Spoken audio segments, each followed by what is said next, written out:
Hello everybody and welcome to Get It SharePoint Day here on Petri.com. We have a full day of SharePoint knowledge loaded up and ready to go, and we've got some great speakers. We've got industry experts, we've got Microsoft MVPs, and we have a full day of SharePoint knowledge that is going to help you just stay aware of what's going on in the industry and also just refresh some of the knowledge that you may have forgotten or just get some best practices from some really bright people in the industry. We have everything from building an intranet site. We have security, we have power apps, and we have solutions that are going to make your life just even easier. And so make sure you check out each session. There's also going to be downloads and handouts, and you'll find links down in the description below, and you can download those and take them with you, print them out, and do whatever you want. And they're just going to help you remember or just better understand some of the topics that are being talked about today.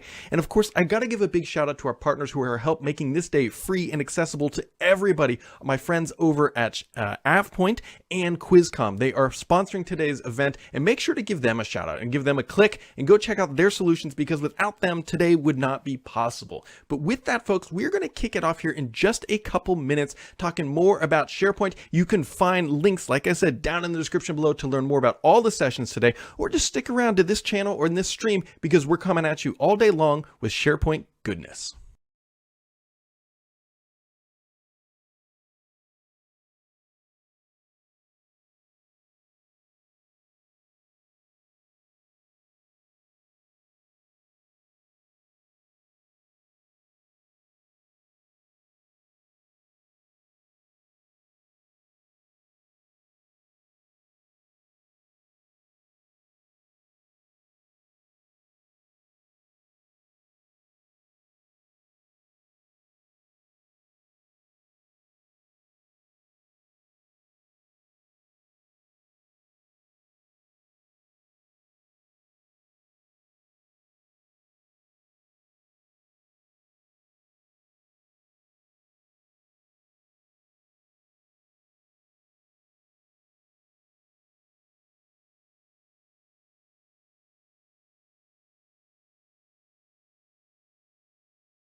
Welcome everybody to Get IT SharePoint Day, a one-day event filled with awesome SharePoint content brought to you by Petri.com.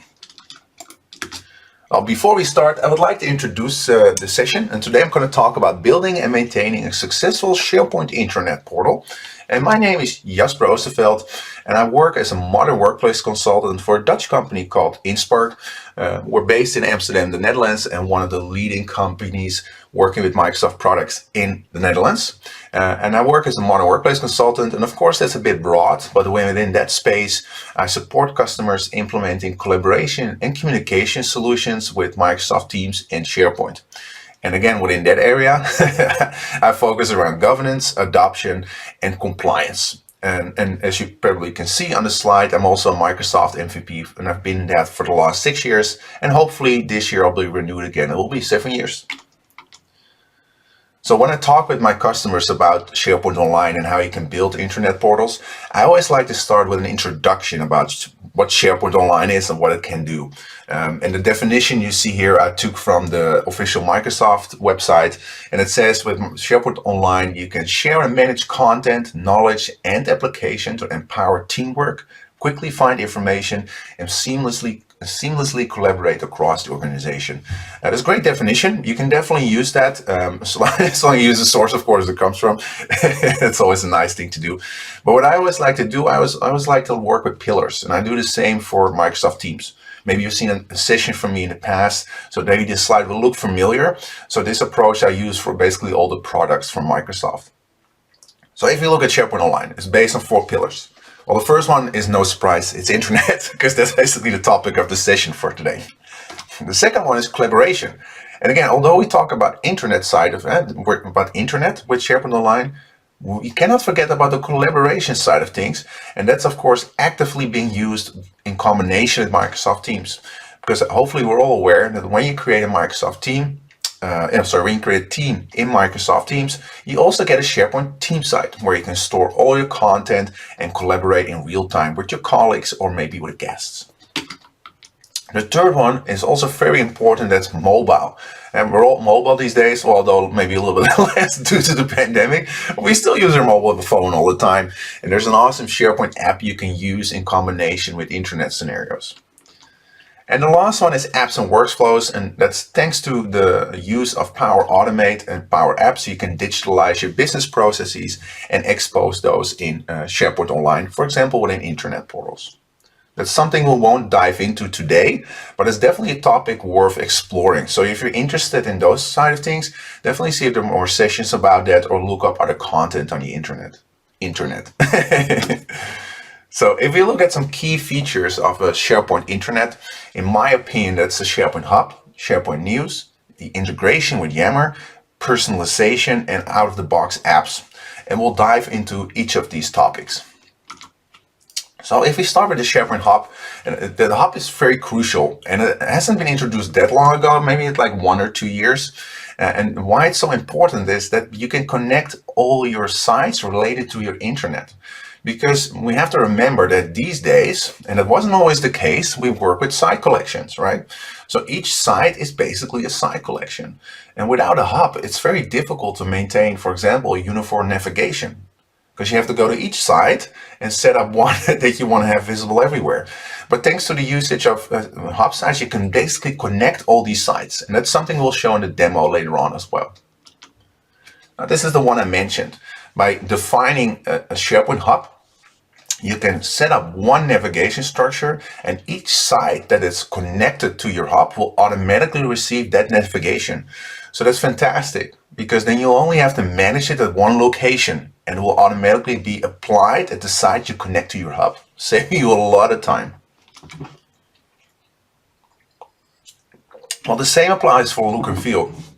Within SharePoint Online, you can work with teams, and when you create your team or select one of the default, one of the out-of-the-box ones, you can automatically apply the theme to sites that are connected to your hub.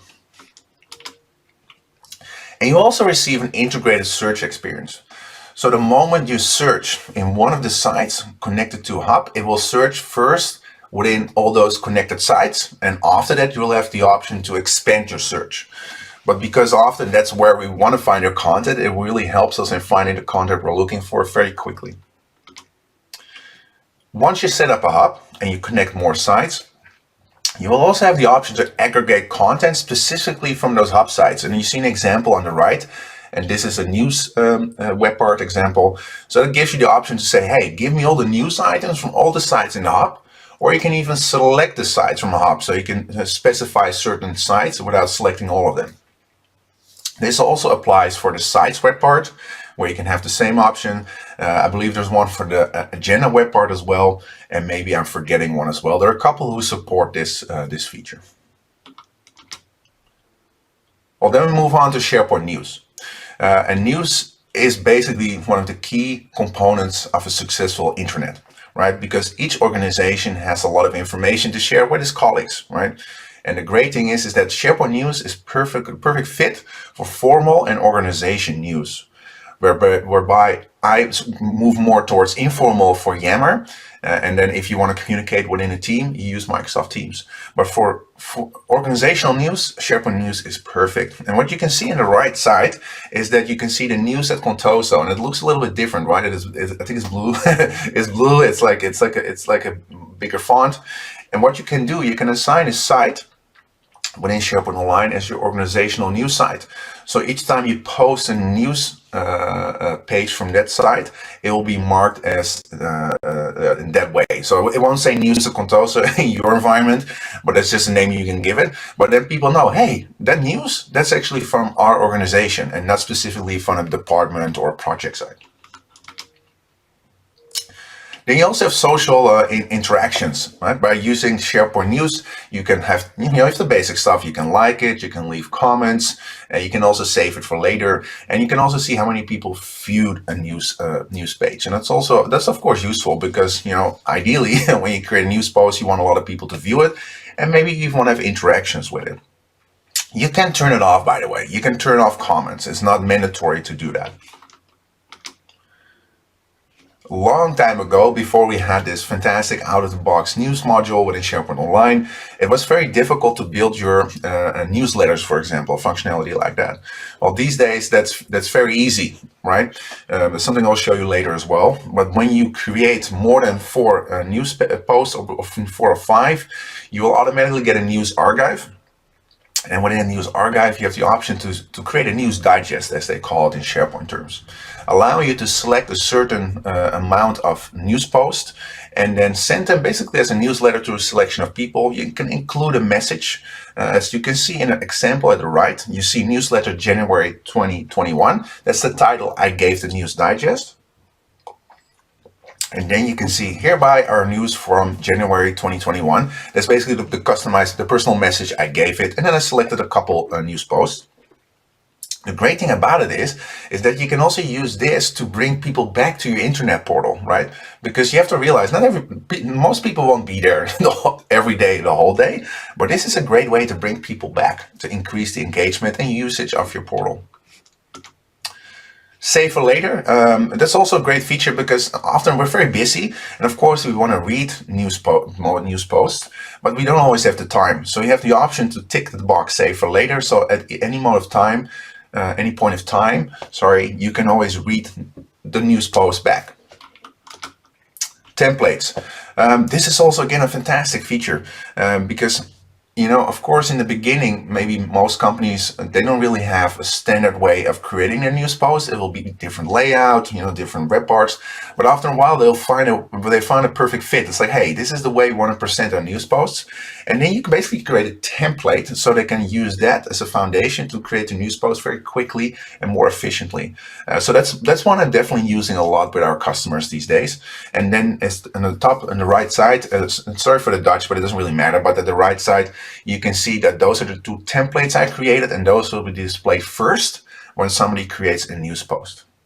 And I'm saying news post, news page, news item. It's all the same. So I'm just talking about SharePoint news. And of course, the app. The app is definitely one of my favorite apps Microsoft ever released. First of all, it's free, sort of, because, you know, it's kind of useless if you don't have Office 365, but you don't have to pay extra for it, and it's always nice. And this is a perfect way, again, to reach people who are not necessarily behind a computer every day, right? On desktop or laptop, whatever. Especially if you have a lot of first-line workers or people out in the field, you know, maybe sales or whatever. This is a perfect way to reach them. Because if you make sure people enable notifications, when a news post is sent, they will get a notification. So hey, you increase the engagement and the usage of your news posts, and that's really good. I use it basically every day, and I always really recommend my customers to start using this app. And again, in the app, you have the same options, right? You can like, reply. I believe you can also save for later. You can share, whatever. It's a really, really good app. So I highly recommend taking a look at it if you haven't done that yet.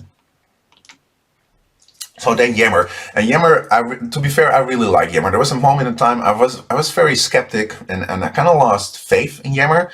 And then it basically really turned things around very quickly. So again, my compliments to the team behind that. And I think Yammer is perfect for informal communication. And of course, you can use it in different ways. But in my point of view, I think that's where it shines. I think for formal stuff, SharePoint News is perfect, but for informal stuff, Yammer is just more easier to use, it's more fun, and I think it's just a perfect fit. So what you can do, and again, you see example on the right side, you know, don't look at the Dutch, it doesn't really matter, it's more about the component itself. But what we do, we have the Yammer web part, we add that web part on our homepage of our intranet. And then when people are at the internet homepage, they can still view Yammer. Some people actually leave new messages, they reply. And again, it's just a perfect way to combine Yammer within your intranet portal and to also increase the engagement within Yammer and increase the usage. And then, yeah, it's a good combination with SharePoint intranet portals. Personalization, and I think again this is also very important to bring people back to an internet portal, because in the old days it was just a lot more push, and it was more it was just one thing, right? It was all like it was not really information that we basically aimed at a certain set of people, and if we wanted to do that, it was often very complex and it needed custom development. And these days, it's there out of the box. And I think Microsoft has been doing this for the last couple of years. And recently, the Quick Links web part, sorry, the Quick Links web part also supports now personalization. So you can create a link and then you can assign an audience to it. And an audience is basically a SharePoint group or a Microsoft 365 group. And that's perfect because then I know, hey, when I go back to the internet, I actually see things that are relevant for me. And of course, the overall company stuff is important too, but if you use that combination, that's really powerful because then people are like, hey, let me take a look again at the internet. Maybe there's some, I can see my recent documents, or maybe some links are important to me. And there's also a feed web part now. And again, this is perfect. You don't need, you increase your engagement. People are more interested in returning to the internet portal, and it's there out of the box, right? And what more do we want? Now, talking about out of the box, Microsoft has been doing an excellent job for years now to create out of the box web parts that we can use to quickly roll out an internet portal. And that's something I will show you in a demo today. And they're very user friendly, right? And we're in the old days, it's not, that's a while ago now, but the old days sound really long time ago. It wasn't always the case, right? I saw most companies did need help with that. And these days, it's just relatively easy to use. It's already very self-explanatory. When you change settings in a web part, you can immediately see the settings being applied. And I really like that. It's just great, right? They're all there, the ones you need for an internet portal. Microsoft is expanding the ones that are there and also often adding new ones as well. So what are some steps you have to take to build your internet portal? Well, there's a couple of activities I recommend using. And the first one is you have to gather and set your requirements, and we'll dive into each of these in separate slides. Then, of course, you have to create an adoption and change management strategy because you want people to use and keep using your internet portal. Of course, a governance strategy. People who know me now know I always talk about governance. And you have to configure your internet portal, of course. It's all fair. This is not shocking, right? I hope this is all very self-explanatory. And then if that's the case, in some cases, there are customers who already have an internet in SharePoint, maybe on premises, or maybe they want to transfer content from file shares. You need to migrate. So you have to set up a migration strategy as well. So first, let's take a look at the requirement phase. Because of course you need to sit down internally or with your customers and basically discuss, hey, okay, you want a new internet portal? What are some of the requirements you have for doing so?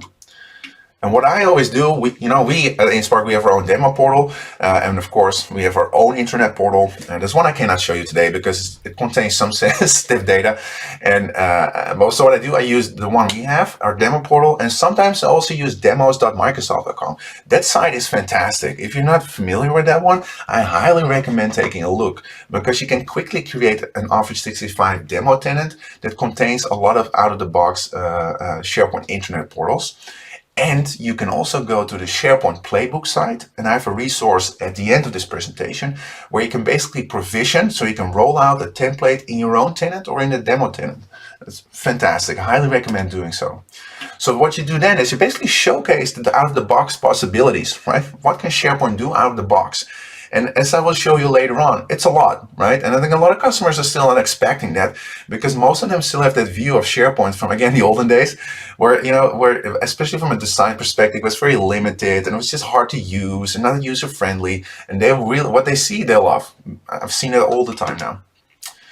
So when you can, definitely showcase your own internet portal. And I often do so because if you're one-on-one with customers, you can do that, right? But of course, check first if there's no we're doing we have to let people go, like stuff. Make sure that stuff, if that's the case, don't show that, of course. But if there's just standard stuff like, hey, we have a new strategy or new employees, it's perfect to show that, right?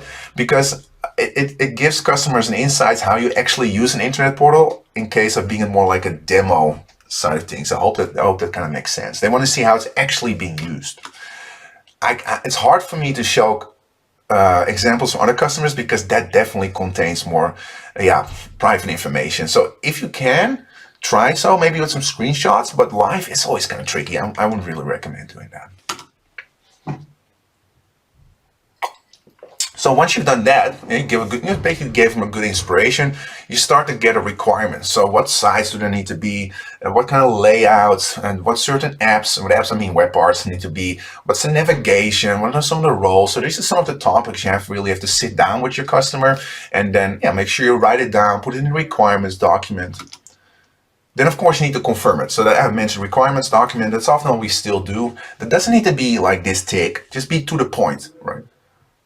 Say like start page contains this section, this layout, web part here, web part there, and then what are some of the settings, etc., etc. Just keep it easy. And then once you've done that, then you can continue with the next step.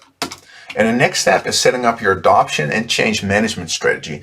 Because of course, what you want people to start using your new internet portal, right? You spend a lot of time on it, you spend money on it. So it would be a shame if people aren't really using it or aren't using it for a long term. So what is very important is to really look at the aspect of change management, because you want people to change the way they work, to actually work with your internet portal. And this, I'm not talking about internet portal, but you can apply this as well on collaboration solutions as well. And let's say you're introducing Microsoft Teams because you want your employees to start collaborating with Microsoft Teams. Yeah, you need to change the way they work. So that's change management. It's very crucial. So what is change management? Well, it's the discipline that guides how we prepare, equip, and support individuals to successfully adopt change in order to drive organizational success and outcomes, right? Because that's what's important for you as an organization. So that's the definition. I think it's a very good definition, very clear, but I think it's what I always find more important than a definition is why. I get the definition, but why should I use this? Why should I use this internet? Because when employees are affected by the change, when employees affected by the change do not support it, so they're not using it and not involved, because you also need to involve people, you'll fail in achieving your goal. And in this case, the goal is setting up a successful internet portal, right? And using SharePoint Online for that. Otherwise, you get that silly GIF I added. People are like, nice, but no, I'm not using it, right? So you really need to change the way people work. So we created an adoption strategy within InSpark, why we start with awareness. So we want to make people aware of what we're doing, right? What are we changing? Why are we changing this, right? So people, so we're bringing in key users, communication department, and IT. So we're really bringing IT and the business together to discuss this. So everybody agrees upon it. Like, hey, this is the change we want to bring within the organization. So then we also need to think about, hey, how are we going to do this, right? What are some of the requirements to do so, right? And I will discuss a couple of things in the next slide. They're included in this phase as well. Then we set up an adoption/change management plan, right? So all the awareness, so what are we trying to change? How are we doing this, right? So that how are we doing this can be like, how are we doing training sessions? What kind of communication materials are we using? So that's all included within a plan. And with that plan, the customer knows, okay, this is how we are going to enforce. Now, enforce sounds kind of negative. How are we going to bring change within the organization, right? Because enforce, that should always be the last solution. You want to do it like more gradually and naturally. I hope that makes sense. So then you start preparing. So you agree upon your adoption change management plan. Okay, now you start. So there can be setting up training sessions, making videos, etc., etc. Then you launch it, right? So there can be, okay, we're now doing the communication, like, hey, we're launched our internet portal. We start monitoring. And then what you should definitely not forget is the challenge part. Because you launched it, perfect. But you also want to make sure people keep using it. So that's where the challenge lies in. So you need to make sure, how can we keep people engaged? How can we keep the usage high? And again, adoption and change management is something you can spend a whole session on. So I'm trying to keep this a little bit brief and more to the point. So what are some components, key components? Of course, vision and goals. Why are you doing this? What are the benefits for the company? Again, what are the advantages for the company, the advantages for the employees? So if you tell an employee, if this is a reason for you to use the internet, if that resonates with them, the chance that it will keep coming back really increases. What are some success criteria? So when are we successful? And that's very important for the measurement part, because if you want to measure, you need to have measures against something, right? What are some of the risks? So what are some of the risks we're doing this, right? Maybe A lot of people maybe aren't behind a laptop every day, so that's a risk. That can be a risk for us to why it could fail, because we don't have an audience that's always behind a computer screen. Who are our audiences, right? People working in the office, outside the office, et cetera, et cetera.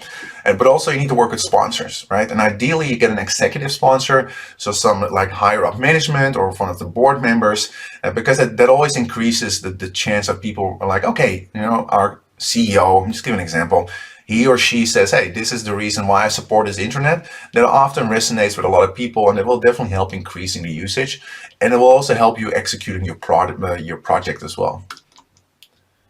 Then you need to look at your communication on an organizational level. So you need to communicate to the whole organization. This is what we're doing. This is why we're doing it. This is how we're doing it. And then more at the project level, it will be, for example, with a department. So you're giving a department their own internet site.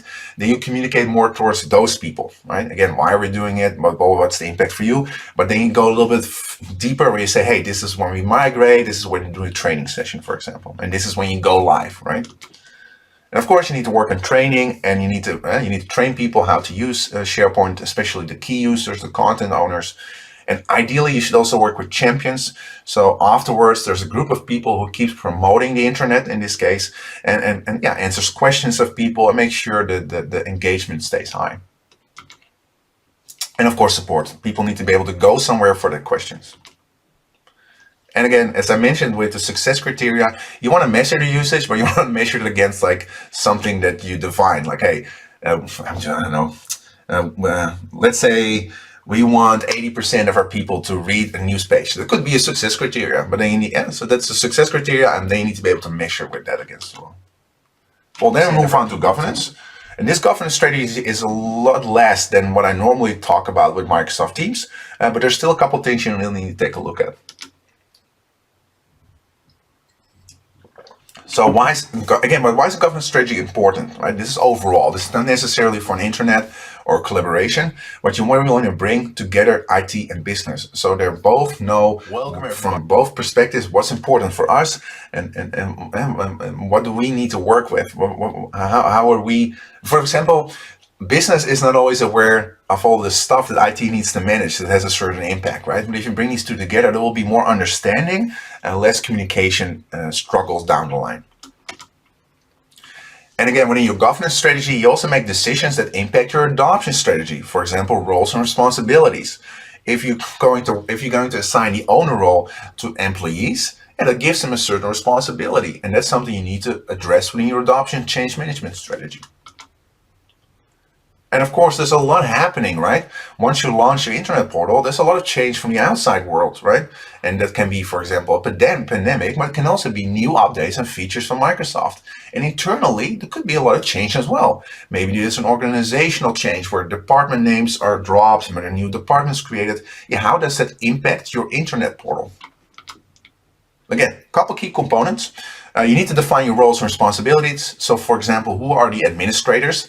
Who is the SharePoint Online administrator? What is his or her responsibility? But also, what are SharePoint owners' responsibility, right?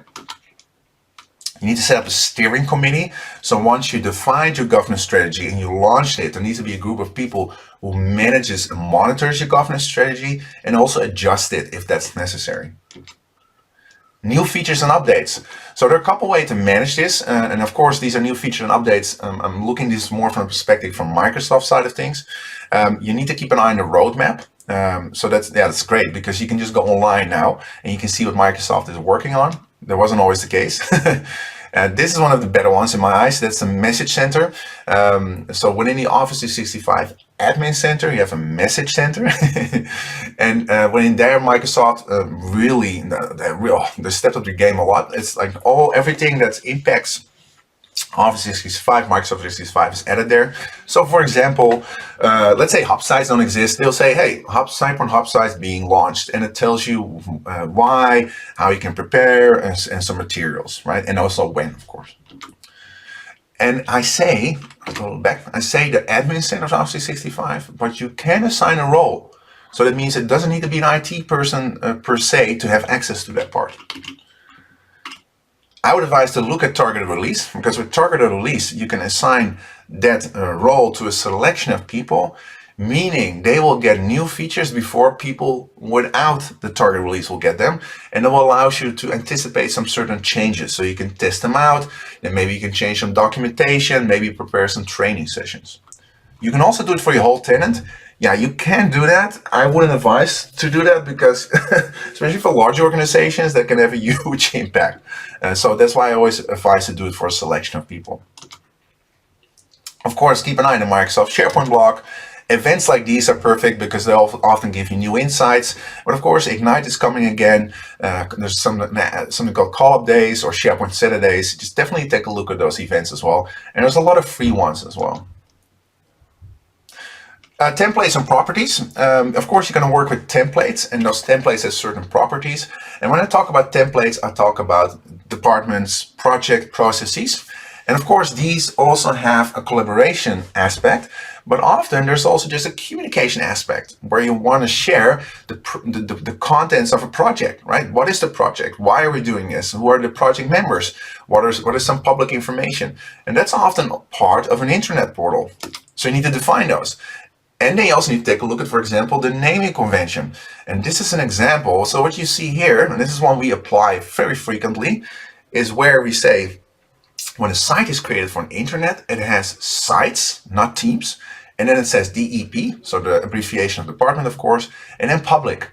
So, and then the name of the department in this case. And what we do for collaboration, we say teams, and then we do private instead of public.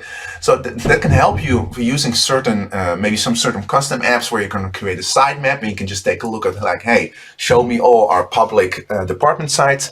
But it also helps with adoption. Because people see the URL and they're like, hey, okay, this is the public side of the HR site, not the private one. And then again, are you going to allow people to, are you going to allow a selection of people, or are you going to allow all people to just create sites that can be connected, that can be part of your internet? I don't really see that because it often, yeah, the risk is it can become chaotic, right? Too many sites, and then people start to connect their site to your hub, and you know, of course, the management things for that. But provisioning is often the way, because you also have to remember how often do you create new sites for your internet once it's up. It's not like you get a new department every day. It's not like you get a new department every day or process. So I often see that the provisioning is basically the way to go. And last but not least, you need to take a look at procedures and processes. For example, the employment process, how you can make sure somebody gets a license and access to your internet portal to start using it. And maybe when somebody leaves the company, how can you make sure that that person doesn't have access anymore? Migration, and this is the last one, and then I'll finally show you a demo.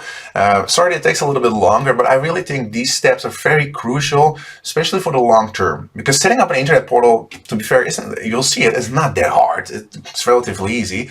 But I truly believe if you don't have all these aspects ready, if you have a good strategy for it, I'm really afraid it will fail down the line. So this only applies for companies who are actually coming from an older internet, or maybe want to use content from file shares. So you need to take a couple steps. Sorry, let me take a sip. You first need to organize. So you need to work with roles and responsibilities around the whole migration process. So who is responsible for the migration, who is involved from within departments, and what are they supposed to do, right? You need to set up a planning, like when do we start the migration, and stuff like that. How we're going to communicate within the company, because you need to let people know that you're doing this. You need to do analysis. So you need to take a look at your source and your destination. So let's say you're migrating from SharePoint 2013 to SharePoint Online. Yeah, there can be issues, right? Maybe some stuff that's on premises doesn't exist in online anymore that can cause conflict. So you really need to do a proper analysis so you won't encounter any issues when you actually start migrating. And of course, you also need to do a mapping. What do we want to migrate to where, right? And so you need to take a look at the sites, but also the libraries, and maybe custom permissions, maybe content types. It's a lot more than you expect, and that always surprises me with migration. No, not so much now, but in the past, it's like, oh man, I didn't even realize that this was also so important to do a successful migration. And we'll talk a little bit about tools that can definitely help, but I'll give you a spoiler. SharePoint ShareCake Desktop does a fantastic job with helping you with that. then you need to do a test migration, because otherwise you're taking a huge risk, because there's always something that can go wrong. But if you do a test migration, you can already see like, hey, okay, we're encountering this issue. Let's solve that. Do another test migration. Okay, it works now. Okay, now we're ready to basically do a production migration. And that's basically where you finalize the whole migration process. And again, you could do a whole session about this, but it's just a little bit of an overview. Aftercare, of course, because there can still be some issues, maybe minor ones, and of course, then you also need to communicate towards your employees, let them know the migration was successful. What we also often do is share the logs from ShareGate Desktop with key users, so we make sure they take a look at it as well, and then they approve, like, okay, I see everything migrated as expected, we're now done. So these are some tools. ShareGate Desktop, top notch, highly recommended. SharePoint migration tool is for very straightforward, simple migrations where it's just basically data from A to B with no complexity around it, and it's free. Definitely take a look at it as well, and then make a decision for yourself. If you move from classic to modern, if you move from classic to modern, it takes a lot of planning. So definitely take a look at this site. It will help you out a lot.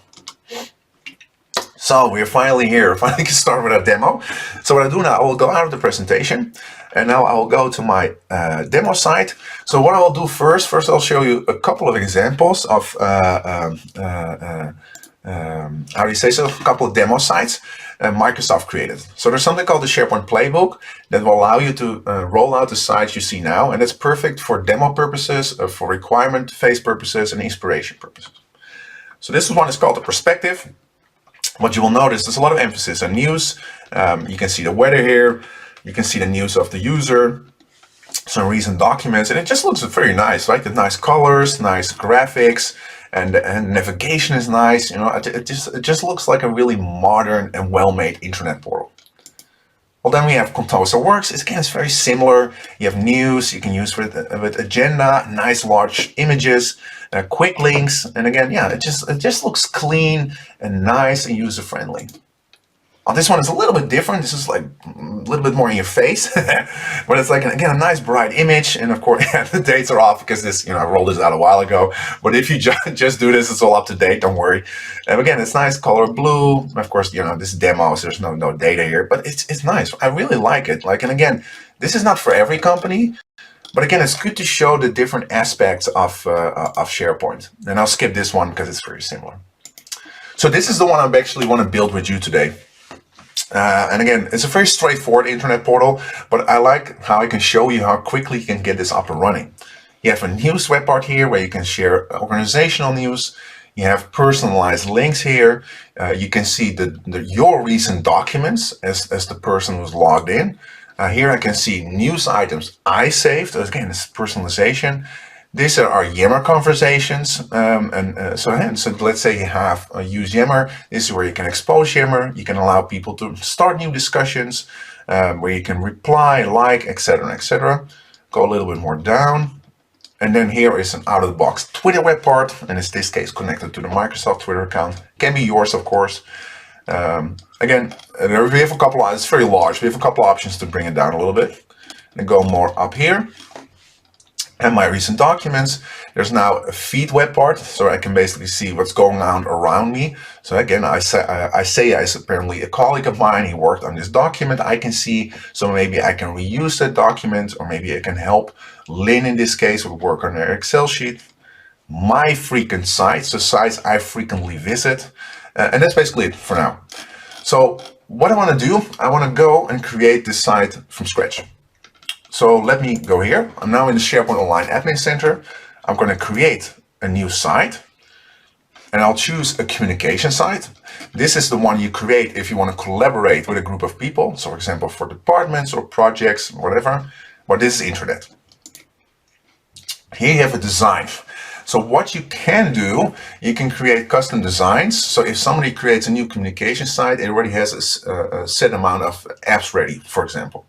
Well, we're going to start from scratch, so we'll do blank. I'll give it a site name. I'm always very bad with these kind of things, so I'll just call it Contoso Electronics. Now you see the site address is created. I'm just leaving it like this, but of course, this is something you have to, this is something you discuss in the requirements phase. So you can change it here if you want. I'll add myself as the owner. It's this one. Language, of course, some advanced settings. If you use sensitivity labels, you can use those here. I'm not doing that now. And now I'll just use the Amsterdam time zone and I click on finish. And what you will see now is how quickly this site is created. That's fantastic. So now I do have to see where it is, and it's this one. So let me open it in a different tab. So now the next phase would be, of course, to set up a SharePoint hub, because I want to, this is my start page and I want to connect other sites with this home page. So I want to make this my hub. So what I do, I click on the X here. And now go hub here, and I say register as a hub site. So if you maybe create a department site, you choose this one to associate with an existing one. So now do this one. I can give it a name here, so I'll leave it like this. This is fine. Oh, wait, you know what I do? I just make this often nice. Create hub behind it. If you want to limit the amount of people who can actually connect to your hub, you can add the names here. Within the hub site settings, you can also turn on an approval action where people are allowed to select your hub, but you need to approve it first. But for now, I'll just keep it simple. So I click on save. So now if I go back to this site and refresh it, you will see that this has now been added. So now I can build my hub navigation. So that means that this navigation I built will be available within all the connected sites, right? So let's say I click on add link. So what I often do is, for example, make a label and call this departments. Click on OK. And now, for example, I can just add a department. So I use link, and I'm just gonna, I don't have one, but it's fine. I'll just do this because it's just, so you can see how it works. And then, for example, I'll call it HR. And then I click here and I say make sublink, and I'll make another one quickly. And I'll just do again google.nl, and I'll call it IT. Click on OK. And then I'll do another link of a label, sorry, and I call it projects. And I make this promote. And I do another one, and then I'm done. Don't worry, look at me creating links. One more. And I'll just call it a mobile portal. Yeah, and I'm making a sublink. And then maybe you already noticed, but here you can work with audience target navigation. So what you could do in theory is then just aim this link at a subset of people. But for now, I'll just keep it simple. So I click on save. And you will see now how quickly you have your navigation. And again, if you connect other sites, it will automatically inherit this navigation, and you only need to manage it at this point, here, basically. Yeah. So next up, you can add a logo as well. I don't have one ready, but again, you can just add it here by clicking on the wheel icon, going to site information, and then upload your own logo here. Right?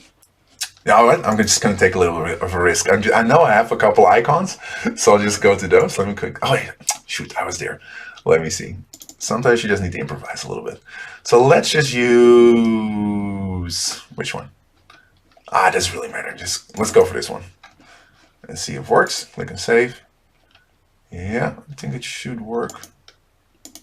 Oh yeah, this is annoying. Sorry about this. This is why you shouldn't always take a gamble. Yeah, okay, it worked. That's fine. I think now they added the sensitivity label item, but that's fine. Just ignore that part. But now it already looks a little better, right? It's a nice logo here. So what I always do, especially in the homepage, is remove this site navigation. This is the hub navigation, but this is the site navigation. So I remove all of these items. But these are actually very useful for when you work on departments, on other sites, department sites, project sites. Because then what I do, this is because of the label added, what I do, I leave here documents and pages, and that allows the visitors, but also the content owners to quickly go to the documents they have stored or the pages they've created. Otherwise, they have to go here and then go to site contents, and I don't find it that user-friendly. But for the start page, yeah, you don't need a navigation here.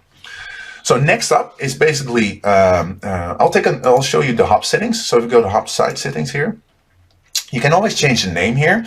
And you can also say, I don't want to show the navigation. You can also add a logo here. So it will be added up here. That one I'm not going to do because I don't have one ready for that.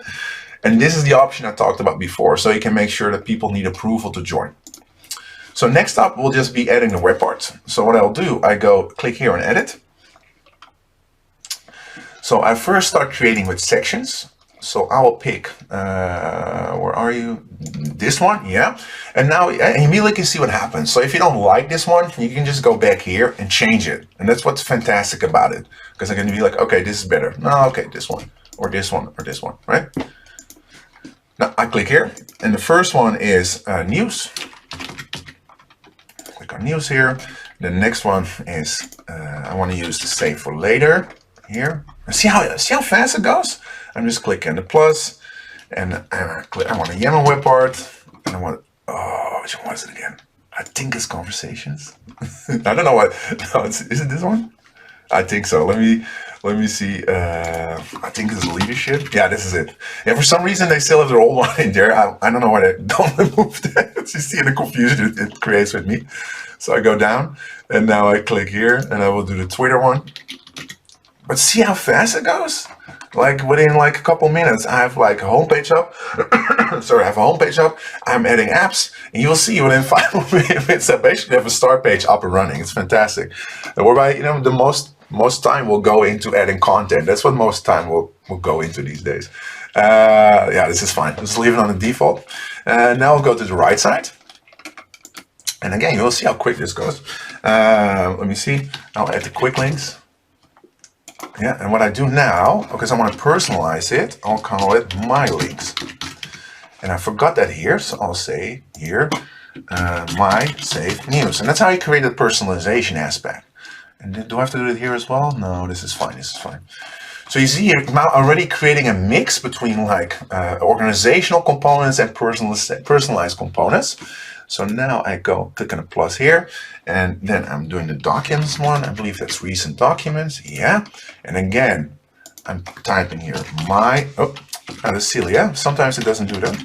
Say my recent documents, just do lowercase, click here.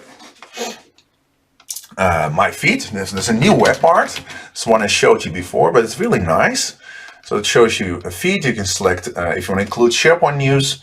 That's something you could turn off maybe because it's here, but it's up to you. You can increase or decrease the amount of items, but this is really a cool web part actually. Click here, and then the last one I believe is, you see me peeking to the right because I don't want to forget anything. So I do sites, and then yeah, sites, and then I can say, let me see if I edit it. Yeah, you can see this is great. So now I want to personalize it. So I tick this box, frequent size for current user, and I want to do compact. Just I prefer that, otherwise it gets a little bit too big. Now I say my frequent size. And now the last one, and that's the calendar. Let me see, or is it called agenda? No, it's called calendar. No, it's not the group. Oh, it's events. It's events. Here we go. Yeah, it's perfect. So now what I can do, I can add company events here, but I also again have that option, as I showed before, that you can aggregate content. So I can show me all the events of all sites in the hub. So let's say you create 10 department sites, and you give all of them this events app, and you have this option selected. They will be aggregated at this homepage, and that's very cool. But you can also say, I don't want that, I just want events from this site. That's up to you. 20 items is a lot. We're not really going to use it, so that's fine. But now I can also do this, my events. And again, another personalized aspect. So now I republish. And then it's fantastic. You can see how far I am. Yep. So here we go. Yeah, see, perfect. See how quick that went? And what was it been? Not even 5 minutes, right?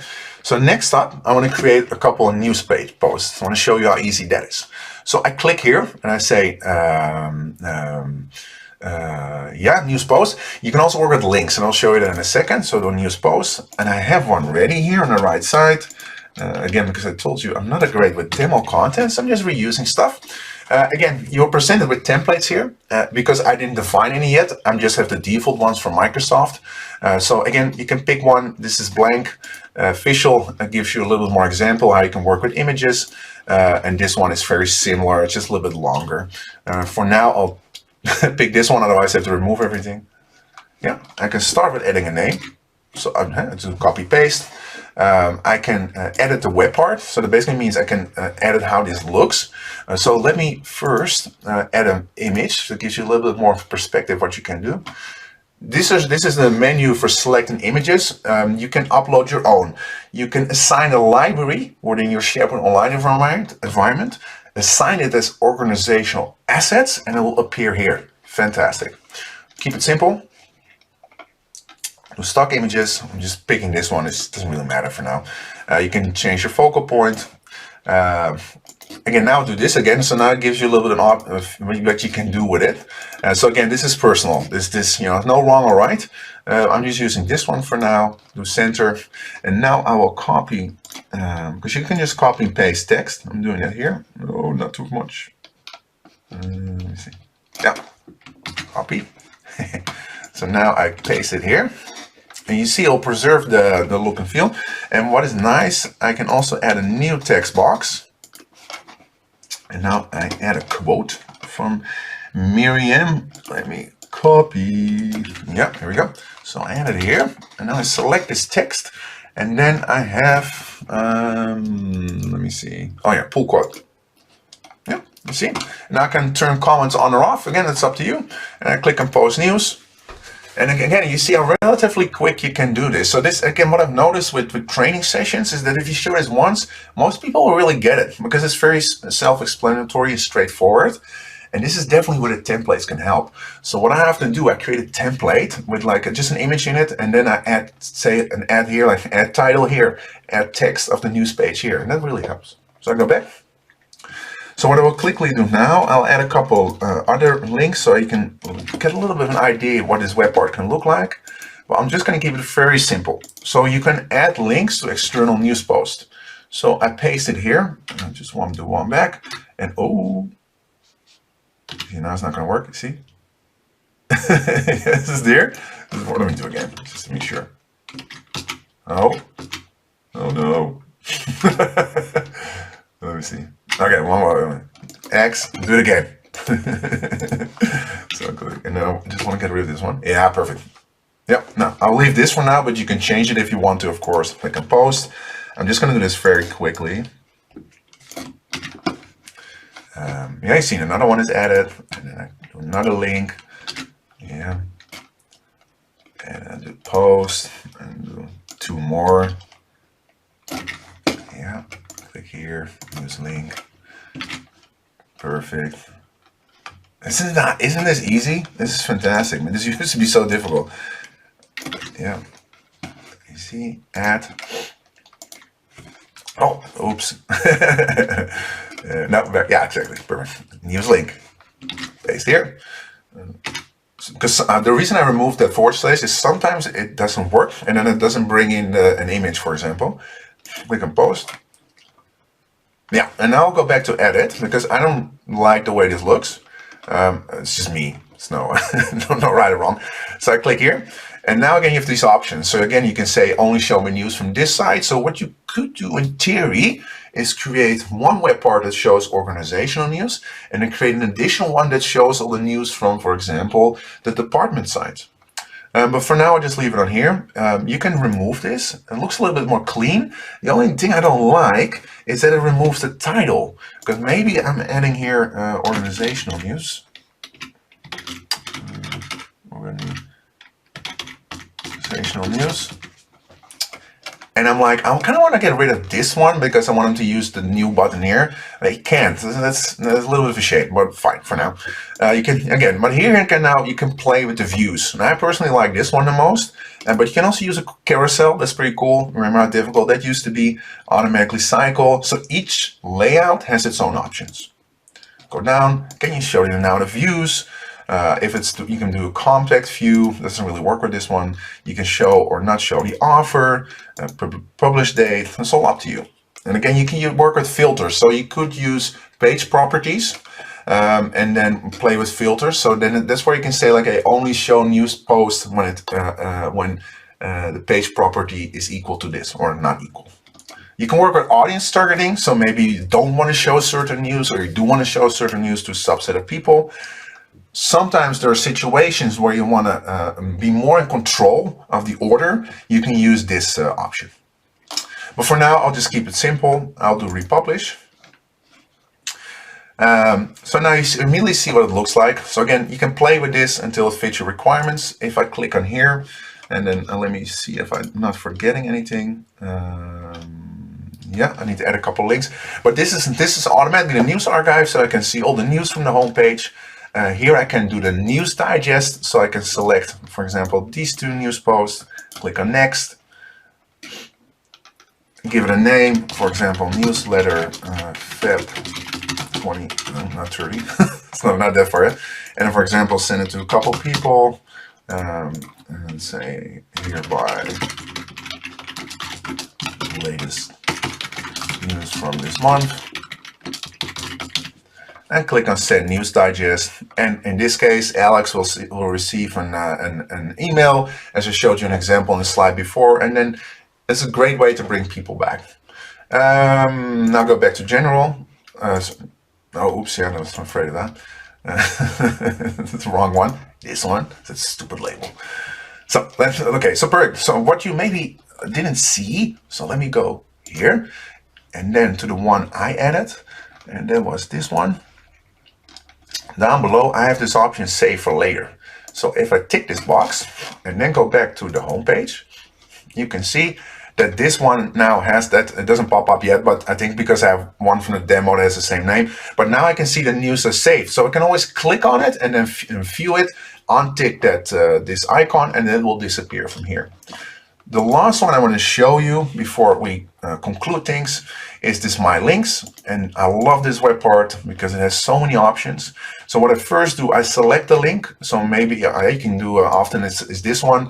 For now, just keep it simple. So maybe I want to just use the home page. But you basically enter the link you want to refer to. You give it a name. So maybe you call it e-learning. You want to refer to the e-learning portal. You can add an image. I like icons, and I love how many options there are. You can search. You can just pick one from here. So let's just keep it very simple, like this one. And for example, I want to add another link to our employee dashboard. And as you can see here, you can work with audience targeting as well. You just have to turn it on here. I'm not doing that for now, but you can. That's new, basically. Oh, sorry. I need to.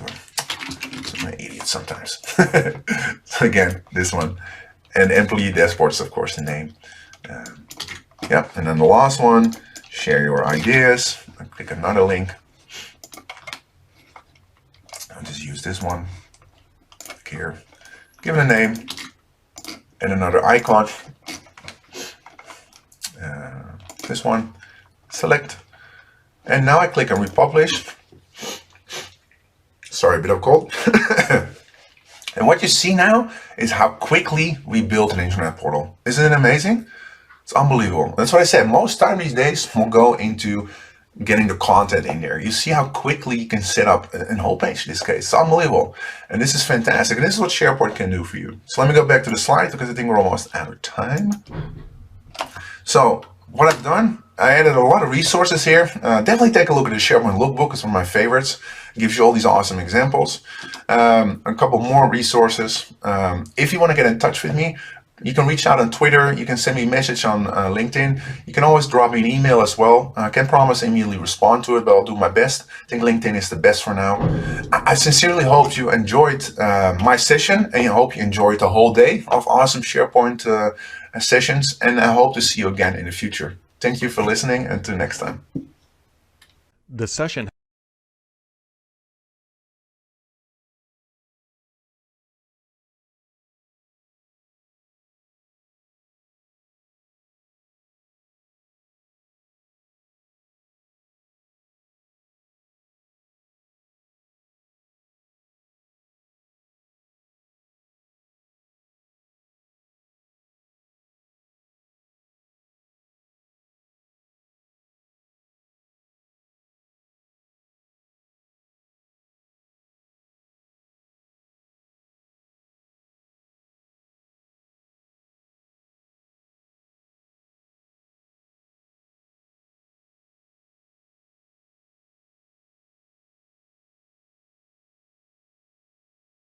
Ready to put everything you're learning at Get IT SharePoint Conference into practice? Make sure to sign up for AvePoint's third annual Shift Happens Conference on April 20th through the 22nd, where you'll hear lessons learned and best practices to ensure business continuity and end-user productivity in the new modern workplace from leading SharePoint and Microsoft 365 practitioners at King County, Washington, Deloitte, Australia, Otis, Kohler, and dozens more. Sign up today at shifthappens.to.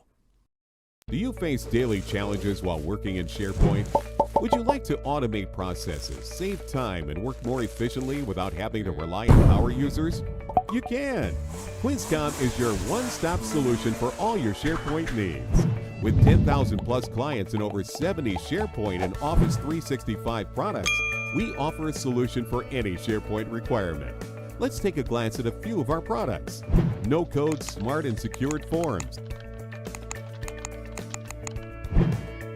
User-friendly and highly customizable organization charts. Data aggregation across your SharePoint Online tenant and MS Graph API. SharePoint and Exchange Online calendar aggregation. One-click convert to PDF and print. When using a third-party app, have you ever wondered how secured your data is when it's processed on a vendor's cloud server? All QuizCom apps are SharePoint hosted apps, which means your data never leaves your tenant. Discover how QuizCom can solve your SharePoint frustrations. Go to www.quizcom.com today and try out any QuizCom product for free.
Hey everybody, this is Hunter Willis, and I'm here for the Get It SharePoint Day. We're going to be talking about SharePoint 2019, and I'm really excited to be here today.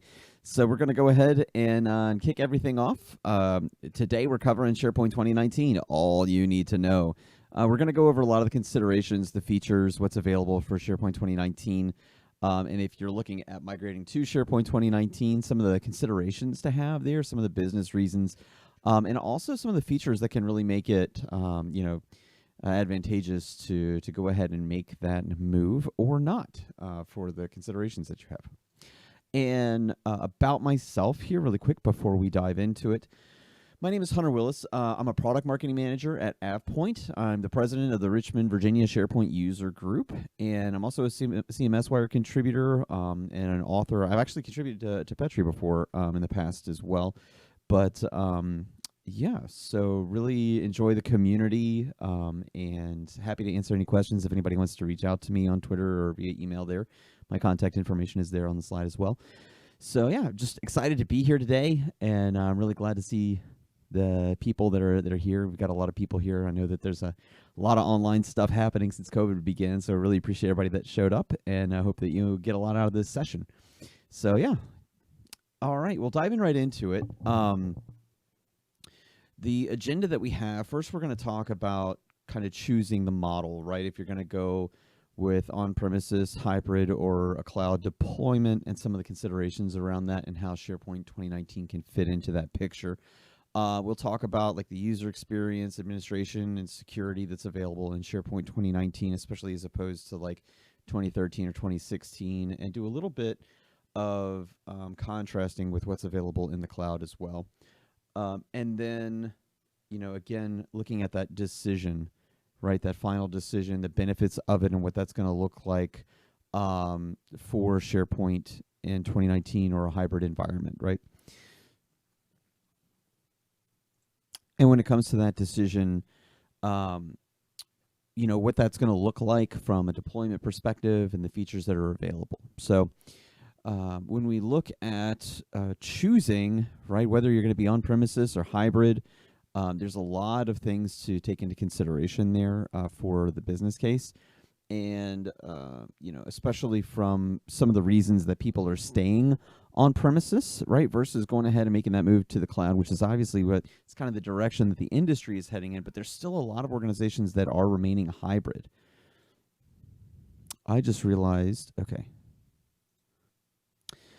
So one of the first things to understand, right, and the considerations to take into account when you're making the move, right, is that people don't like change. So when you're looking at whether to upgrade your farm to the cloud, right, do that migration to the cloud, or just upgrade the farm to a newer version of SharePoint, it's really important to take that change management into consideration, right? There are a lot of farms in SharePoint, especially like 2010, SharePoint 2013.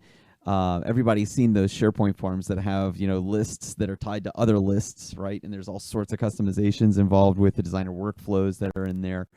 And, those applications are kicking off workflows that affect other applications within the enterprise or the organization, right? So when you have customizations stacked up like that, it's not only, if you're going to be moving to the cloud or moving to a new farm, not only might some of that, if not all of it, have to be rebuilt, maybe even in a different application, right? But that's going to cost the organization money in terms of time from the IT department, spending the effort doing it, as well as having to train users to do those new kinds of tasks, right?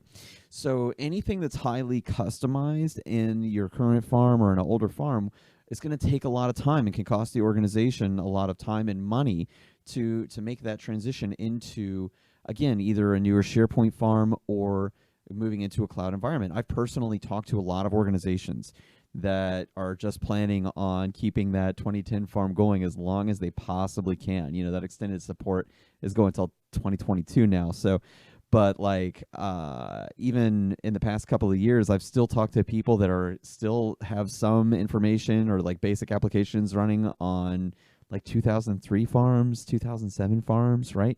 Because they don't want to have to deal with all of the pain and the change management involved of reproducing exactly what those applications are doing and retraining the users, right? And again, that could be a cost thing, could be bandwidth. So, it's kind of the same thing, right? It's time cost or direct money cost of the upgrade. Now, some of the benefits that come with that, though, can be that you are actually, over time, you're improving capabilities once that change management happens. A lot of the newer applications, and we'll dive into this in like SharePoint 2019 and what that looks like there too, but newer applications for workflows and form submission, things like that, can be a lot easier to use and a lot easier to set up, right? And have a lot more extensibility when it comes to interacting with other applications, as well as the features they come with, right? The things that they're able to do. And the management tools in newer solutions frequently now are a lot better than what used to exist. So it's not as hard and cumbersome to manage them, to understand what's going on with them, to adjust settings for them, right? So that's definitely considerations when it comes to like management, some of the benefits that are coming with newer technology, right? Now, when we talk about security, okay, there can be a lot of fear with updating a platform or moving to the cloud, right? So the question, though, is that fear justified, right? When we talk about like SharePoint 2019, for instance, or if we look at Office 365, the applications and security that exist on older farms And SharePoint 2010 is a really good example, right? They're going to stop doing security updates for that in 2022. And one of the reasons that so many organizations are moving to the cloud is that, Microsoft has a security team of thousands of people that are working to keep Office 365 secure. And so, when you look, though, at organizations that have heavily regulated environments, a lot of sensitive content, or organizations that are required to do continuous improvements on their security, updating, like things like audits, meeting new security standards. When we look at those kinds of organizations, a lot of them really just want to be able to control their own security, so they know what's in their farm. It's really easy for them to manage it still. Maybe they have a format that they've been using for a long time for all their audits, etc. So they don't want to have to go again. That change management really comes into play there, right? The security teams, the IT teams having to look after that information. But the other thing is, with the cloud and with the newer software, there's going to be more frequent updates and continuous improvements on security, right? So that's another kind of thing to consider when we talk about continuous improvements. It's not only the requirement of the organization, but it's also like what's going to be available from Microsoft when it comes to the platform and the security that's there. And you can kind of play this back a little bit to the management side of things as well, because again, there are newer security features in SharePoint 2019 as we look at that, as well as in Microsoft 365 that are available. And not just from the solutions themselves, right? But you also have to think about the third-party tools for security that are available. There's a lot more options right now for newer platforms than there are to manage kind of the older platforms. And some of the organizations that had third-party software to support older platforms aren't. They're either not supporting those products anymore, or some of them aren't even around anymore. So just, again, more considerations here when you're kind of choosing and looking at some of the business reasons that organizations are staying where they are versus moving forward to newer technologies. So talking about the stuff that's in SharePoint 2019 that wasn't in SharePoint 2016, there's no SharePoint Foundation in SharePoint 2019. It's the SharePoint framework, right? So no more forefront identity management either. That there's a standalone install supported for the dev test only environment. There's no more tags and notes. Excel Online replaces Excel services, and SQL 2016 is required for the BI features, right? So there's also, we're saying goodbye to SD-admin, right? It's PowerShell only moving forward in SharePoint 2019. So definitely things to consider there. Now, when it comes to deprecated features, there's still a lot in 2019 that is supported that was in 2016. So really good to understand that, and don't have to be afraid of losing everything that ever was in your previous SharePoint versions if you're moving, right? Those features are still there, but there has been a lot that's removed, right? So understanding how that's going to affect your environment. Probably the biggest thing to take into consideration there is understanding what is actually being used in your current environment, especially if you're not the person that set it up, right? Which never happens to SharePoint admins. So, understanding what's there, what you'll need to retool and replace as time moves forward is also really, really important there, right? When it comes to those removed features. So let's look at this, right? When we talk about SharePoint 2019 and SharePoint 2016 with this the new interface and the new model of, basically the SharePoint supported services. Again, the releases for 2016 and 2019 are a cloud-born release. They were developed for the cloud first, and then tooled to work on the server versus, and this is a huge change from the old SharePoint Foundation, where from the time that Office 365 and SharePoint Online were released, they were developing it for server and then porting it for the cloud. So with that in mind, right, this whole idea of everybody being able to collaborate easier is built into everything that's happening in the modern interface, right? It theoretically, and in most cases, it really truly is, when you use the modern interface compared to like SharePoint 2013, much easier for organization employees to share information, work together, to surface information. It's 1,000 times easier to make a really clean looking SharePoint site now in the modern GUI than it was in SharePoint 2013. And anybody that's spent any time with it can agree with that. It's just like point, click, do the thing. It's some of the options, there's some debate on that. Some people like the former setup and the way that you could kind of customize things. But as far as, just really throwing together a nice looking site very quickly that surfaces all the information, in my opinion, there's not much of a contest there. The modern GUI really wins out, which means that, again, even though there is some change management, a lot of times with the newer interface, that change management is much, much less than you would experience doing like a 2010 to a 2013 migration, for instance. We kind of touched on this, right? But also transforming business processes and the IT and developer value that comes with this, right? There's a lot more options, a lot more that you can do with PowerShell. If you have the ability to work in a hybrid environment and that's where the organization is letting you go, then there's a ton of extensibility that's available there too, and you don't necessarily have to sacrifice security to make those things happen. And then especially with Power Apps and the automation and the ability to connect to other services in the cloud, that IT value and the transformation of business processes comes very, very quickly because users can almost self-serve when it comes to like Power Apps and Power Automate, right? These things can happen. It's all form-based, very quick plug and play, really easy to use. There's not a lot of code or anything that's necessary to make complex actions and connections happen. There's also well, actually, let's just dive into it here, right? The site creation, really easy to go in, click, and create a site. You can do this in OneDrives. There's modern team sites. You can make communication sites, which are basically higher level sites, and you're able to nest other sites underneath them. And it's kind of like this, they're bringing the newer suggestion of having more of a flat SharePoint environment where you used to have like a nested environment with tons of subsites onto the platform. But as soon as you spin up a site, right, modern team sites really just automatically have a templated structure where, information is going to be surfaced. There's news, like news articles that you can easily create there that'll be surfaced automatically as part of that format.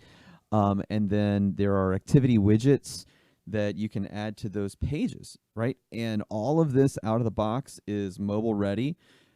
And it's a customizable experience, and it's really, really easy. You basically just click the edit button, and then there's basically like a really simple formatting capability there. And if anybody that's used SharePoint Online has seen this, or if you've seen a demo of SharePoint 2019, just compared to the like options and all of the different formatting boxes that you had in the old GUI, it's so much easier just to kind of create a column interface and then start adding pictures and widgets and also integrations, right? Files and other things like that. Images, graphs, charts, etc. So there's also the modern sharing experience, and it's a little bit more optimized for a little bit more modern web design experience, meaning it's just a lot faster. It's a lot more responsive. It's really easy for users to surface information from the SharePoint farm, so you don't have to, there's a lot less clicking and adding things in order to actually surface information. For instance, what this is showing, you can actually just like pin documents to the top of a document library and see those, and there's also news feeds that are really easy to access, again, out of the box with each site. When it comes to lists and document libraries, there's a much simpler filtering experience. It's really easy to format columns, and you can do it with JSON as well. There's a details pane that kind of slides out for each object, so you don't have to navigate between screens. And I would say that's true across the board for the modern interface. For SharePoint 2019 is like there's much less screen changing going on, right? There's a lot more drop downs, a lot more pop outs. When you're adding widgets and I shouldn't have said widgets, sorry. When you're adding web parts to the SharePoint pages, right? The graphics pop up for that. There's not like an extra settings screen. You can just go and edit, and then there are pop-up graphics when you hold your cursor over different areas, right? So it's very, very, very responsive, much faster design. much easier to do. And it's not something that you'd require an end user to go through tons of training to do. I can tell you, in our organization, I've helped the HR team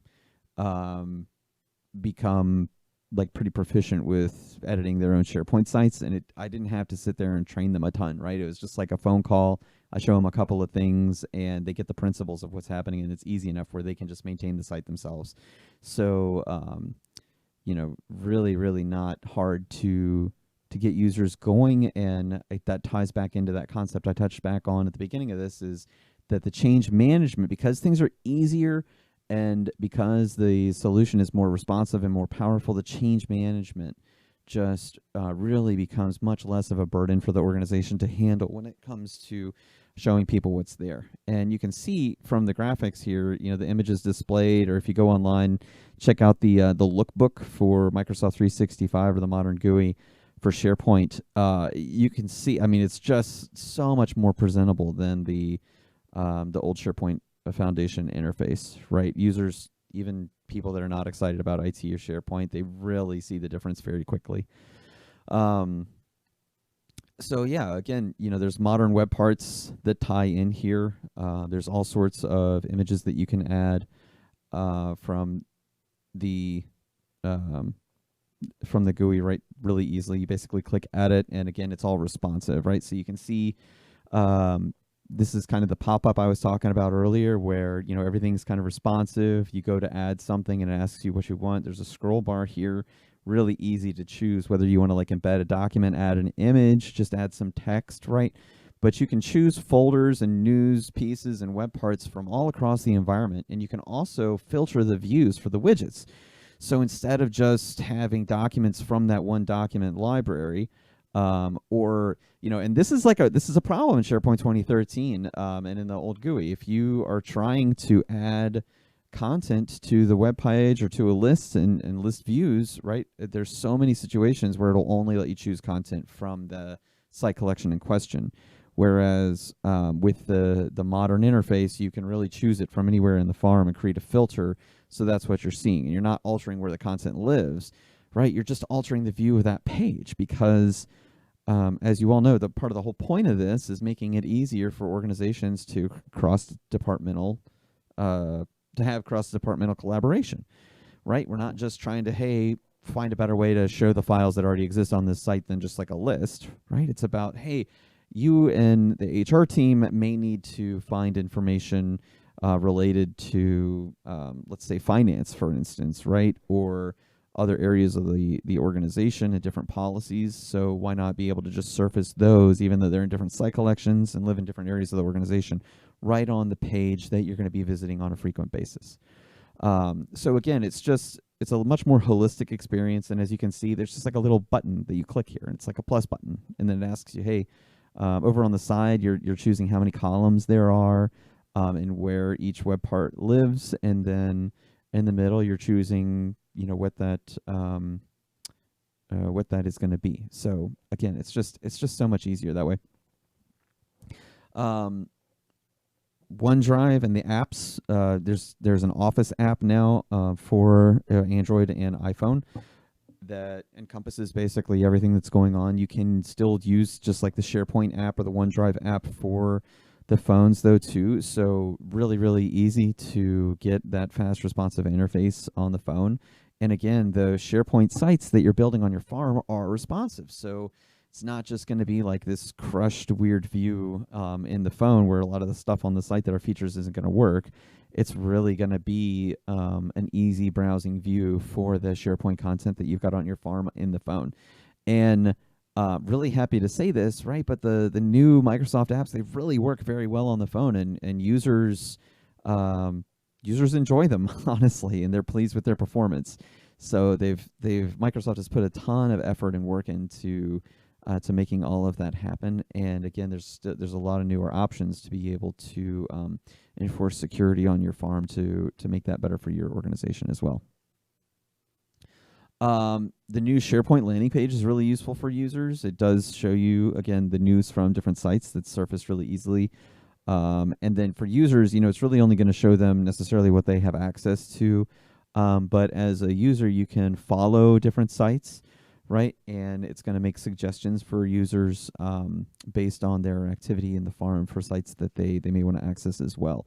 So it's a much it's basically it's just a really nice homepage to be able to really easily see everything that's going on in the farm. And if the user has the ability to create new sites, they'll have a button there that'll walk them through a really simple wizard to be able to create new team sites or communication sites.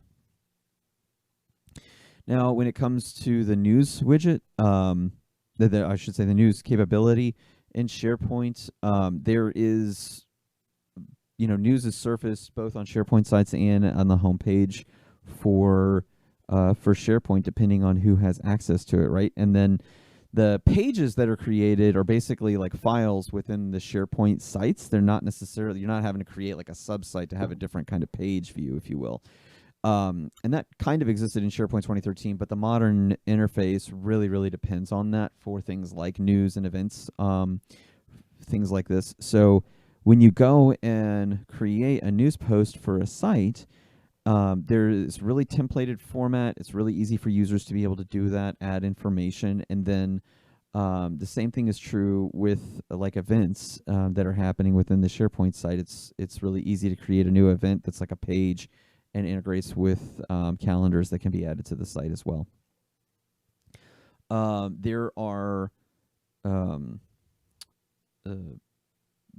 widgets for the site content. I keep saying widgets. I mean to say web parts. Sorry. When you go in and you add the web parts to SharePoint, they're formatted with pictures, and so basically you have like this is. I mean, they really are widgets. That's why I keep saying it, because this is a hero, what they call a hero widget right here. Where it's really easy to basically just fill in pictures. Users can edit the widgets and change the links, change the information that is overlaid on the picture. So it's really easy for them to make a really nice looking web page. And then as you can see right here, right, those news pages that are created by the team using the site, they can choose how those are surfaced to the SharePoint site.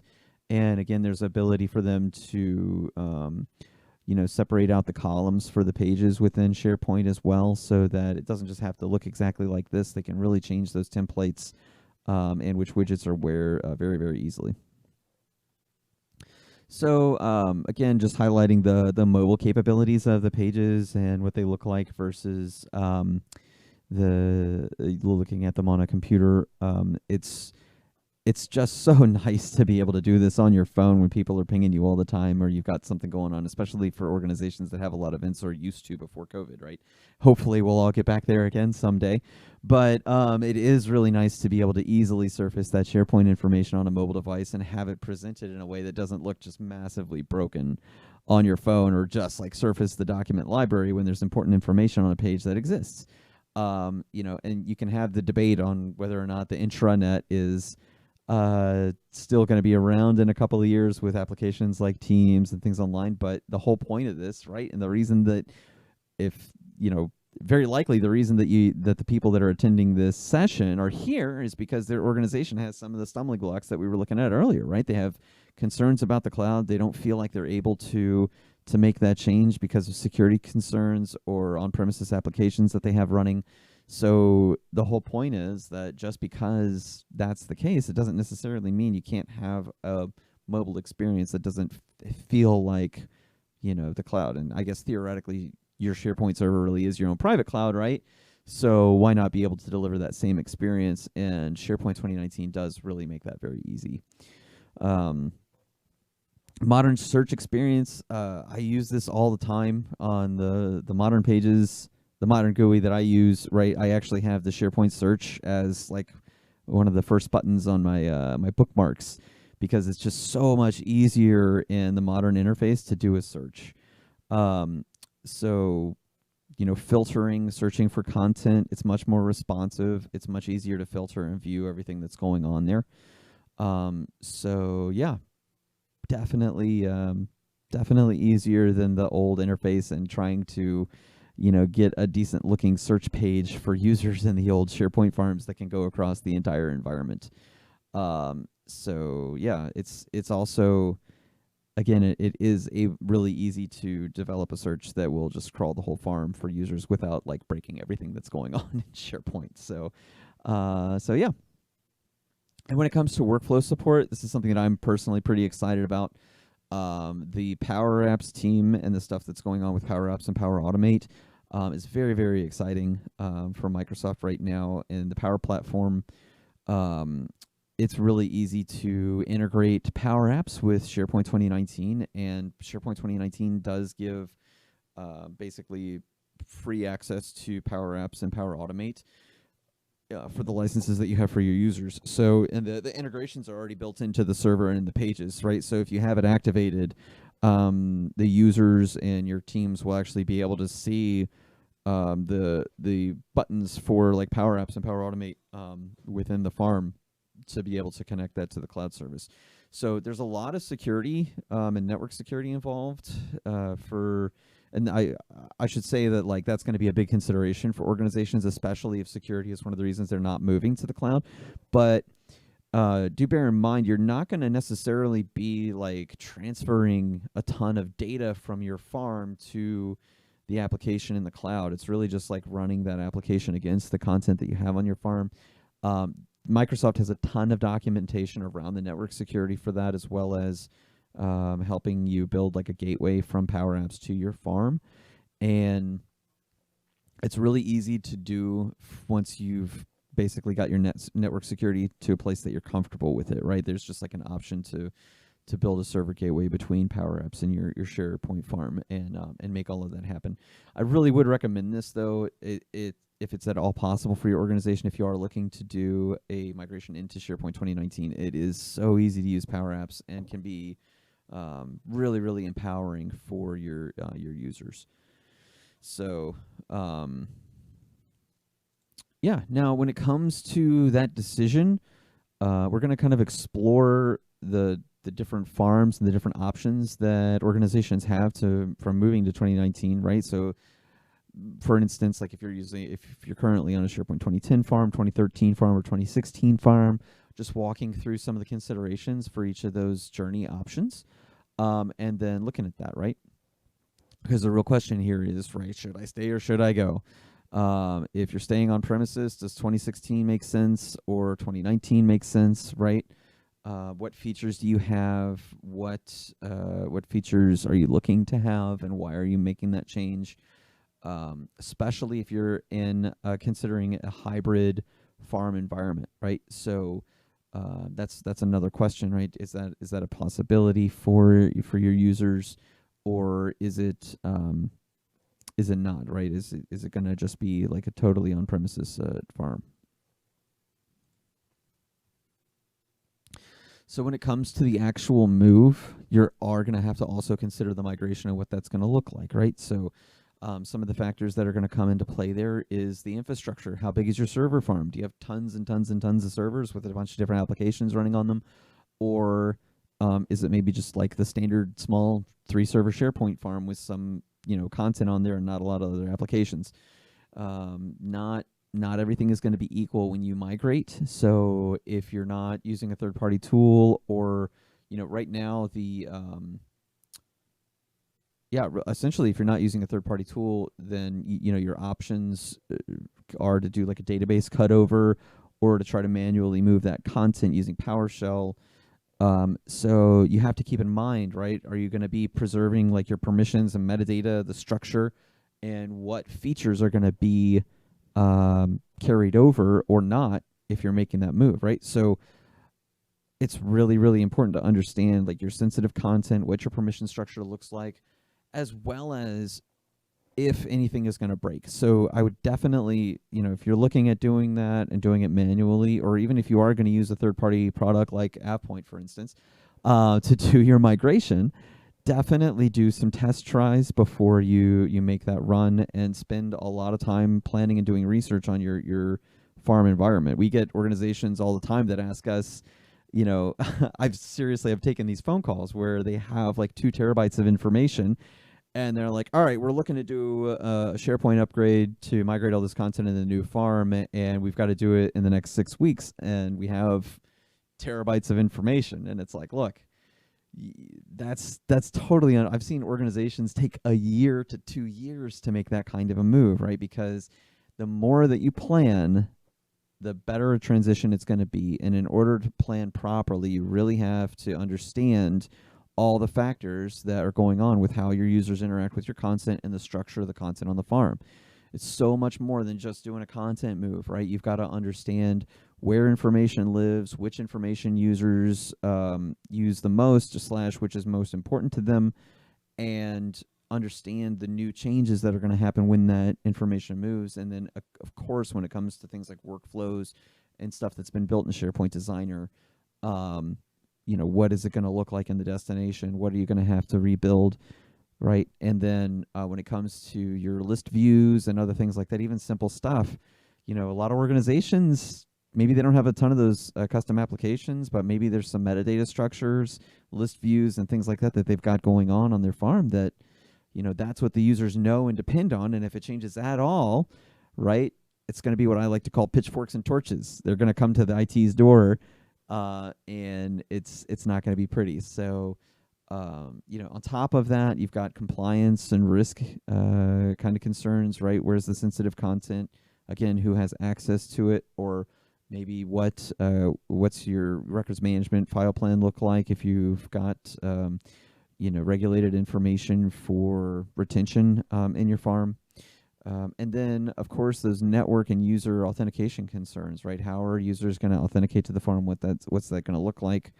And what's the network security for the farm look like as well? So when we look at the comparison of features, 2019 has that modern experience. There's OneDrive for Business. There's durable links. That SharePoint homepage is great. You do have the option to stay classic and build classic sites there. But there's also, a hybrid app launcher. It's kind of like a waffle where you can kind of choose different applications within the farm there and where to go. There are a lot of different options with, your threshold. I should say it's better to understand your thresholds and limits for SharePoint 2019, but there's a lot more that's available in SharePoint 2019 than a lot of previous versions. There's also a hybrid picker. It's really easy to choose how that connection is going to happen. What if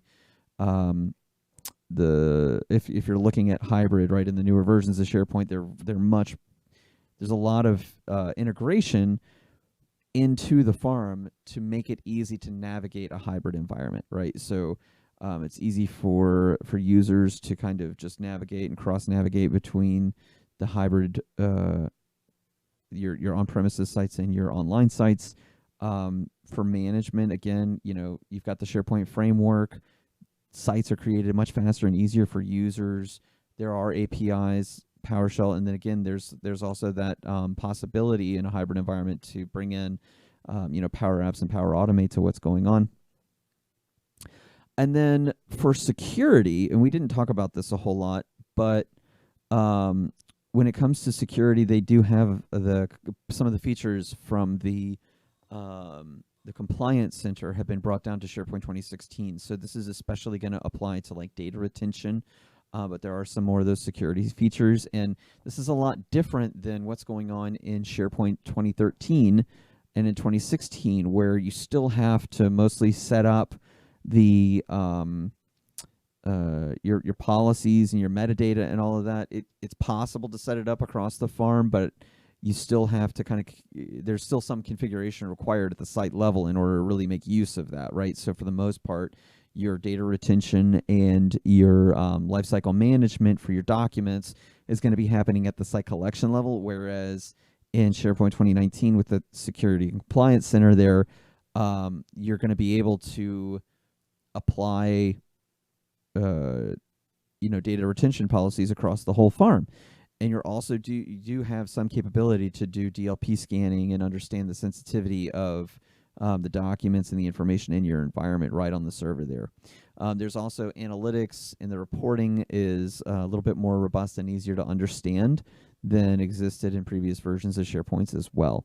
And again, with further APIs in SharePoint, it might be easier for if you've got a couple of PowerShell gurus on your team, or you yourself are a PowerShell guru, much easier to develop an application that can pull information to display. And then also, with Power BI, I'm just going to throw that out there, right? The desktop version of Power BI, really easy to connect to a lot of this information to surface as well. Right, so if you're on SharePoint 2010, you have to migrate, right? Extended support is ending in 2022. The primary support for SharePoint 2010 is ending this year. So it's really important to understand that if you're not already aware of this, the farm is going to be really hard to keep secure past this year into next year. So, there's a lot of benefits that we've listed here for looking at SharePoint 2019 and going ahead and make that move. Really, the biggest argument here is, why not go ahead and move to the most recent version of on-premises SharePoint if you really, really have to stay and keep that farm on-premises. You really will need to use a migration tool if you want to skip versions of SharePoint moving forward. So the only way to do this natively would be from move to 2010, 2013, then to 2016 and so on. So it really is recommended to use a migration tool to go ahead and make that move. And then, when we're looking at SharePoint 2010 or 2013, if that's where you are and you are already planning on moving to 2016, or if you're still planning on that now, it may be hard to stop momentum on the project based on, where you are currently and looking at that. I'm sure there are some organizations out there that have been kind of planning their migration for a really long time, and that's why 2016 was still on the table. But with 2019, the differences are really going to be minimal with great increase for, I would say great benefits on SharePoint 2019 if you're looking at that, right? Because, SharePoint 2019 is still going to allow you to have that classic interface, but it has all of these modern features and has that ability to provide that responsive capability for your users. But mainly when you're looking at a migration project, that change management is a huge part of everything that's going on. So you may, especially if you can get anybody to take a look at it, SharePoint 2019 really may reduce that that burden of change management for your users and for your organization, especially if you're able to, to install this into a hybrid environment, right? So definitely worth taking a look at that and seeing what that looks like. If you're on 2016 and looking at migrating, there's still a lot of advantages, especially when it comes to the hybrid capabilities of 2019. There's a next generation sync client. The development framework is primarily different. So if you want to maintain, again, that classic look, you still can. But again, especially with those hybrid benefits, if the organization is kind of slowly looking to move to the cloud or slowly having that cloud adoption, it's a lot easier to maintain that in SharePoint 2019 than it was in 2016. So definitely may be worth it for your organization.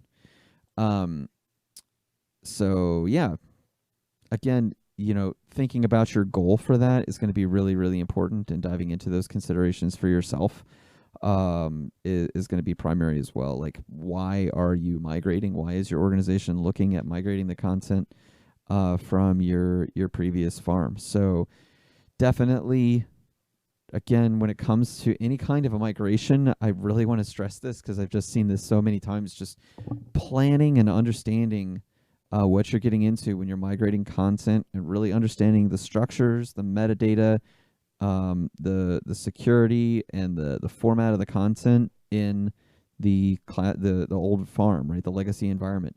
When you're looking at all of that, think about what the users are doing on a regular basis. What content is most important to the users? How are they used to interacting with the farm? And what may or may not be easier for them in the new environment, be that hybrid or solely on premises, right?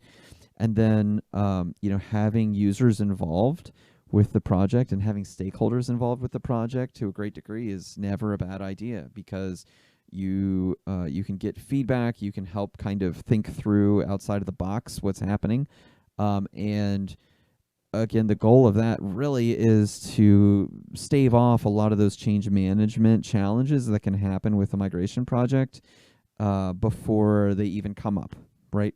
So definitely take the time to go into those considerations and really flesh them out if you can when it comes to the migration project, and don't forget to think of it more as a change management project than it is just a content move, right? Because where that content goes and how it's formed in the destination environment is going to determine the productivity of the users for your organization, right? And that's, when it comes to the business, that's what they're thinking about, right? This is going to be better for all of us, better, faster, stronger, etc. But that's not going to be true if the users don't know how to use the new environment, if they don't understand where their content is, right? If they don't like it. But if they're involved in the process and it's easy for them to find what they need to find, and there's a clear understanding of what's important to them about the environment, then again, you're going to have a much, much smoother migration. So thanks again for having me today. Thanks to everybody that joined the session. Really, really appreciate it. Hope you enjoy the other sessions that are going on today, and really appreciate it. Again, my name is Hunter Willis. I'm with AvePoint, and hope that everybody is well and safe through this season, and that we can all start attending conferences again in person soon. But really, really appreciate Petri doing this today as well, and happy to be here. So again, if you have any questions, feel free to reach out to me based on the contact information, hunter.willis@avepoint.com. The session has now concluded. Make sure to download your handouts and stay tuned. We have many more sessions ahead.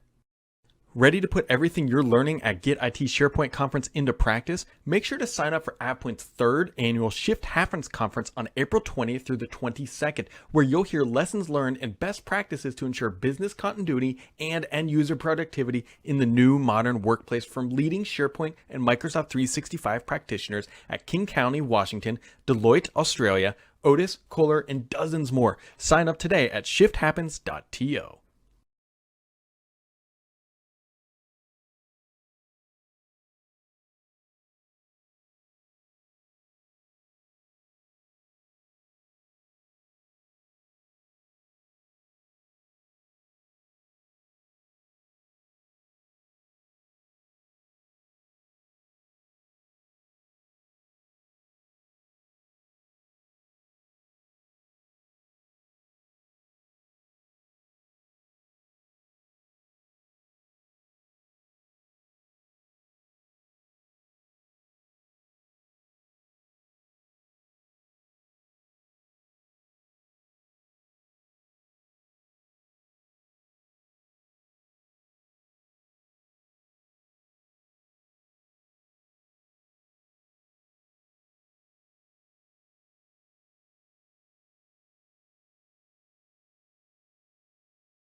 Hey, welcome back to the conference. Hopefully you guys have enjoyed all the learning you've done thus far, right? You've got to hang out, you've got to learn some SharePoint on-prem stuff, some migration stuff, other SharePointy things. Well, this session is more about SharePoint Online.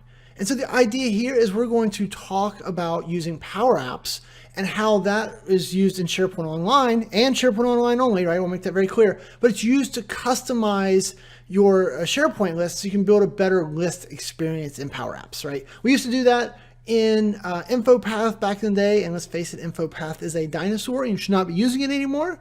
So what I'm gonna do today is introduce you guys to Power Apps, how you're gonna use that to customize your forms, and we're just gonna talk through all the mechanics of that.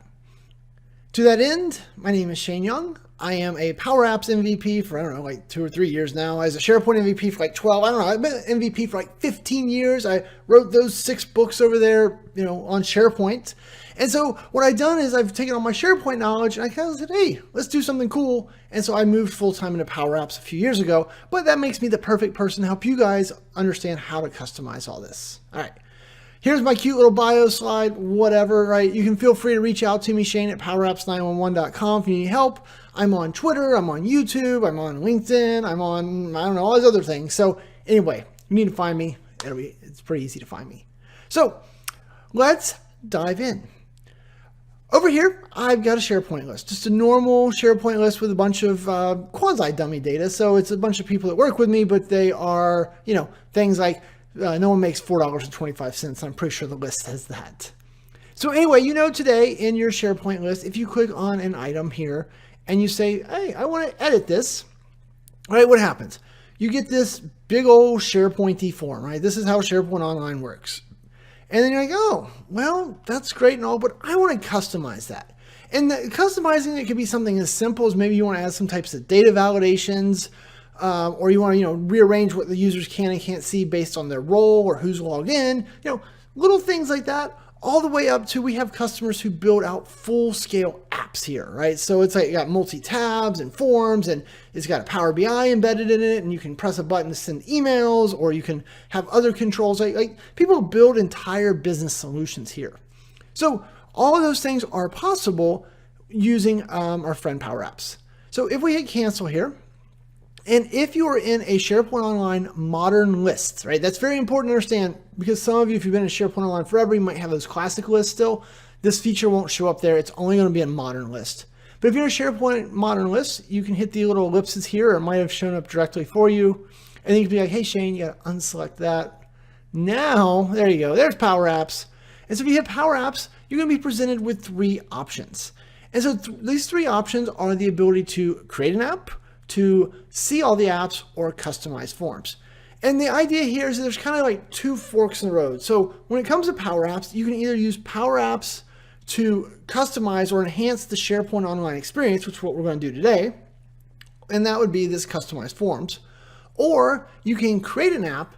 And so sometimes we want to go build an app, like a standalone app that we run outside of SharePoint. And then we want to just use SharePoint as our database, as the back end.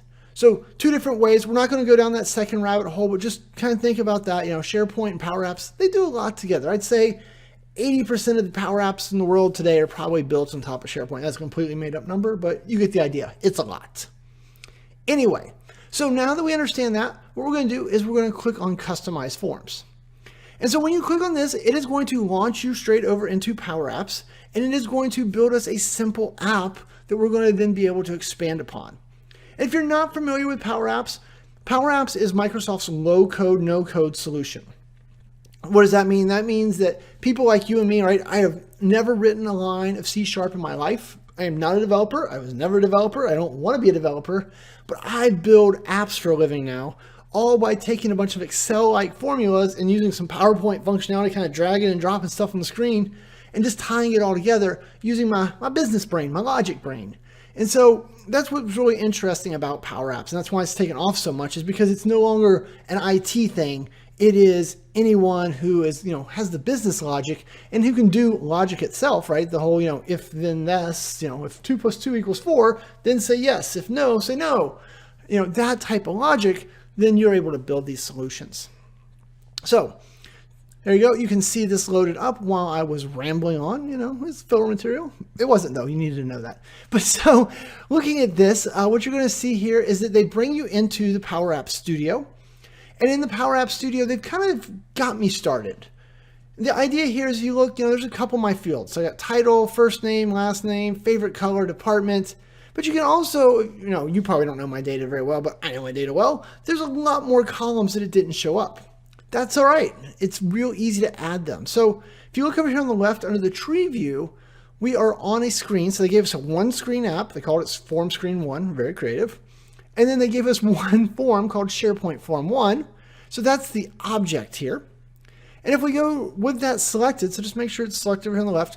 Over here on the right, if you click on Fields and Edit Fields, you see the 5 that we have. So I can be like, oh yeah, I want department to be right after last name, right? We can rearrange, pretty simple. Yeah, not very exciting.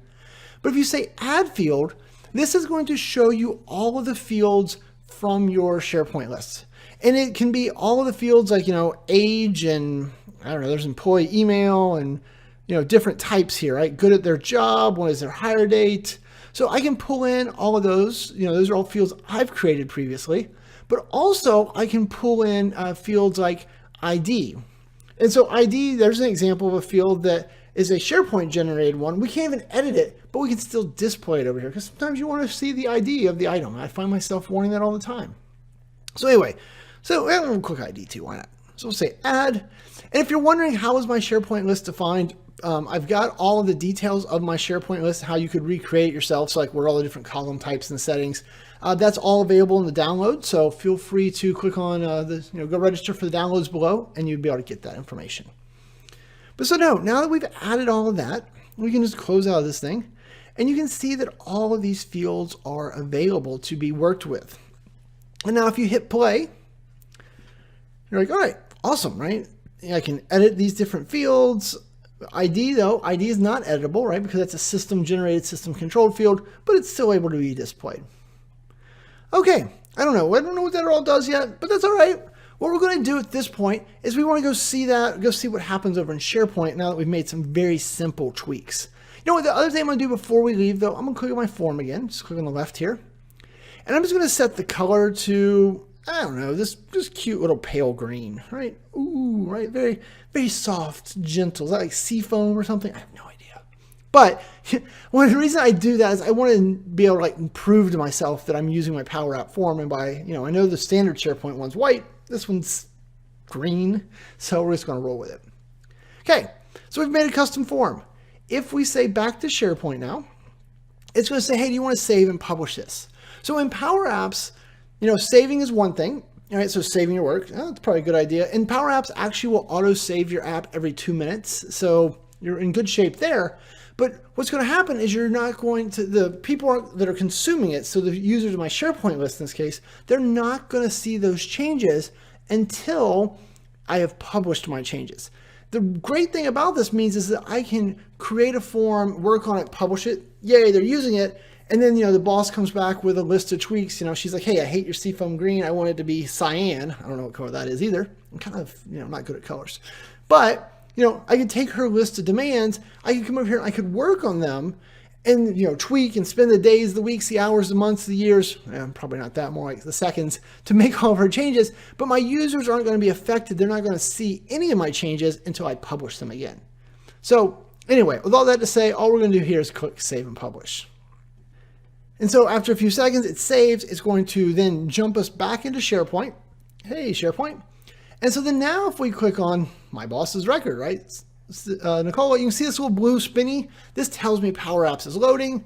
There is my beautiful green color. And you can see that, look, I see all my data. Awesome. But now, if I don't go up here, you can see that the form is in view mode by default, right? So when you click on this, it just launched it in view mode, which means I can see, but I can't change it. And if I say edit, then you can see that all the fields that are editable, like good at their job, will say she's not, ha ha ha, don't tell me. But so I can change all this data, very cool. ID still not editable because Power Apps is smart enough to know that it can't edit that anyway, so it doesn't let the user even try. But so then now, right, awesome possum, we hit save. And so then now you can see if we scroll over here to the right in the list, Nicola is not good at her job. So there you go. So we know that our changes are working, right? We've made a change, we've customized it. And for a lot of our, people first getting started, that was it. That was the profound moment they needed, was just that one little thing. But I'm allowed to talk to you guys for much longer than that. So we're going to go through now and start to get into more of the details and understand a little bit more about what's going on.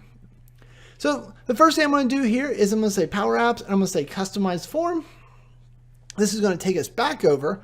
Now, and you notice this back and forth takes a long time. So this time when we go back to SharePoint, we're going to do it slightly differently so we don't have to wait on this whole interface to load, close, load, back and forth, right? I'm an impatient person. I do not want to wait for that. But I'm also a nice person and just cut out all that waiting for you. Ha, you're welcome. All right.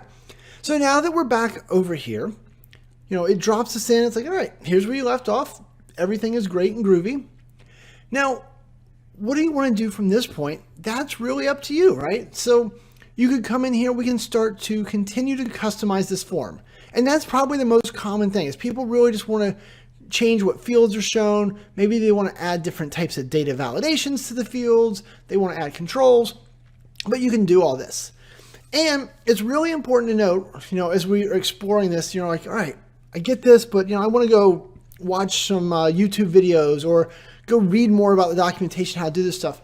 Keep in mind that this is just normal Power Apps at this point, right? I am not in some weird version. So if you go find a Power Apps YouTube video on customizing forms or adding tabs to forms or those types of things, all the things, even if they're not doing it in the context of customizing a SharePoint form like we are, all of those same exact techniques work. There's nothing special about this version of Power Apps versus that version. So you can watch and learn from there and apply it here.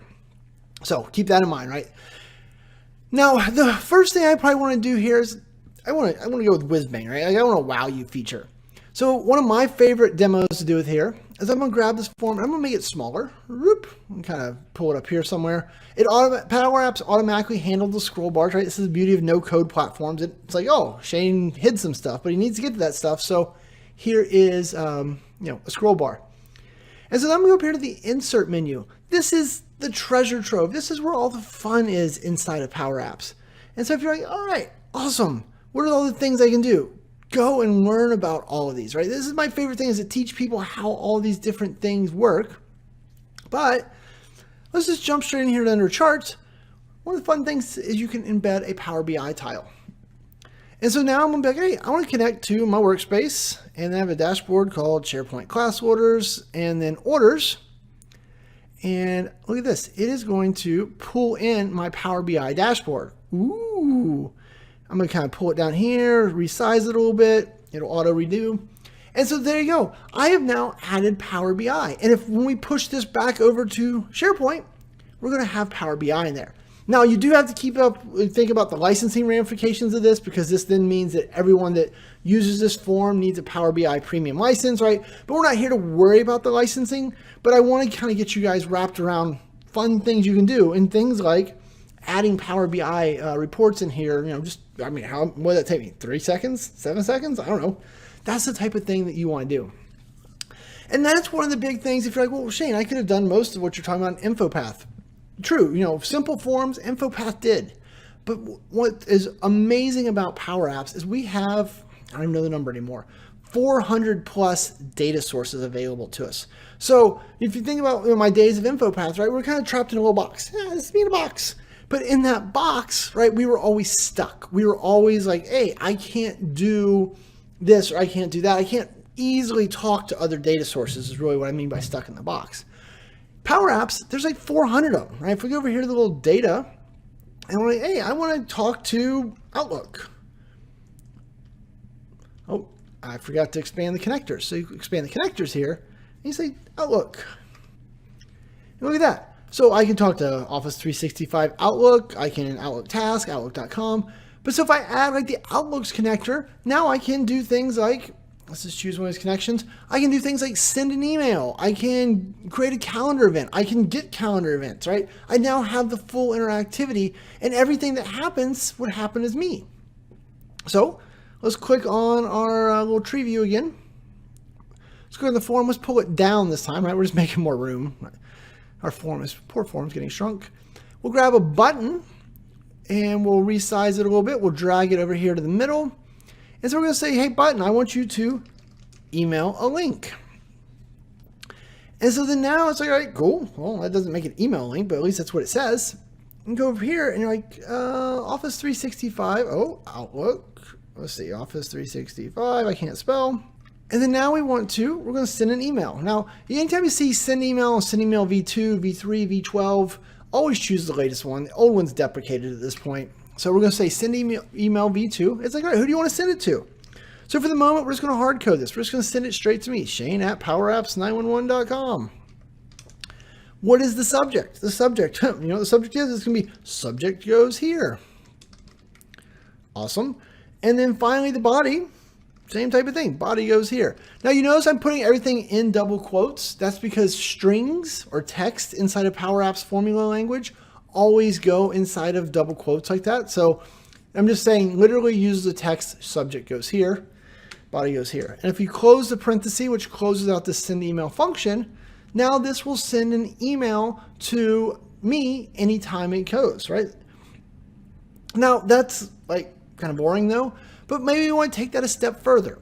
Probably. Well, one of the fun things that a lot of people don't know is that the body is actually able to do HTML. So if you know how to write HTML for like a link, you could do something like this. href equals, and then we're going to use single quotes.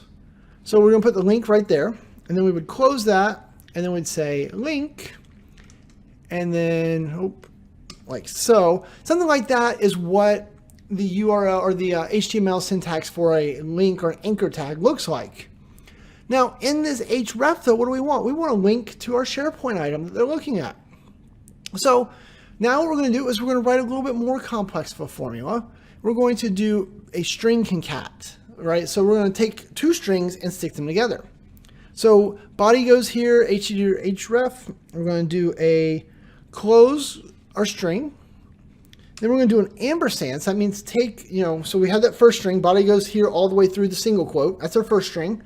And then add on to that string, we're going to use a special object. So when you do these SharePoint forms, you get a special object called SharePoint integration. That is how this form knows what SharePoint list it's tied to and what data is going on there. So we can do SharePoint integration. That returns us the object that we're the SharePoint connection. So then now we're going to say, hey, I want to get these selected items. So which item in the SharePoint list did they click on, which is how we know what to show, right? We're showing Nicola's record. Hers is a currently selected record. And then we're going to say for that, there is a column called link to item. So you can see the URL right there. SharePoint automatically generates it. I didn't have to do anything. I just had to know where to find it. But so now our href, the portion we want to send it to, is that link. Perfect. So now we're going to do another ampersand. And then we're going to do our double quotes again to start the text. And then we want to start with the single quote. And so if we highlight this whole little thing, it should preview for us if it's going to be nice. Sometimes it will, sometimes it won't. Nope, let's see. Let's move this out of the way. Put this down here. Now will you do it? There you go. So then that is showing me that that's exactly what it's going to generate, which is what we want, right? That should make us a clickable link. The cool thing is we can hit the play button, the preview button, click email link. And then now let me switch over my email and grab that email. Boom, look at that. So subject goes here, it's from me, to me. Now, if you're wondering who's it's from, it's always going to be from the person who pressed the button. So if I logged in as Nicola, it would come from her. If I logged in as Chewy, it'd come from him. Whoever presses the button needs permissions to send an email, but then we're going to use their account to send it. And then last but not least, body goes here, and then we did the link. Let's click on that, or tap, as you might say. And look at this. It is loading us straight into SharePoint. So we are able to send out a link straight to our SharePoint form. Also notice this SharePoint form is the green one. It doesn't have the Power BI at the bottom or the email at the top. The reason for that is because we haven't published our change yet, right? We haven't pushed our changes out there, even though we've been making those changes in our app. So let's push this into SharePoint now. So what we're going to do this time, we're going to do it slightly different, right? Because we've said we want to do this with less work. So we're going to say File, we're going to Save. So this is forcing the save to happen now. I think you know what the save button does. If you didn't, did you know this is a floppy disk, not a save button? Yeah, I know. Then we're going to say Publish to SharePoint. So this is going to publish our changes out. And now that it's published, what I'm going to do is I'm going to go up here, I'm going to right click on this, and I'm just going to say Open this in a new tab. So that way I can just have both SharePoint and the list open at the same time, and I don't have to keep like closing and opening Power Apps Studio, because you saw last time, that might take 30 seconds sometimes, and I ain't got 30 seconds. So that looks good. And with that looking all nice and pretty, what I want to do now is let's click on this record, and look at that. Our form loaded. There's our email link button now. And then our Power BI report hopefully is going to load, but if it doesn't, we're not going to judge because, it's you saw it working over there. It's easy for me to mess those up over here. There we go. The silly thing finally loaded. Who knows?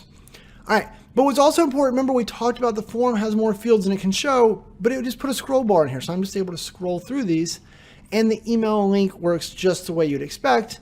And it's dynamic. So like if we click on Chewy's record here, let's click Chewy, we'll email a link to Chewy's record. Then I'm going to get an email again. Let me grab that. So there's the email, and if we click the link, this time it should load in here. It opens up Chewy. It's asking me to authenticate. That's fine. But look at that. There's Chewy's link, and we get the new version. So very, very fun stuff. Very cool stuff. But you just have to kind of, work your way through it step by step to get there. So now that we've done that, let's switch back over to Power Apps again, and let's talk more. And maybe before we switch, let's look at one other thing. So if you hit New, you notice that we get a blank form to fill out. Whereas if we clicked on a record, we can get the view access. And we have the save and cancel, copy link buttons up here. Whereas if we click on this one, we got the edit all, and then we got save and cancel, copy link now. So you're like, hey, I see a bunch of buttons here, but if we switch back over here, in Power Apps, we don't get control of those buttons. And for the longest time, that drove me bonkers. I'm like, what do I do? How do I deal with this? Well, it turns out that if you want to deal with that, what you're going to need to do is you're going to have to be like, all right, well, if you click on the SharePoint integration object right here, they've hidden it from you. Hit the drop down. Look at this, on edit, on new, on save, on view, on cancel.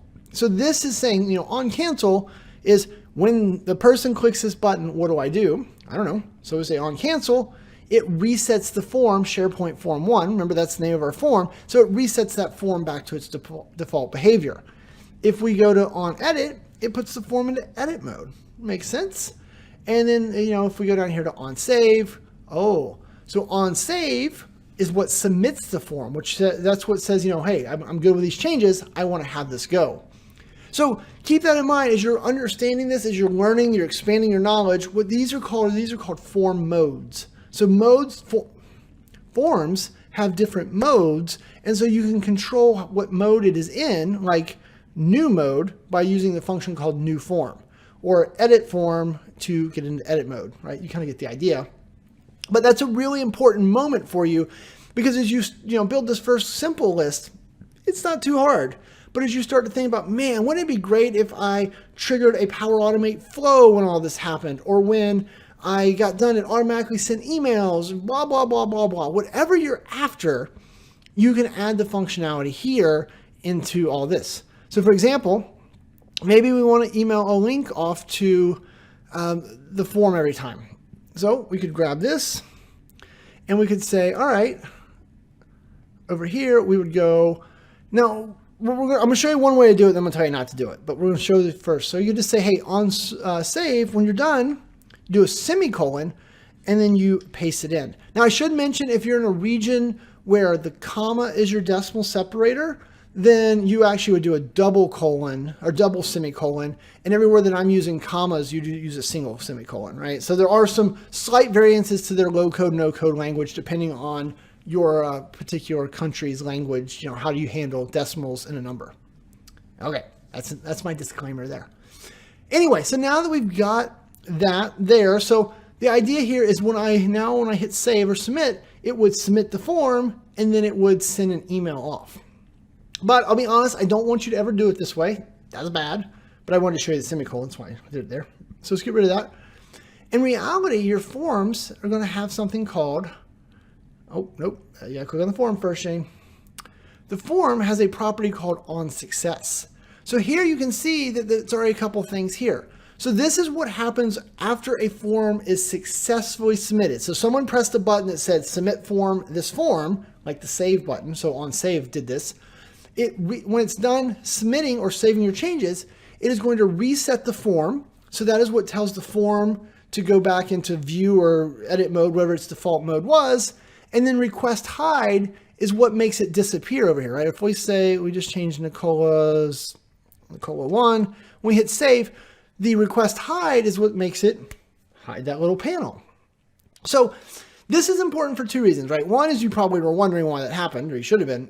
But two, this is my chance to remind you that you're able to reverse engineer a lot of this stuff. You know, if you're trying to figure out, like, if anytime somebody comes to me, they're like, hey, this isn't working, I don't understand what's happening, I always tell them, make a new list, customize the form, and then come in here and see how they did it in an untouched version, right? Because a lot of times people have spent days, weeks, months in here making tweaks, and then they broke this one, and I can't get it back to the way it was. Probably fair. So I tell them to go look at a default blank one and look at how that one is set up, so they can then be like, oh yeah, I forgot to put request hide in here. Got it. Anyway, what we want to do is put our little semicolon back in there, and then Office 365 send email. So then this should do this is going to do all the things it was doing, and then it's going to just automatically send an email at the end. You also might be thinking, well, Shane, I don't want to just always send the email to you. I want the user to be able to email themselves here. That's great. So in Power Apps, there is something called the user function, and that's how you know who's in your app. So if you grab this form, we're going to make it smaller again. When we're done, this form's not going to exist. We're going to add a label. And so labels are a great way to figure out and understand, to troubleshoot, to learn in Power Apps. Because labels just show whatever data you give them. So I'm going to use a label. I'm going to say, hey, use the user function. And so it says, hey, I'm a record. Well, that's not what we want. But look, that record, and record means like row or line of information. It has a full name column, me, my email address, me, and the image, my pretty picture. So you see these things. So you just go up here and go user.email. And now you're going to see Shane at Power Apps 911. So that is a way to get my email as a string. What's great about this, though, is this is no longer hard coding it to me. So if Chewy logs in, it'll say Chewy at Power Apps 911, right? It's never tied to a specific user, or it's the current logged in user. You can't use Power Apps anonymously, right? Everyone has to have an account and a license to use your Power App. So to that end, Power Apps already knows who you are. But so now we can go back to our little on success, instead of hard code sending it to me, we could send it to user.email. And so then now this would send the email to the user. There's other ways you could go about this. You could prompt the user. You could use the Office 365 users connector to show them a drop down of all the users in their org so they could choose who they wanted to send the emails to, right? There's so much more to learn here, but because you've got the 400 plus connectors, you've got all of these different options to go and do all this. Okay. So I'm liking what we've done here, right? I mean, other than my form looks terrible, but I promise you're going to learn to make these beautiful. It's just, I want you to learn. I always try to focus on learning mechanically first, beauty second. So a couple other little quick tidbits here. What if you want this form to be bigger? We had a customer had over 105 fields they wanted filled out. I didn't think it was a good idea, but they wanted it. So what they did was they went in here and they said, hey, file, settings, and then they went to screen size and orientation, and they said, instead of using large or small, they went to custom, and then they changed this thing to be, let's just make it 800 wide. They said apply. So then now this is going to increase the screen real estate. So look at how much bigger my form got. And then maybe now we're going to say, you know what, form, instead of being in this single column layout like we've been using this whole time, let's go over here and let's make you a 3-column layout. Ooh, look at that. Now we've kind of got everything up where we could see it. Maybe we'll take the Power BI just down just a tad. And so, with a little finagling there, we kind of rearranged things and did it. So there we go. We'll pull that over. I don't know why I left this on the screen, but since it's there, we'll make it nice. And so now we've made it a little better. Now we're going to say, hey, file, save, and then publish to SharePoint again. Perfect. Now, if we go over here and we immediately click on Greg's truck driver record, we still see the old one. Okay. This is because it's cached. 9 times out of 10, you can do a refresh here. And then now we'll be able to click on truck driver and we can see that it's loading wider and that we know that it's about to happen. Sometimes though, you get really caught into making these little minor changes. It's hard to visually tell if you've made the change or not. In those cases, I'll put a label on the screen. I'll put just a little V1, V2. I'll just write it in the bottom corner. So in that way, I can visually confirm, am I seeing the new form or the old form? But this one obviously isn't. But you can see now it's taking up more of the space because we've made it horizontally wider. We went to the columns. We got all of our fun stuff up here. So great example of how this works. And here, I'm going to show you, I'll do the whole Julia Childs. I'm going to take it out of the oven. Let me show you an example of this, of what it looks like when you do it a little bit nicer. One sec. Okay, so here's one that I built in one of the classes I teach. And so here, if we go right here, you can see that this is the example of the same concepts, but done, in a more drawn out fashion. So I could do them in a pretty way, but you can see that, you've got a nice looking form here. You've got the email link option. If we click on that, you can say, oh, look, I can even choose who do I want to send it to. So I'm going to send it to Allison, sure. And then I can hit the send button, and this screen apparently didn't get the pretty treatment, but you get the idea. And so then this would send a link to this to Allison, or I can cancel out. And what's really cool here is this Power BI report. I'm actually using query parameter filters. So you can see that like Jennifer had no activity on September 9th, but if I go in here to Greg's record, you'll see that it should reload. And Greg had, stuff he did on September 9th, but he did less on September 3rd. So, you can go a lot further with these solutions. As I mentioned earlier, we have customers who've done things like tabs and a lot of different little neat interfaces there to make it better, a little more robust as they wanted. Okay. So switch back over to our original one. So now let's say that you've rolled this out and you're like, all right, I want to do more with this. This comes up a lot. So there's a few things I want to talk about here. So the first one is, if you know much about Power Apps, we'll go back to Power Apps. Often what we do, or the way that Power Apps works outside of this customized SharePoint form, is we actually have to, manage the app a little bit differently. Because we then, once I build a new app, I then need to save it, publish it. I also have to share it. So I have to say I want to share it with Chewy and Ferguson and Nicola and the whole team, right? I have to push it out. In the case of building one of these apps where you're customizing a SharePoint form, what happens here is that the SharePoint is actually the owner of it. So SharePoint and Power Apps work together to handle sharing this app. So if we go over here and say File, you're going to see that the Save As is gone, the Share is gone, the Close is even gone, because the idea here is that SharePoint is the owner of the app. I'm not the owner of the app. SharePoint's just letting me, work on its app. So kind of it. So I can't share it out, but I don't have to. Just anyone who has access to this SharePoint list automatically gets access to this app. Also, this app will never run outside of here. If you think about Power Apps in general, or if you've seen Power Apps demos before, typically we just run those directly in a browser, right? Let me show you an example of that real quick.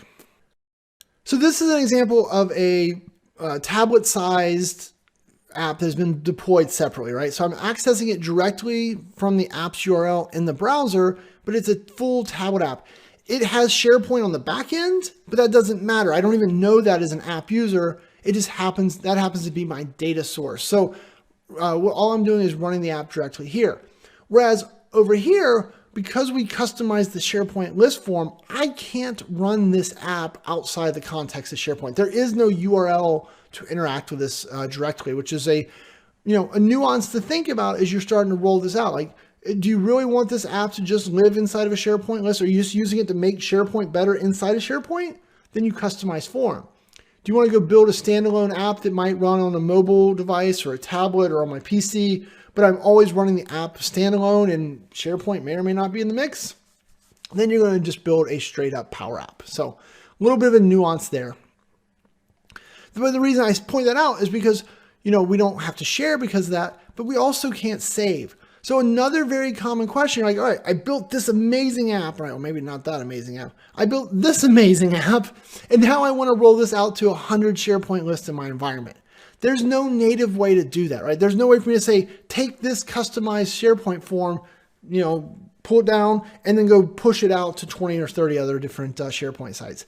There's some different ways. I've seen people like on the internet talk about it, hacky stuff of maybe ways to do it, but natively as a Power Apps guru, I would just tell you, if you want the same functionality in another SharePoint list, sorry, you got to go rebuild that thing yourself. Okay. So that is another one of those little pieces of the puzzle I want to make sure you guys are aware of. And I think the last piece of this puzzle that I want to talk about is, so what if you rolled this thing out and because it's hideous, because I built it in 10 minutes and wasn't really going for pretty. But what if your boss said, I can't stand that. I want you to get rid of that. Make it go away. I just want to go back to the regular SharePoint form. Fair. That is totally fair. So what you could do is we'll go out of here. And as a list owner, I'm going to go up here to the little cog. I'm going to say list settings. And so down here we have form settings. And so when this loads, you'll see over here that it's all right. I'm using the customized form already. Now, if you're like, maybe I can talk my boss into it. Maybe I can make it better and still kind of get there. You could just click the little box here and say, use the default SharePoint form. And then that would go back to the default SharePoint form. Awesome, right? That's what your boss wanted. You can also, then at that point, you have the ability to continue to work on this one, right? Trying to get back in their good graces, maybe. Or you have the ability to delete the custom forms. If you're like me, I've probably built 100 forms for this list, and then I just randomly delete them so I can do the demo again. But you get the idea that, this is where you manage it. So a lot of people, this is an important step of the puzzle for them because they want to come in and, either be able to turn it off or manage it a little better. That's all here. And anyone with the, list, the ability to manage the list permissions will be able to do that. Because remember, even though I built this form, I don't own the form. SharePoint owns the form. All right. So that's our custom list form. And, keep in mind, there's a lot more you can do over here. So let's just go back over here and talk about this for a second. So I would really tell you guys, I want you to explore. I want you to start to figure out what are the different things up here. And we get into scenarios, you saw this as an example of a very pretty, elegant app, right? In reality, it does almost the same thing. It's just a couple of buttons and some forms. So you can build that type of same beautiful experience over here. You have to learn, but make your app work before you worry about making it pretty. Also, we didn't get into it a lot here because I don't want to overwhelm you, but you do have the ability to start to customize these more and more. One of the things a lot of people miss is that there's a little ellipse right here. So we clicked on edit fields, and here we can add a custom card. And so then now we could say, all right, well, custom card. Oh, let's click on edit fields again. Let's pull the custom card up after last name right there. And then I can come in and be like, what? I want this little thing to stretch the whole piece. There you go. I can kind of resize it. So now my form is kind of getting a different little bit of spacing. Oh. And then maybe we're going to go in here and be like, and I want you to have a different color fill. We're going to do this beautiful, right? We're going to continue our, making this thing as ugly as humanly possible. But there you go. So now we've made it an orange bar. And then maybe we're going to throw a label inside there. And we'll just take the label and we're going to say, hey, label, center your text, make it 24 points. And then we're going to go down here to color, make it white. And then we'll be like, section 2. And so we can start to kind of design this thing and give it a little bit more of a personality, make it look a little bit more like InfoPath, which I hate doing, but I know a lot of you, that's where your brain starts because you've done a lot with InfoPath at this point. But that gets you moving in the right direction because you have this ability. Okay, so a couple more little things before we go. One, you might be noticed this yellow warning triangle up here, the delegation warning. So this is not something we're going to cover today, but I will tell you guys in your apps, if you have delegation warnings, that is something you need to look into. They can cause a lot of problems. In this particular case, you're going to see that this is the only delegation warning you're allowed to ignore in the world is on these customized forms, this little first portion. Don't even think about it. You're allowed to ignore that. Every other time you get a delegation warning, find out what that means and solve it or ask yourself if you're okay with it. Another thing we want to talk about, so delegation makes me think of data sources. So over here we added, Outlook. Keep in mind there are 400 plus, and it's everything. It's Azure SQL. It's this platform called Dataverse for Teams. It's Teams itself. It's Project. It's Planner. Project Online. All the pieces of Office 365 are here. But also, to get to 400, there's things like Salesforce and MailChimp and Twitter and YouTube and Oracle. You can even talk to on-premises data. I know a lot of you might have those on-premises SharePoint servers. You can even add that as a data source to your online SharePoint Power Apps forms. Pretty cool, right? Remember, Power Apps forms, though, are not available online. So even if you're thinking about that, you're like, Wait, I just said that wrong. Power Apps forms are only available online. So if you just rolled out SharePoint 2019 on-prem, you're like, hey, I want to add Power Apps to that. You can't install Power Apps on your premises. Sorry, it's just not a thing. It's probably never going to be a thing. So, but you can expose your SharePoint 2019 through the on-premises data gateway so that Power Apps Online and SharePoint Online can talk to it. So a little bit of a different way of thinking, but it is possible. So lots of data sources. I definitely recommend you explore those. Also keep in mind you're looking at those. Some of those are premium, which means you'll need additional licensing. A lot of them are standard, which means the free license, the Office 365 included license that you're using to do what you're doing here is available there as well. So that's that. One other thing I'd be remiss if I didn't show you. In this class, we don't get deep enough to have to show it, but I'm going to show you anyway. If we jump over to a new browser tab, and then here I want you to search for Power Apps Formula Reference. And this documentation right here, this is the single best piece of Power Apps documentation on the planet. Yes, even better than my YouTube channel, I think. No, this is the great starting point, right? Because this is every single function that is available in the language. So if you're like, hey, how do I format numbers to look like currency? Well, scroll down here, there's in the T section, there is a text function. And so in here, it's going to explain the syntax for doing that type of formatting. The reason I bring all this up is because one of the biggest challenges that you're going to have is you don't know what you don't know. And this tool is made to help you understand that. And if you're like, all right, cool, Shane, I'm going to be like you. I know. No, I'm just kidding. But if you're like, hey, I want to really get better at Power Apps, I want to learn them, the best way, what I can recommend is you come in here and every single day, read this list. Don't try to memorize all these functions, right? You're like, oh yeah, arc tangent, blah, blah, blah. I don't even know what that one does. But what I've done is by reading this list and being so familiar with it, I know all the things that are in here. So if somebody comes to me and says, hey, remember that trigonometry thing that you messed up really bad? Oh yeah, cosines. Then I would be able to come in here and be like, oh, well, there's arc tangent, and I think there's a cosine something or another down here. There's a cotangent. Is that the same as cosine? I don't know. But you get the idea. There are hundreds of functions available here. And so by having some familiarity that they're here, they're going to help you get up to speed faster and solve problems quicker because you will know more about, oh yeah, I remember seeing that there was a date time value in there. Let me go see what that does when people ask you a date time question. So this piece of documentation, super important for you. All right, and I think that's about enough for us today, right? Hopefully you've enjoyed this. Hopefully it's getting you inspired. Here's my contact info again. You can feel free to reach out to me, Shane at powerapps911.com. I'm happy to help, or at Shane's Cows on Twitter, though mostly on Twitter I just do memes. All right, and coming up next, you've got Todd Clint. His session will probably be terrible because Todd is not very smart. No, I'm just kidding. I love Todd. He's one of my best friends in the world. But he's going to be talking to you about PNP PowerShell. So a bunch of stuff that I taught him a long time ago, he's now doing a presentation on. That's right. You tell him that I made him, right? He'll appreciate that. Okay.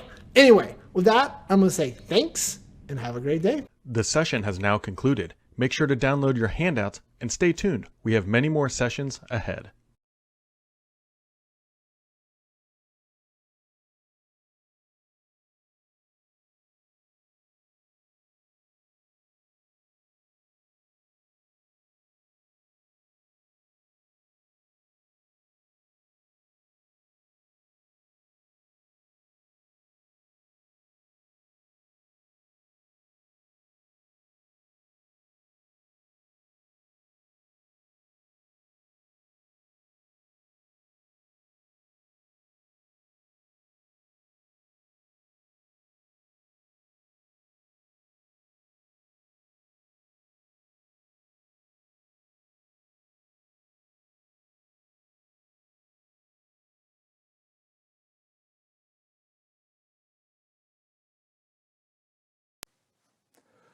Hello everybody, and welcome to the next session of today's Get IT SharePoint Day at Petri.com. I'm super excited. I've been watching the content along with the rest of you today, and it has been amazing, good stuff. I've learned a lot. I don't know about you, and I know that we've got this session and then one more, and then you get a chance to run off to your jobs, run out into the world, and put some of this good information to use. What will I be talking about? Well, today I'm going to be talking about the new PNP PowerShell module, what's in it, why you should care, how you get it, how you can take advantage of all that good PNP goodness. And that's what we're going to spend the next little bit talking about. But first, who am I? This should be a title, vanity slide, needs no introduction. I'm Todd Klint. I am one of the writers here at Petri. I've written some books about SharePoint. I'm a SharePoint, Office 365, Microsoft 365, whatever, MVP, have been for 15 years or so. I specialize mainly in SharePoint, but these days you can't do SharePoint, SharePoint Online, without also doing Azure and Teams and PowerShell and Azure AD and all of those things. So I do all those things, but mainly with an administrative focus. That's really what I do. I don't develop, I can't make pages look good. Anything like that. But I do Office 365 consulting from an admin perspective. You can hit me up on Twitter if you would like. I am at Todd Klint on Twitter. You can also email me. The longest email address I've ever had my entire life, todd.klint@sympraxisconsulting.com. We do nothing but Office 365 consulting at Sympraxis. So we've got devs and design folks and me and all kinds of great stuff. So if you need consulting for Office 365, go to SharePoint or go to sympraxisconsulting.com. And then finally, I've got a blog. You can go to www.toddklint.com. All the things that I'm going to talk about today are in blog posts there. So obviously you can watch this video, you'll see links, but you can also go out to my blog and see all the great PowerShell and PNP content there. Before we get started, I did want to clear one bit up. At Petri, we take technical information very seriously. When you come here to Petri, we want to make sure that you're confident that anything you hear or read is absolutely correct. We want you to be able to go back to your jobs and put all this to good use. I was watching earlier along with the rest of you, and I saw something in a previous session that I wanted to correct that wasn't completely accurate. In Shane Young's session, he said this session was not going to be very good. That is incorrect. This session will be very good. He said that I am not very smart. That is also incorrect. I am very smart. I have it on very good authority. My mom told me just yesterday how smart I am. So, I mean, I figured that's pretty trustworthy. And he also said that he taught me everything that I know, everything that I was going to teach you. He was very close on that one. That is the closest that he came to saying anything factual. What is true is that he taught me everything he knows about PNP PowerShell and PowerShell in general. But turns out that's not actually very much, so it's not all that I know. So hopefully Shane is watching this and he'll be able to learn some things about the PNP PowerShell as well. Now that we've got that errata, those corrections out, let's dig in and let's see what we got. So first, what is the PNP PowerShell? I don't think I'm overstating things when I say that it is the premier PowerShell module that Microsoft 365 admins such as myself and yourself need to do our jobs every day. There are many modules out there for Office 365, and you need them all. There's Exchange, and there's Teams, and there's Power Apps and Flow. There's Azure. There's just a bunch of them. SharePoint, the SharePoint official one. There's a bunch of them. They all have different niches, but this one is kind of the best one. It's like kids and pets and all that. You don't want to pick your favorite, but don't tell the other PowerShell modules. The PNP module is my favorite. Just between us here, circle of trust. What makes it so great? A lot of things. And I think the biggest thing that makes this such a great module and such a great product is that it's community driven. So it's folks like me and folks like you that drive where this goes, that drives what commandlets end up in here, what functionality ends up here, how they work, how they get fixed if they don't work correctly. You and I, we drive all that. And it's also open source. So you can go to github.com/PNP PowerShell and you can see all the code and you can get in there and make corrections and raise issues and make suggestions and things like that. And it has really helped this product evolve. And I think I would be remiss if I didn't mention another thing that makes this great is the leadership, the folks that run this project. Erwin von Husen is kind of the main guy, the big dog, the godfather of the PNP PowerShell. We would be nowhere without him. And his dedication to this has really made it what it is today. But there's a bunch of folks up there that run it. And without them, this wouldn't be where it's at.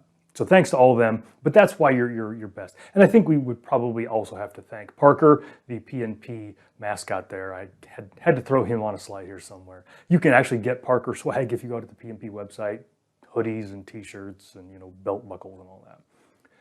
So that's great that this is the best PowerShell module, but why do we care about PowerShell at all? Why should we go to this trouble to learn PowerShell? There's all kinds of great UIs out there. Why don't we just use those?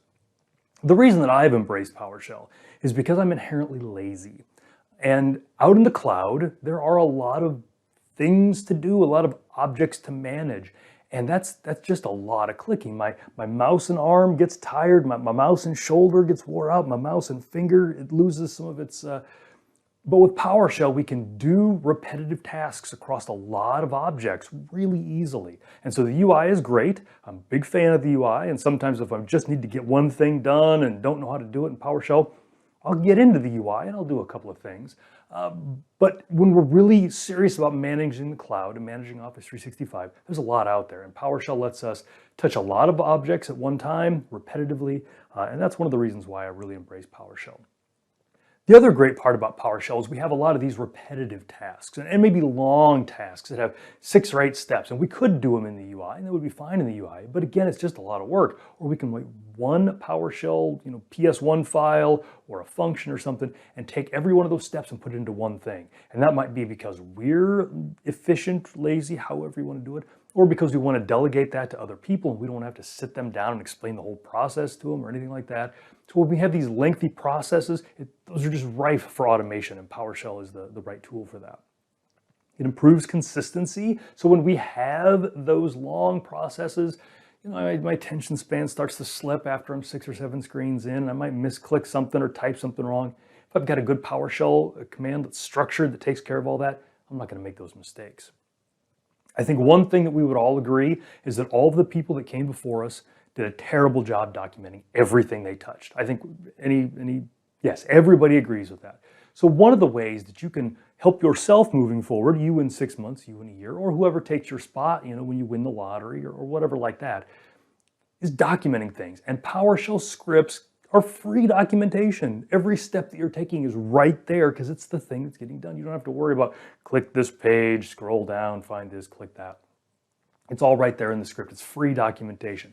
And if you throw it up on GitHub, then you can share it with people and you can have version control and all of that. It's scary, sounds a little developer-y, but honestly, as a guy who spent most of his career mocking developers, GitHub's not that bad. And I use it for all of my personal things as well.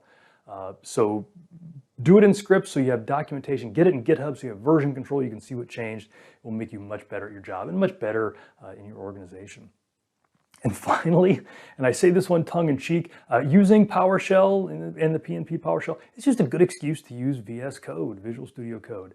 At this point, we're looking at the beginning of 2021. The PowerShell ISE has been deprecated. It's not getting updated anymore. Notepad's still out there, I guess. You can write your PowerShell in Notepad. But VS Code is a free tool, and it is the place to do all of your PowerShelling. And the great news about that is, while it's scary and very developer-y, it really makes the experience better. So for instance, it's got integration with all the GitHub bits, so you can write your PowerShell scripts inside of VS Code, automatically merge them, submit them, all the changes come back down.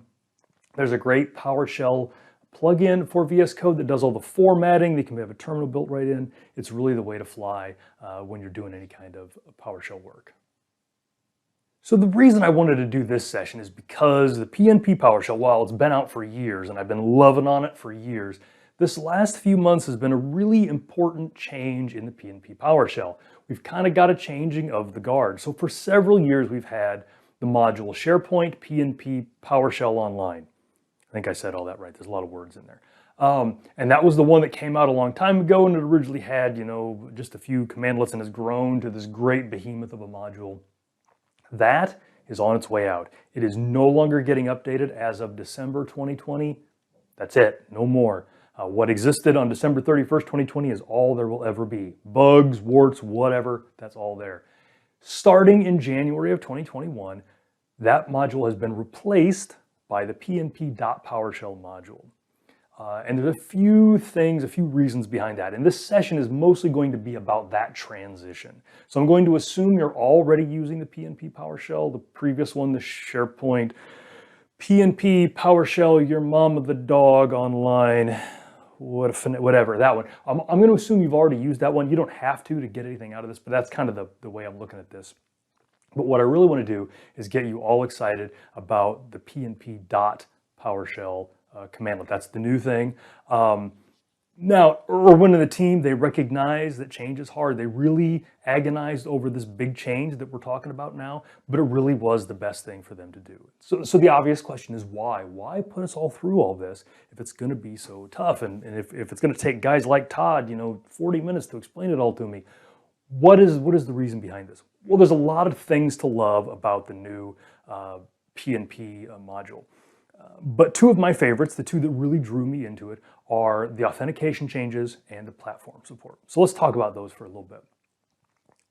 When the SharePoint.pnp.PowerShell.online, when that whole module came out, 15 years ago or whenever it came out, obviously its focus was SharePoint. It's right there in the name. It's sort of towards the beginning. It's easy to get lost. By the time you get to the end, you've already forgotten what the beginning of that was, but trust me, SharePoint's really there in the name. And that's because that's where the focus for that module was. It was on SharePoint.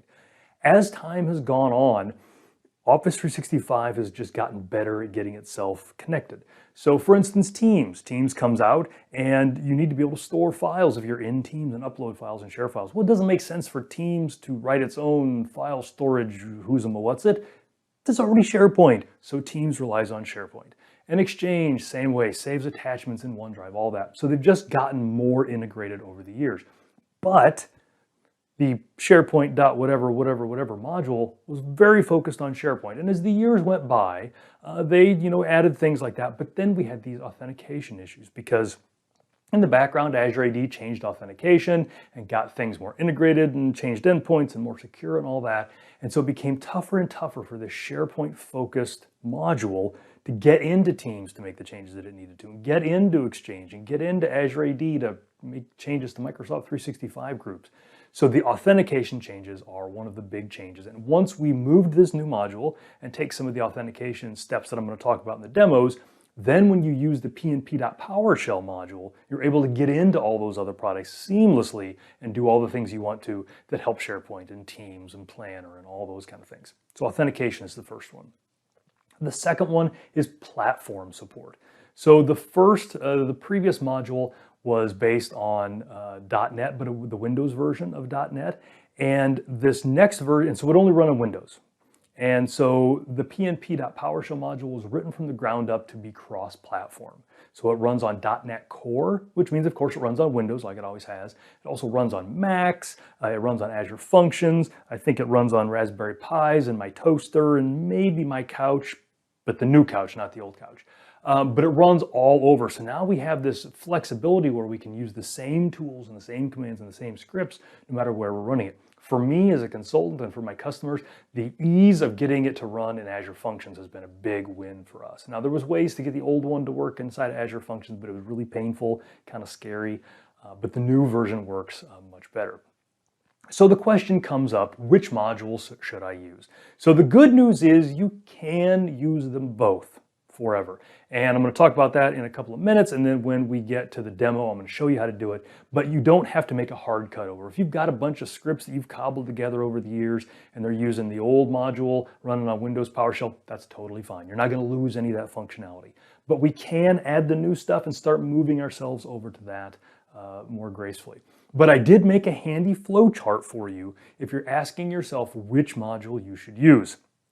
So one of the limitations of the new PNP.PowerShell module is it will only ever work against SharePoint Online, against Microsoft 365. So when you're asking yourself, which module should I use? The first question you need to ask yourself is, which version of SharePoint are you using? If you're using an on-prem version of SharePoint Server, then you use the old version. But remember when you do that, the module name is a little different. It's going to be SharePoint PNP PowerShell 2013, 2016, 2019, install module, all that stuff you've ever done. You will continue to use that on Windows PowerShell 5.1. If you are not running against SharePoint Server, then use the new one, use the PNP PowerShell. And ideally, you'll use that on PowerShell 7. We'll talk about that in a couple of minutes. It will run on 5, but ideally run on 7 is what you'll want to do. Okay, so as I look out at all your faces, I see you're completely whipped into a lather about this new PNP module. So how do you get it? How do you do the thing? Well, the good news is, like I just said, it will install on Windows PowerShell 5.1 or PowerShell 7. So wherever you were running PNP PowerShell before, you can continue to run it with the new module. It installs the same way. When it first came out, it was not completely released, not stable. And so when you ran the install, you have to do the allow pre-release. But now we have a stable version, so you can run the stable version. The team is still, putting some shine on it, putting some polish on it. So there are pre-release nightly builds that you can use. But to install it, you just install it the same way you installed the last versions and all the other modules you know and love. Install module pnp.powershell. And again, when we get to the demo, I will show you how all of that works. You can see on the page there, it is just in the PowerShell gallery like all the other modules. You can get it that way. It can coexist with the old version. So again, you don't have to worry about scrapping everything. For the most part, pnp.powershell will be backward compatible with all of the scripts you wrote with the old one. There are some changes, and in those cases where there are issues where you have to run the old module, you can have them both installed on the same machine at the same time and run your scripts with the old one. I have written a blog post about that whole thing with lots of screenshots and all that at toddclint.com/posh, both modules. But again, we're going to be covering most of that in the demo section. So I've mentioned a couple of times that the two different modules can coexist. You can have your cake and eat it too. Eat all you want, still lose weight. As you can tell, it's nearing mealtime for me. But when you do that, it gets a little tricky. And I talk about this because I find myself in the same situation. I have some customers we've got a lot of scripts based on the old version of the module, and they're a little hesitant to move to the new one. But then I've got some that are ready to go to the new one. So I find myself in this awkward situation. So we can do both. I am doing both, and it works okay. So kind of what are the basics of that? Well, the first thing is we need to understand some PowerShell basics. And that is the difference between installing a module and importing a module. And in the screenshot here on the side, you can see I have listed all of the commandlets on my system that have the noun module. You can see there's a bunch of them, but you can also see that some of them are in the PowerShell get module, and some of them are in the Microsoft PowerShell core module. That's important to know. So install module, that is one of the suite of these tools that is part of PowerShell get. And those PowerShell get commandlets really work with repositories like PowerShell Gallery, for instance, or other repositories. There are a bunch of different ways that you can install PowerShell modules on your system. You can just drop a folder in. It can be an executable that does a thing, whatever. Install-module is one of many ways that you can install modules. And that's all that it does. It just installs the module. It just lays the bits down in specific directories on your computer so that your PowerShell host can find them when you want to use them.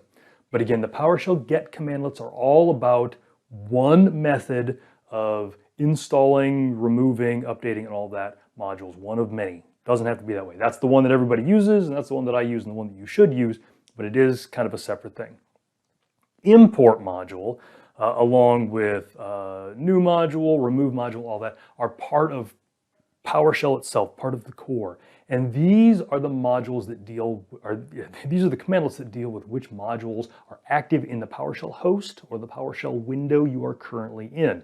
So it is possible to open up two instances of PowerShell and have different modules loaded in each one. And those core PowerShell core modules are the ones that control that.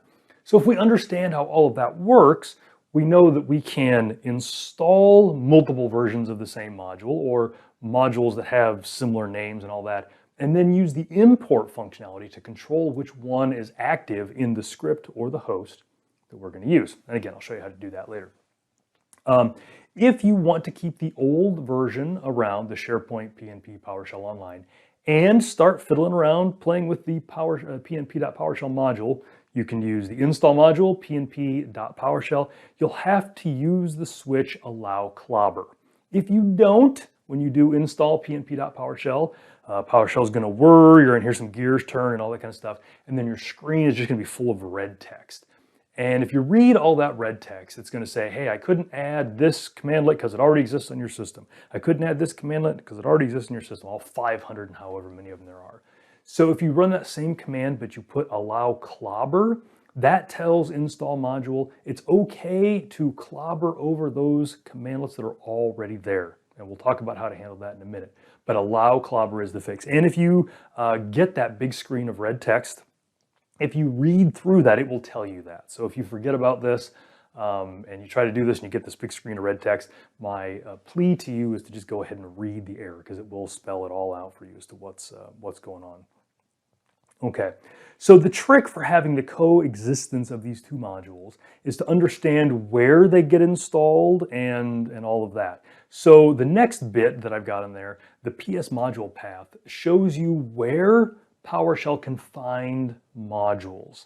And that line is less about having two versions of the same module installed. That one really helps you if you've got PowerShell 5 and PowerShell 7 installed on your machine, and you want to make sure you can use it in both, because you've got a bunch of things that you wrote in 5 and you feel more comfortable in 5, but you know you should start moving to 7.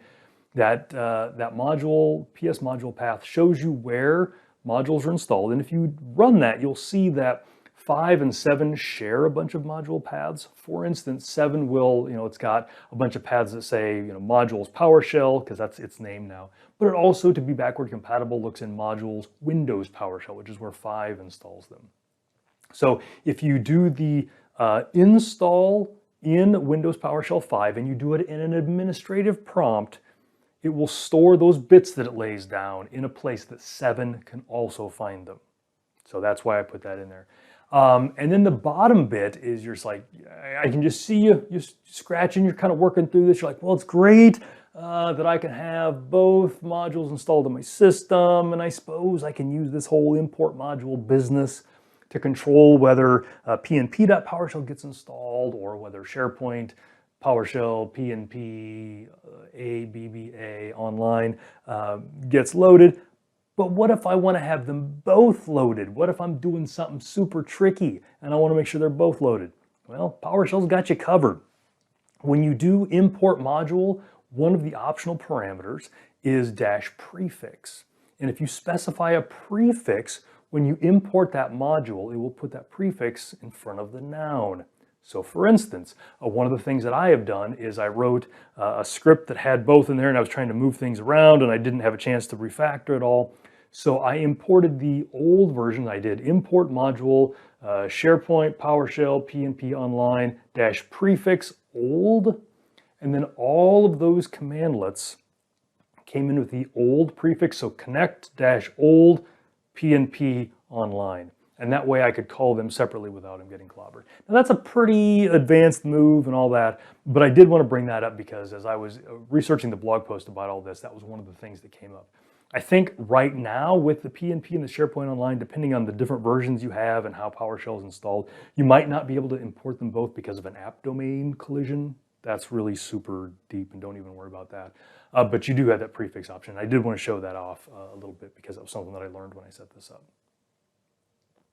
We've covered kind of the platform changes that you can run this. I didn't cover how to install this on a Mac or on my toaster or in Azure. That's kind of outside of the scope of what I want to talk about. Honestly, and for a bunch of those, I don't even know how. But you can install those. It's all on the install page. But I mentioned that two of my favorite things were the platform support and authentication changes. So let's talk about the authentication changes a bit. As I've been browsing the GitHub issues list to kind of see how people are doing with this, one of the things that has been coming up a lot, and it came up a little bit with the old version, was getting access, getting connected, getting permission.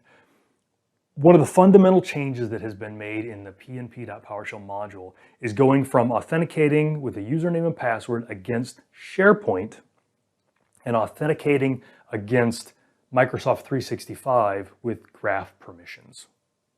Very complicated. Again, feels very developer-y and all that. You don't have to completely understand it. It's helpful if you do. But what you do need to know is that to get full functionality out of the PNP PowerShell module and to have minimal frustration when you create your tenant or when you install this PowerShell, the first time you want to connect to a tenant with pnp.powershell, you need to run register-pnp management shell access as a global tenant admin. A lot going on there. Okay, so what happens there? When you run that commandlet, and again, that's part of the PNP module, it creates an app registration in Azure AD. And so an app registration, just like it sounds, is something that applications have been using forever to give themselves very discrete permissions inside of Azure Active Directory. This is what the PNP.PowerShell module uses to allow itself to do work against SharePoint, but also to do work against Azure AD and create Microsoft 365 groups and do work against Teams and be able to create new Teams tabs and all those kind of things. Since it's not just SharePoint that the PNP has to authenticate against, it does it at the Azure AD level. So what happens when you run this commandlet is an application registration is created in Azure AD, and you can absolutely see it, and we'll look at it when we get into the demo. It is given the permissions that this module thinks it's going to need when it does its work, and then specific users are given permission to access that application registration. So once that has been run and registered and consented to and all of that, then when you run connect.pnp online, you give it a username and password that has the permissions, and then it uses that application registration to get into the things that it needs to get into. Sounds complicated. I totally oversimplified all of that. I bring that up because if you don't do that, when you do connect PNP online, you're going to get a variety of different kinds of errors and confusions, and it's going to be blah. Remember, you need that register-PNP management shell access to get in and do anything with this new module. So it sounds like a pain, but you do this once and then you're done, and then you can get in and do everything. The other thing that this is not new to PNP.PowerShell, but another thing that I do is I store my credentials, not just to look smart, though it does make me look brilliant, but to add a little extra security to my scripts. So what happens when I do add PNP stored credential, I give it a username and a password that has access to, SharePoint Online. So it can be my SharePoint tenant admin, it can be whatever account I want to use, and it stores it in the Windows Credential Manager. And then when I run Connect PNP Online, I can reference that same credential and I never have to type in my username and password. So that means that I can script things. That means if there's keyloggers or something involved, it's all handled. But really, I just don't like typing my passwords because my passwords are huge, they're really long. And so that keeps me from having to do that. You can absolutely use the PNP without any of that, without any stored credentials. But if you throw that in, it makes it a lot easier to use the modules and get connected. Okay, we've spent a bunch of time talking. Let's get in and see some of this stuff in action. Let's demonstrate this. Let's show you how to get connected. Let's show you how to get it installed, and let's have some fun. Hello, everybody. For comfort, for the demos, I've moved over to my desk, because again, slip into something a little more comfortable. I have got here a demo machine of mine, and we're going to put PNP PowerShell on this box. So again, during the slides, we talked about the difference between installing a module and importing a module. So I'm going to go ahead and open up Windows PowerShell 5.1. I should feel a little embarrassed about this, a little dirty. I should be using PowerShell 7, but I'm doing this for a very specific reason, to show you how to install this so that you can use it on all of the PowerShells. I'm also going to make the text a little bigger so that you all have a chance of being able to read this on your screens. Okay, so I just logged in here. Now, one of the things that I talked about was this PS module path where things get installed. So I just kind of want to throw that out there. That is where PowerShell 5 on this machine looks for modules. And that is if I type import module specifically with a name, or if I reference a commandlet that PowerShell doesn't know about and it starts looking for it, those are the places that it looks. So I also talked about the different commands that talk about modules. So let's look at those, and that's those. I spelled that wrong. We want the noun, not the name. Okay. So again, these ones at the top are for PowerShell get, and that's our friends install, find, update, all of that. Those just lay the bits on our machine, and then get, import. Those are the core ones that we've got. Okay, so let's see what we've got installed right now. So let's look at get installed module. Churning, gears, steam, all that in the background.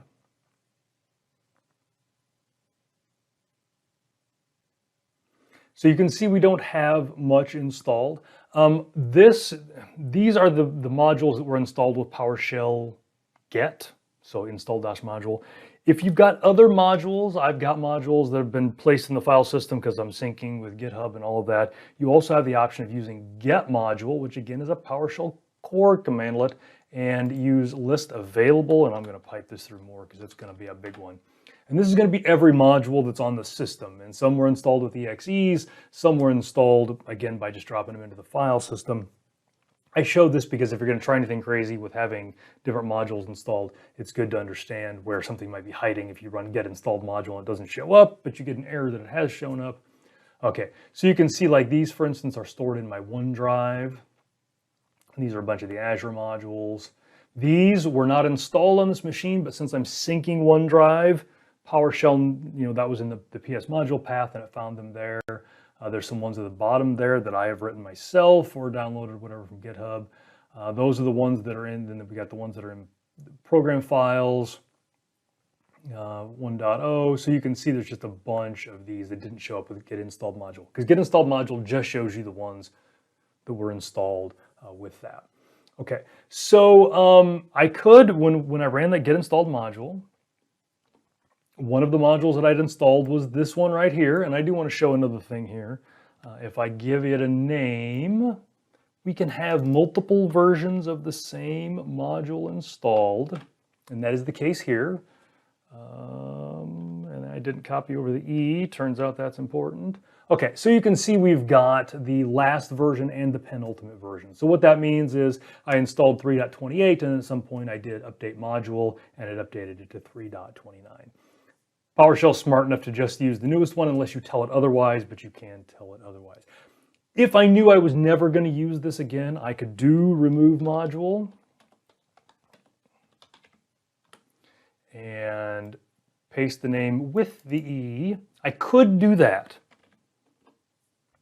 And the what if should have said it was going to delete it. I would also have to do all versions so that I got them all. It's not going to show it to me there. But I'm not going to do that because we're going to leave them. We're going to have them both be on here. We're going to leave it on. I'm going to install, again, I recommend you use PowerShell 7, but I'm going to install pnp.powershell because I want to have it available to both. So I'm going to do that. One thing that you might find if you're trying to do the allow pre-release in Windows PowerShell 5.1 like this, if you get an error that it can't find the allow pre-release switch for install module, it's because you've got an old version of PowerShell get. So you need to do update PowerShell get. So let's see if we can find this mysterious pnp.powershell. Now find is one of those that is part of PowerShell get, so it's going out to the different galleries that it knows about and it's looking to see if it can find it. There it is, and I think I've got the new version of PowerShell get, so I could also do allow pre-release, and again I'm just looking out to see what's out there, window shopping as it were, and you can see this is the stable version, and then if we do the pre-release we've got the -nightly version. I would recommend sticking to the stable ones. The nightly ones are just bug fixes until the next stable one comes out, so you probably don't need that. So let's go ahead and install module. I'm so excited. None of these commandlets are case sensitive, so it doesn't matter if you type pnp. Whatever. So let's go ahead and do this. Get a drink of juice. So downloading it, pulling it down off the internet, unzipping it. Lots of magic going on here.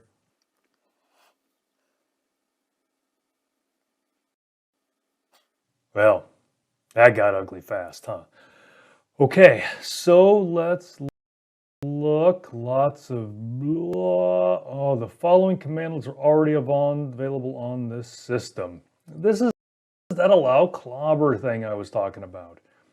Use a, boy, you can't tell with the black on the, use allow clobber. Okay, so what this is saying is you've already got a module, the SharePoint, PNP, PowerShell, whatever. It has all of these commandlets. So if you want to install something that's got both of those, it's kind of a, do you know what you're doing here? So we're going to do that, and we're going to say allow clobber, way less violent than it sounds.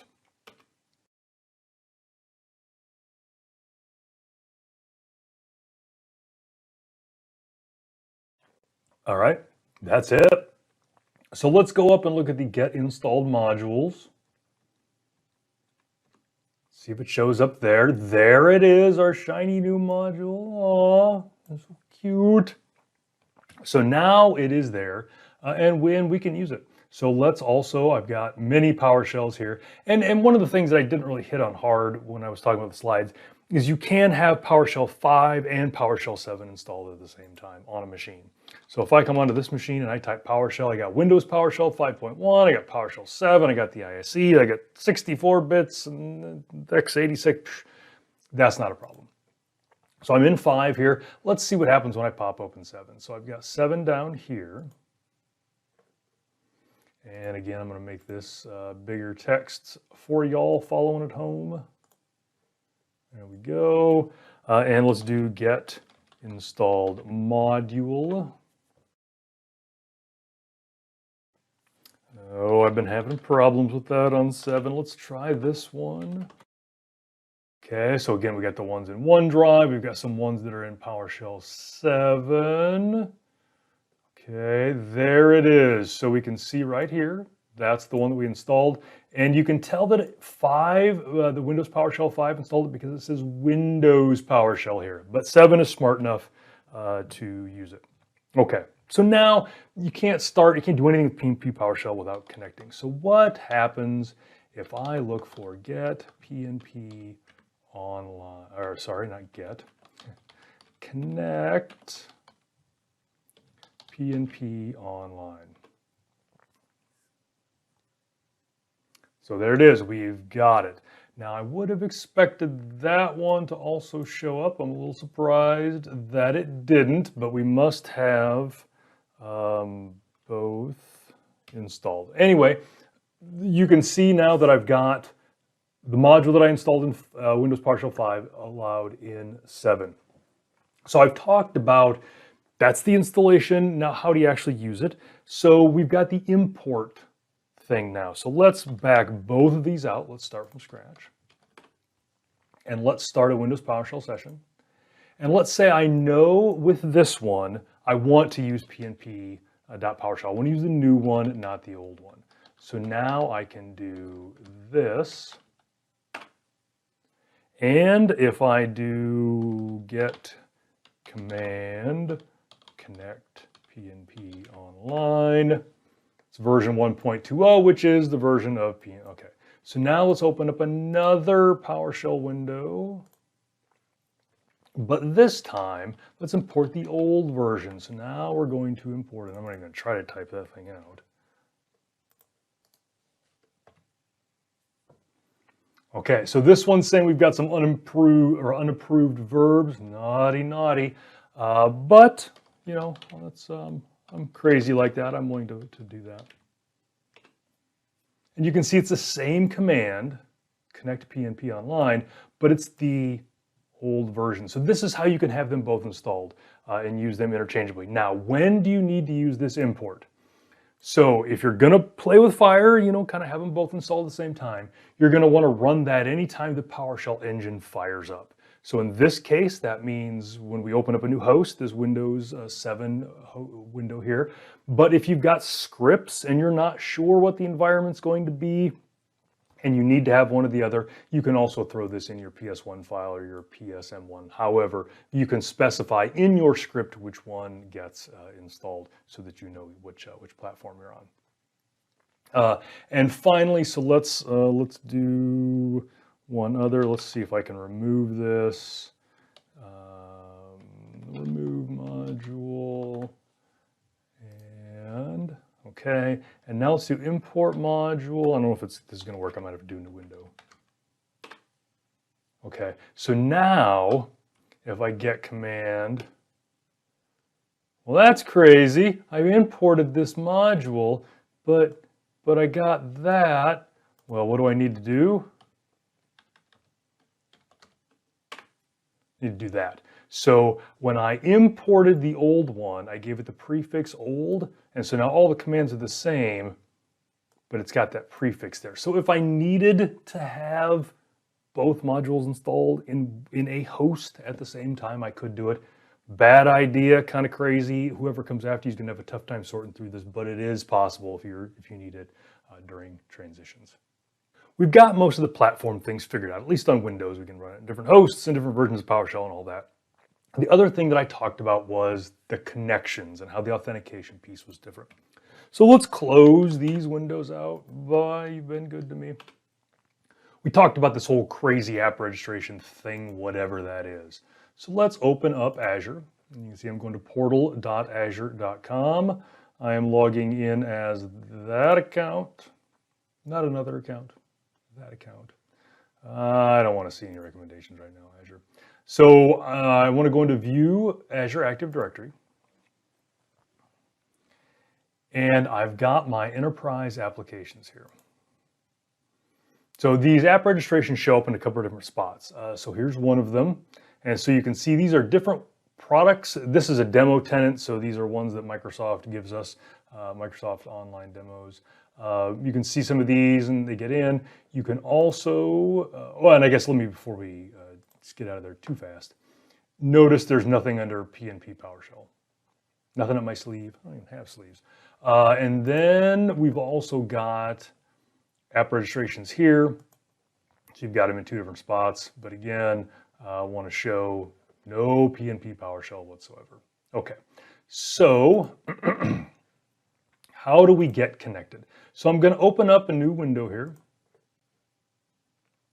Yeah, I want to make sure that prompt is good. Getting old, my eyes are bad.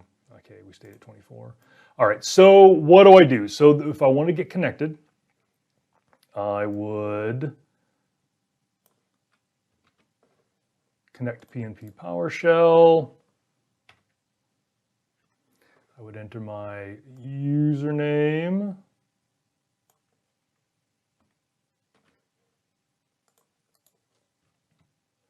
I would enter my password, super secret, so none of you jokers who are watching this hack into my tenant, do bad stuff.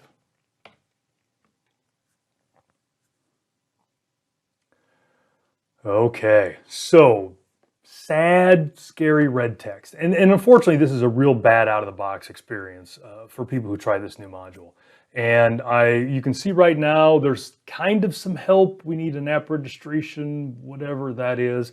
I'm going to work with the PNP team and see if we can't get some error message in here that says exactly what to do. But you can't get in, you can't get connected. And this, if you don't know what you're doing, this error message isn't very helpful. So what we need to do is we need to register that application. So the PowerShell team has included this commandlet for us. So before we get in here, let's see what this says. It says I need to provide consent for this application. So it's going to create this application registration, but I need to log in as somebody who actually has permission to do that. And you'll see we've got the code. They've already entered it into my clipboard. Very considerate of them. So there it is. I just hit Control V.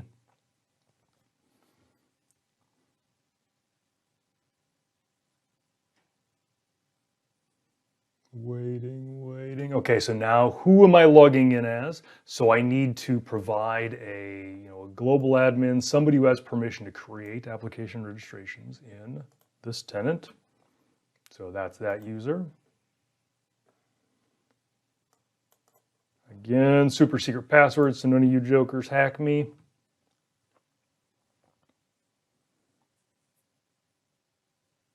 Okay, so this is all of those permissions. So I mentioned these are Graph API permissions, and these are all the things that we need to do. And you might recognize if you've used the old version and you haven't done any of this, you try to add a term to the term set and you get an error that you don't have permission, whatever. These are all the things in the tenant that this PowerShell will be able to do if somebody logs in with the right permissions. This doesn't mean that anybody can log in and do this, only the people with the right permissions. But things like manage teams apps, create teams, manage metadata, manage the site collections, all of that, invite guests. So I'm going to go ahead and consent because we need to provide the consent and hit accept. All right, I've got it done. So I can now close that window. Move that back up. So I don't remember if I am actually connected now or not. I am not. Okay, good. So let's go back in here and let's go into these enterprise applications. And now you'll see we have this PNP management shell enterprise application. So one of the problems that comes up with this is if you are a highly privileged SharePoint admin but don't have global admin permissions, no problem. Your global admin can run that commandlet Download that module, run that commandlet, do the thing, get this in here, and then you can sign in with your SharePoint admin account. That's fine. So let's look in here and let's see what this is. So we've got this enterprise application that is kind of our doorway to get in. We can see the properties of it. It's got a scary GUID and all that, and assign users, very scary. The owners, no owners, but here's the people that can use it. That's me. Where it gets interesting is the permissions tab. So these are the things that it can do. And so you can see here all of these things.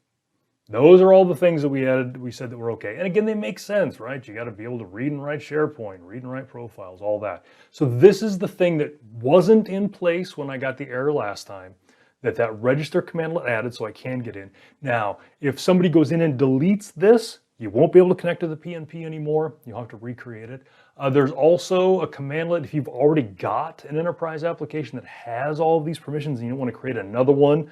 There is a commandlet that you can use to add an existing one, and they're kind of outside the scope of this, but know that it is there. If your security folks are like, no way, they can create their own if they don't trust this one. So now we should be able to up arrow and use that same connect statement, same username, same password.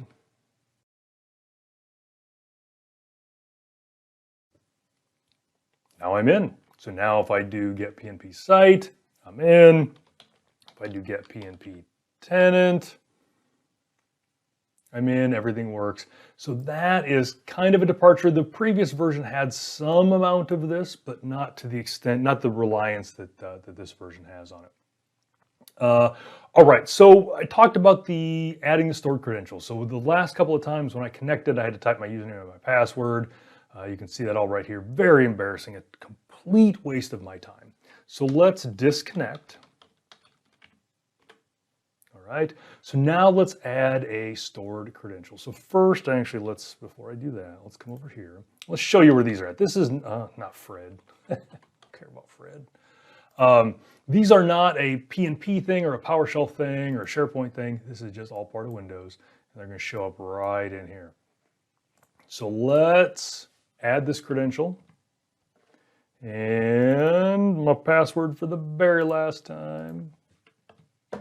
All right, so now if I come in here, I think I got to pop over here, pop back. I've got this up here now. Just added it. That's it right there. So now if I go up, and again, the before picture, when I did my connect, it asked me for my username, entered my credentials, very embarrassing. Now when I come in and I do connect, it just works. And you're saying, yeah, but it cached something. That doesn't count. That's cheating. Let's do this. Let's do this. Let's open up a brand new one. So nothing's cached, nothing up my sleeve still.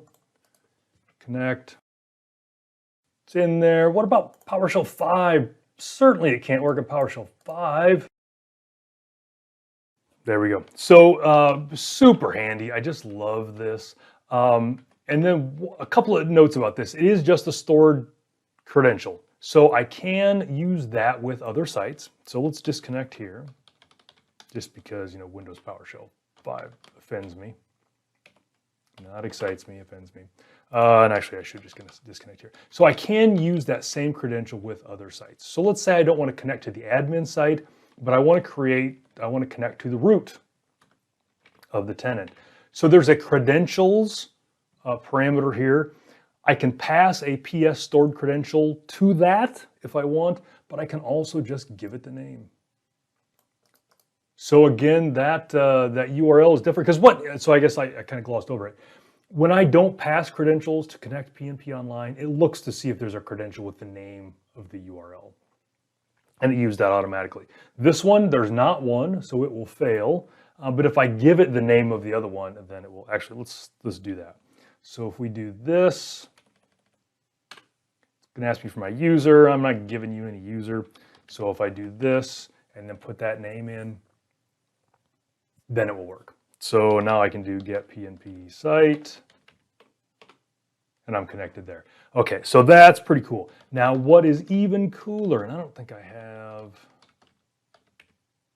yeah, I don't have the, so that is, again, just a Windows stored credential. So I can do get PNP stored wrong one, stored credential,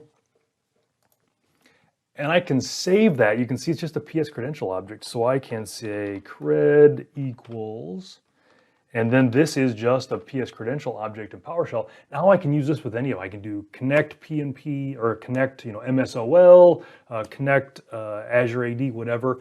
Any place that credential works, I can use that same stored credential and not have to type it.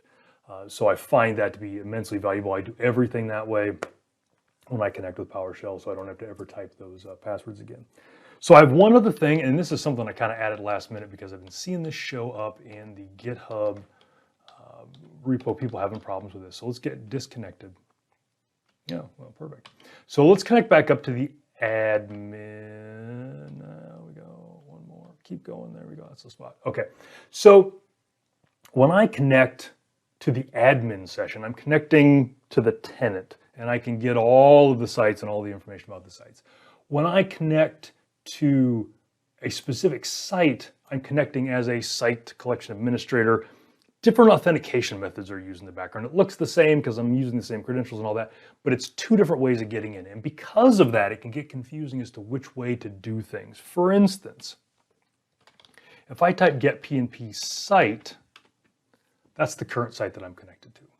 So it's the admin site. But if I want to do sitey things, I want to change a property to the site, I want to add a library, I want to change some settings, there are a few commandlets that have a get tenant version or set tenant version, and the nouns are different here. So PNP site is the thing I'm currently connected to as a site collection administrator.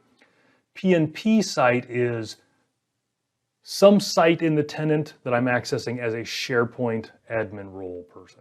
And it gets confusing, but there's just a lot of different questions that come up about that. So you can see if I do get site, it's the one that I'm at, but since I'm connected to the admin, I get these tenant things. So the reason I bring that up, if there's any commands that have tenant in them,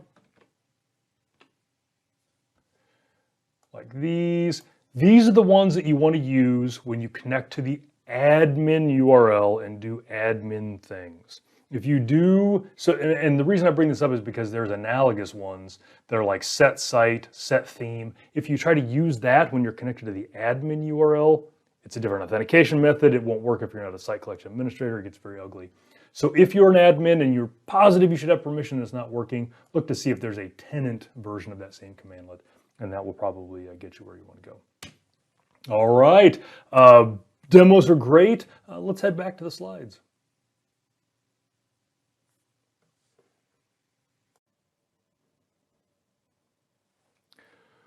Well, I hope those demos were helpful. I know I had a lot of fun with those. We threw a bunch in here. There's kind of a whirlwind learning about PowerShell and the PNP and all that kind of stuff. But I do encourage you to reach out to me. Again, Todd Clint on Twitter, todd.clint@praxisconsulting.com. I've got my blog. Hopefully answered some questions in chat while I was doing this. This is good stuff. I love PowerShell, so if you've got questions, go reach out to me. And thanks so much for joining Petri on our one day of SharePoint. I was suggesting when Brad put this idea out, I thought one day was too few. I thought 30 days of SharePoint was a good start. But Brad, being probably more reasonable than me, suggested one day of SharePoint. But if you like this stuff, let Brad know. If you liked my session, let Brad know. If you think Shane should be fired, also let Brad know. Thanks everybody, and I can't wait to see the last session. The session has now concluded. Make sure to download your handouts and stay tuned. We have many more sessions ahead.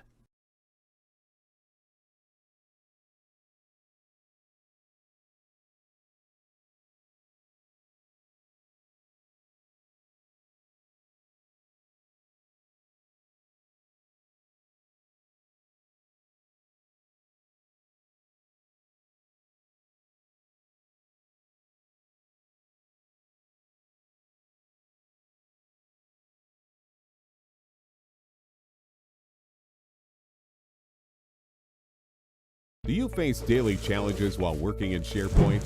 Would you like to automate processes, save time, and work more efficiently without having to rely on power users? You can! QuizCom is your one-stop solution for all your SharePoint needs. With 10,000 plus clients and over 70 SharePoint and Office 365 products, we offer a solution for any SharePoint requirement. Let's take a glance at a few of our products. No-code, smart, and secured forms. User-friendly and highly customizable organization charts. Data aggregation across your SharePoint Online tenant and MS Graph API. SharePoint and Exchange Online calendar aggregation. One-click convert to PDF and print. When using a third-party app, have you ever wondered how secured your data is when it's processed on a vendor's cloud server? All QuizCom apps are SharePoint hosted apps, which means your data never leaves your tenant. Discover how QuizCom can solve your SharePoint frustrations. Go to www.quizcom.com today and try out any QuizCom product for free.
Ready to put everything you're learning at Get IT SharePoint Conference into practice? Make sure to sign up for AvePoint's third annual Shift Happens Conference on April 20th through the 22nd, where you'll hear lessons learned and best practices to ensure business continuity and end-user productivity in the new modern workplace from leading SharePoint and Microsoft 365 practitioners at King County, Washington, Deloitte, Australia, Otis, Kohler, and dozens more. Sign up today at shifthappens.to.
Hi everyone, thanks for joining this webinar.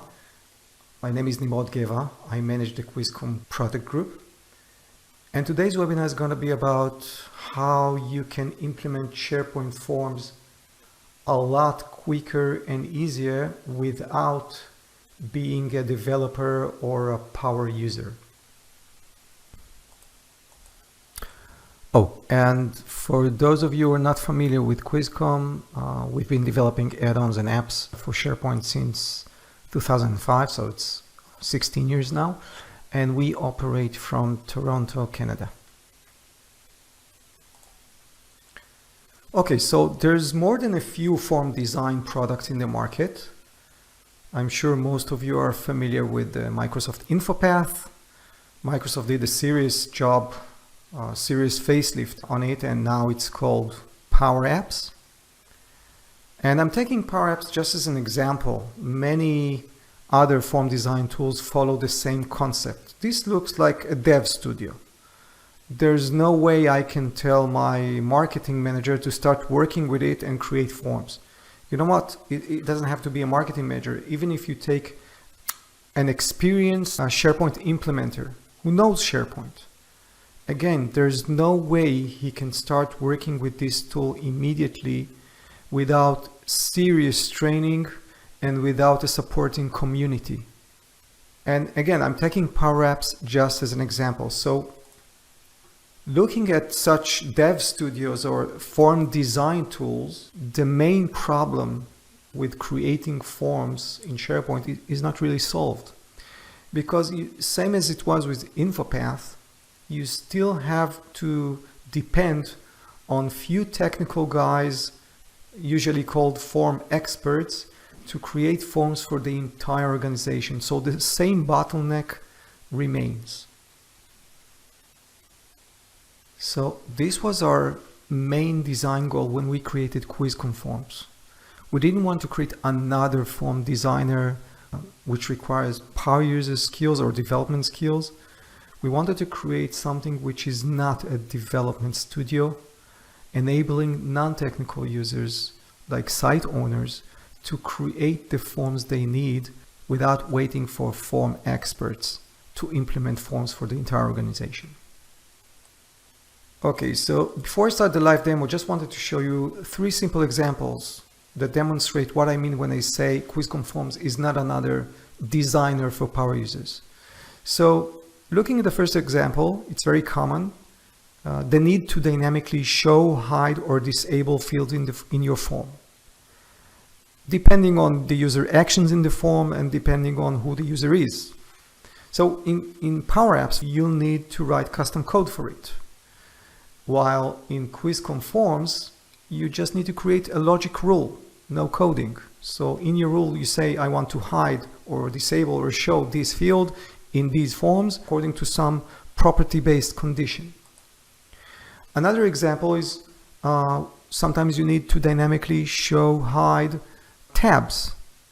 So again, in Power Apps, you'll need to write custom code for the exact custom condition for hiding or showing the tab, while in Quizcom Forms, again, you'll just need to create a logic rule that says, show this tab when these conditions are met.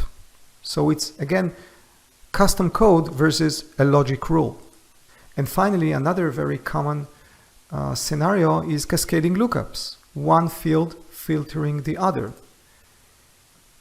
Again, in Power Apps, you'll have to write custom code for it, while in Quizcom Forms, you'll just have to configure the relationship between these 2 dropdowns by setting 2 properties. That's it.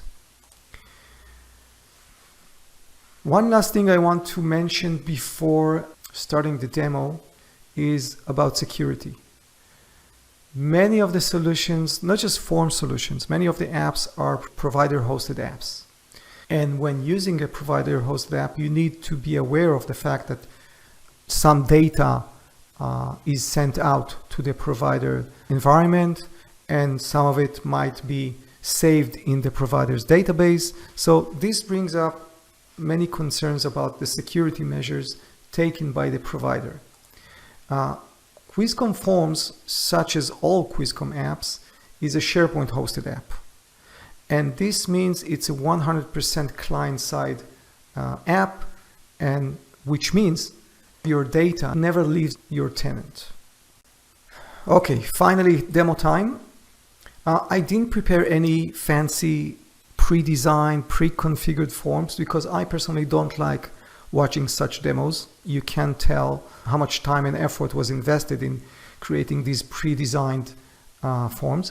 So instead, what I'm going to do is show you the real user experience when creating forms from scratch. So you'll be able to see the real difference between Quizcom forms and other form design tools. So I took a very common scenario, the sales lead form, and I'm going to enhance it step by step. Okay, so I'm going to start customizing my form layout. Things I want you to notice. First of all, the UI is based on Microsoft Fluent UI.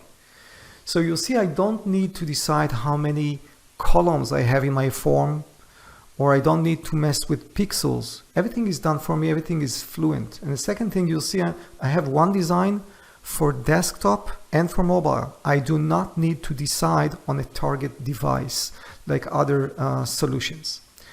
So I'll start with the regular form, and I would like to have something like this, a multi-tab form and also a multi-column form where I decide exactly where my fields appear and their size and so on. And I will also want to have some tabs appear dynamically depending on user actions in the form.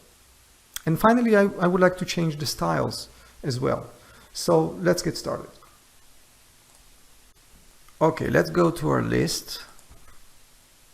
This is our lead tracker. Let's click the new item and see that we have the out of the box new item form, quite a long one. And first thing I need to do when I want to switch to Quizcom forms is to activate the Quizcom apps in this list. So I'm clicking the Quizcom apps button in the toolbar.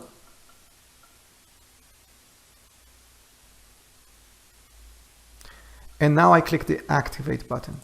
This is just a one-time thing when you just want to activate the first time the apps. Okay, these are the apps that were activated in the site and now are available also in this list. I'll start with form layout. So here I can select between tabs and collapsible groups. I'll show both. Let's start with tabs. And now let's create our first tab. Let's give it a name.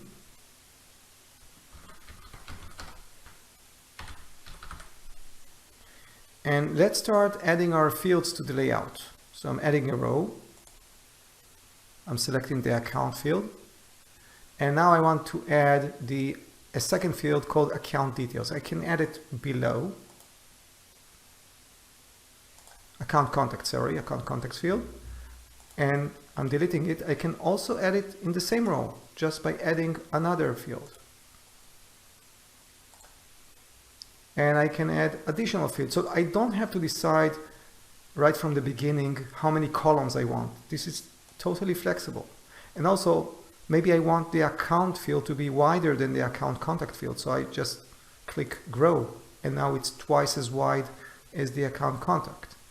Or shrink it back to its original size. So everything is flexible. I don't have to mess with columns or with pixels. I just add my fields. Let's add another row and add some additional fields. I want to have below the account contact some additional fields that contain the selected contacts data. So I want to have an empty field below the account. And here I want to have the contact's email and also the contact's phone. And let's have them appear right below the account contact. That's it. I'm clicking apply. And let's add one more tab. This one is called lead details.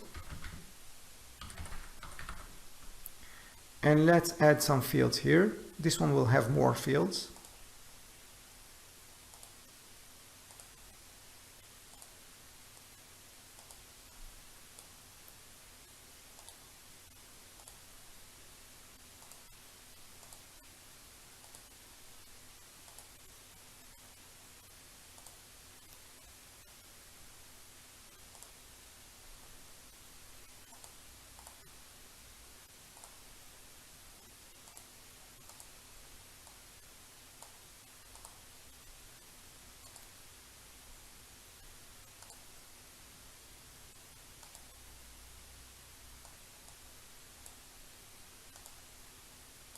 And finally, let's add the upsell field.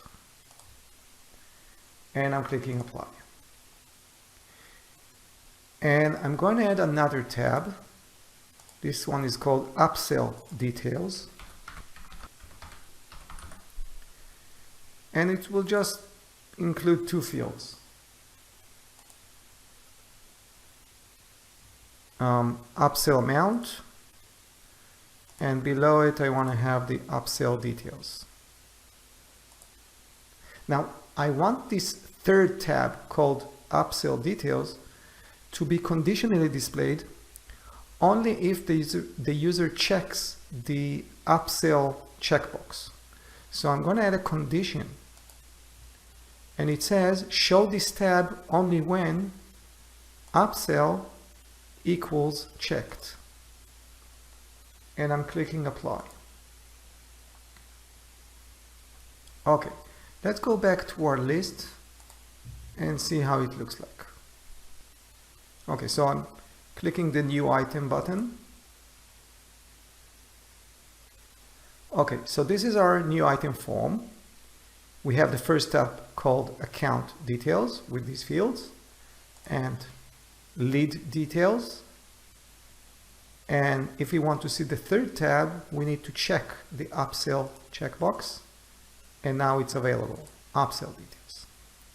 Now, one more thing you might notice is that this form, let me close this, is fully responsive, which means, let's shrink it a bit to a mobile size. Look how nicely it's rendered. So you don't have to design for a specific target platform, target device. Just design it once and it will fit all devices. Okay, two more things I wanted to do is to show you the collapsible groups. So I'm going back to the form layout design page.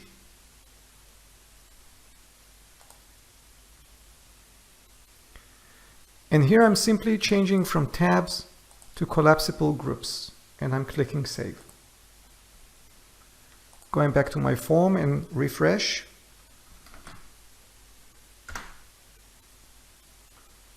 Okay, so these are the collapsible groups. And of course, again, the UI is fully responsive. Let's get back to tabs.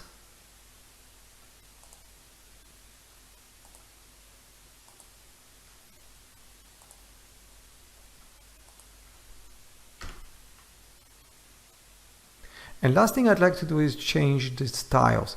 By default, we inherit the current site styles, but sometimes customers want to change the styles. So I'm clicking the gear icon here and I'm opening the style editor. Now, the nice thing about the style editor, especially for people like me, as a non-technical users, I don't know CSS and I don't want to learn CSS.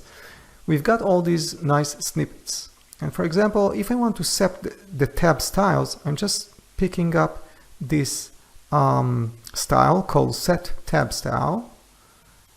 And you see by default, it makes the selected one blue and the other one is white, but I can go here, you see, non-selected tab style, the background is white, so let's make it yellow. And the selected tab style, the background color is blue, let's make it black. And you see the changes, oh sorry, I clicked the wrong button here. You see the changes on the spot, okay? So it's that easy, and I can change many more other styles. For example, let's pick one of the, I want to limit the width only of the daytime column. You know what, let's see what columns I have here. So I'm going to, yeah, we have a daytime column, you see? And they don't stretch all the way. Let's see why. It's because I already have a style here. Yeah, limit daytime column width. So they are limited to 300 pixels. But if I remove it, they will stretch all the way like all other fields. And I can change fonts and styles of captions and of the fields themselves. And actually I have control over everything using the style editor snippets. Okay, next thing I want to do is to make my form dynamic. And dynamic means the ability to have some fields hidden or disabled according to dynamic conditions. QuizCon forms enable you to show, hide, or disable fields dynamically in forms as well as in the list views, including one special view, which is the quick edit view or the grid view, which is used for bulk editing. We also enable you to hide or disable fields in that view. Okay, so back to our form, I want to make the published on site field hidden if lead source is not add banner. Only if the selected lead source is add banner, I want to show the published on site field. And I'm going to do something similar with product and quantity fields.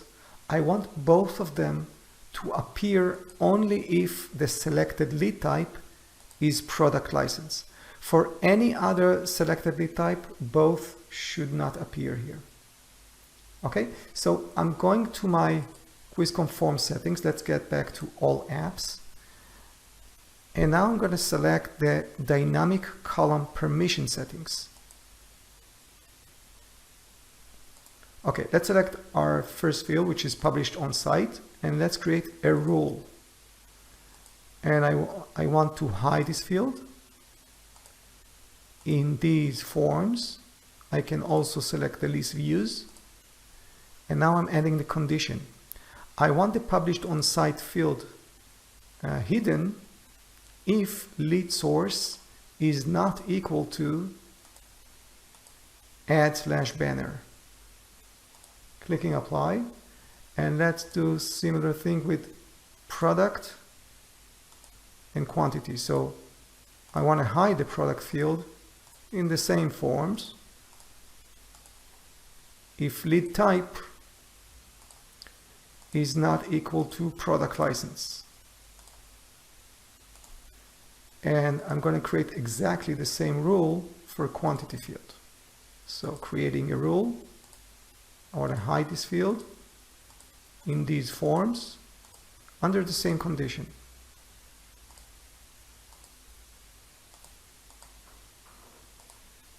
Now, currently the condition is very simple, but I can make complex conditions with and or operator between them. The condition also can apply not only to columns, but I can also say if the current user belongs or does not belong to some group, for example, and so on. So these are my conditions. So I have 3 rules, and let's see how they work. So going back to my form, let's refresh it.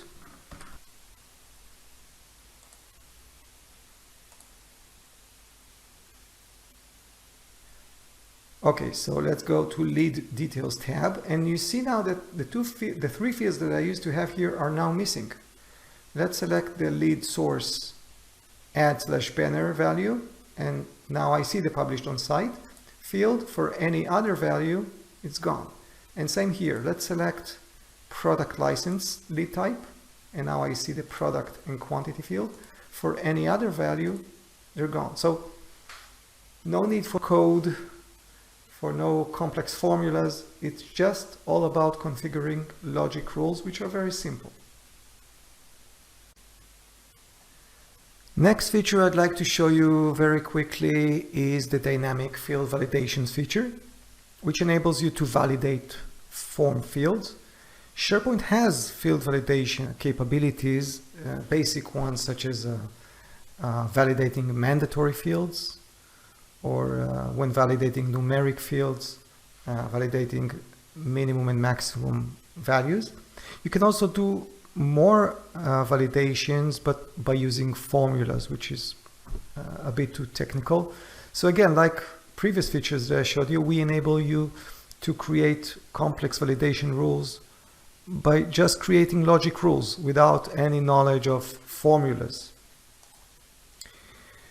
So I'll just show you some examples, some quick examples.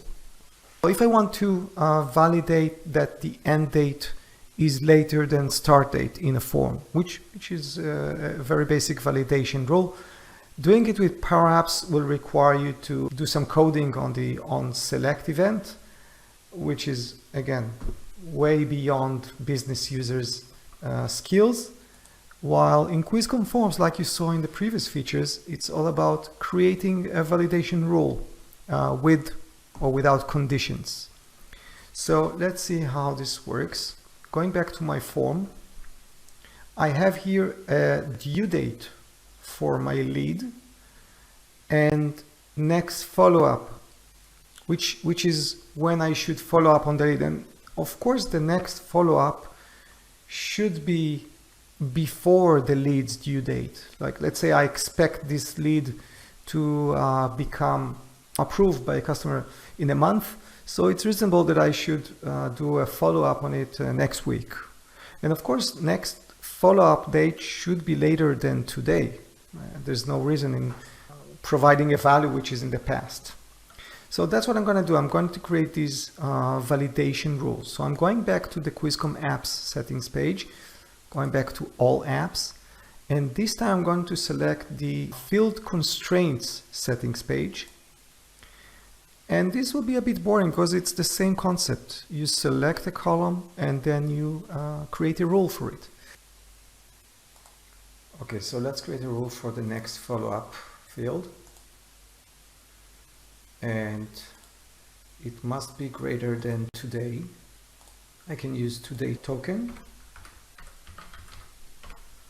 Or let's have a today plus 1. And here I can configure the message that the user will get. Clicking apply, and let's create another rule for lead due date. And lead's due date must be later than next follow-up. So I can compare it also to other fields.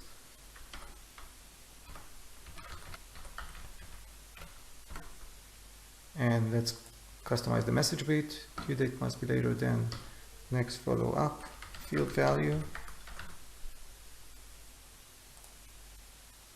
And these two rules are static. I want to create a dynamic rule. So let's go here to the form again. And if you remember, I have this upsell checkbox. When I check it, I see the third tab. And it includes these two fields. I want to create a rule that validates them as mandatory, but not always. Only if upsell checkbox is checked. So these fields are conditionally mandatory. This is a dynamic rule, not static. So let's add this rule. So let's take upsell amount and create a rule, validate that it's not empty, but only under the following condition. It will be validated only if upsell is checked. Clicking apply. So I have these three rules. If I want to see all the rules, I'm just selecting here all columns and I see all rules. Okay, let's go back to our form and let's see how it works. Okay, let's provide some data here. And I'm selecting a due date.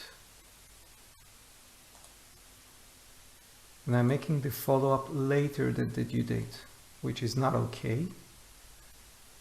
Let's try to save it. So you see due date must be later than next follow-up field. And let's correct this. And let's check the upsell checkbox, but I will not provide any values here. And again, click save. And this time you see that there's a problem in this tab, and this is because upsell amount is a required field now. One additional thing that I wanted to show you is the patterns that you can use. So if I'm selecting a textual field, I can add a rule of type matches pattern. And here you got a library of many patterns, such as email fields or postal codes and so on. All of these are based on regular expressions, and you can change them by clicking here the edit pattern button, or you can add your own patterns. So if I'm selecting, for example, the email address, this is the regular expression pattern. You can change it, or you can add your own patterns such as employee codes, which are custom to your company, and so on. Okay, moving forward. I forgot to hide this slide. Okay, this is a feature I'm not going to show. It's called default values, very similar to field constraints. The feature that we have here that you don't have in SharePoint is the ability to configure different default values for different users, for example, or for different groups. And you can also configure default values for fields that SharePoint does not support default values for, such as lookups or person fields. And you can also configure default values based on other fields' default values. So it's a very nice feature, but due to time constraints, I'll move forward to the next feature. Next feature is the cascading lookup fields. And of course, this is a very common requirement. The QuizCom cascading lookup field, besides of providing the cascaded behavior of ability to filter a dropdown by another one, it includes additional advantages that you can see here, but just show them to you very quickly. So going back to our form, if you remember, we have the account and the account contacts field. These are lookup fields. Account is connected to the customers list, and account contact is connected to a contacts list. And of course, between these two lists, there's a connection. Every contact is connected to a company, to an account. Now, we want to reflect this connection between contacts and their accounts in our form. Currently, out of the box, you don't have such cascaded behavior. So let's configure it. So I'm going back to my settings page where you see all QuizCom apps. And I'm going to cascading lookup settings page. This settings page enables you to convert every regular lookup to a QuizCom cascading lookup, which is an enhanced lookup field. So these are the regular lookups that we have in our form. Let's select the account field first of all. So very similar to regular lookup, you can select a target list and a target column, but you can also select a target site, which you don't have with the regular SharePoint lookup, which means you can have a lookup to remote lookup lists, which are located on different sites. Then you have the filter settings, and you got various types of filters. First of all, you can filter by view. So going back to my form, before we change the cascading behavior, look what happens when I click the account dropdown. It has many items in the lookup. I want to filter it by a view. So I'm going to select here, filter option based on this view, only active accounts. And I'm going to select apply. And let's see the results immediately. So I'm refreshing this page. And let's click now. And you see that only part of the items are appearing here because it's filtered by a view. But we can do another thing. Sometimes, even when you filter by a view, you got too many items, like hundreds. And many times you would like to filter it by additional columns from the remote lookup list. So you can do it by choosing this option, show filter columns from the target list. So I want to filter my accounts by another column in that list, which is called account manager. And let's click apply, and again refresh to see the result. So you see now there's a filter above my lookup, which enables me, for example, to see only Robin's accounts. So this way we allow end users to filter the lookup as they need. Okay, now let's go and configure the account contacts. I want to make it cascading, like filtered by the selected account. So I'm going back to my settings page and let's select account contacts. And this time I want to filter it by another column in this list. And the column is account. I want to filter the account contacts by the account column. So I'm selecting here the account, and then I need to tell it according to which field in the contact list, which field I'm comparing to do this filtering. So I'm comparing account to the customer lookup field, which is in the contacts list. One more thing that I'd like to do, I'd like to allow the users to add new contacts in case they're missing. Clicking apply, let's see the result.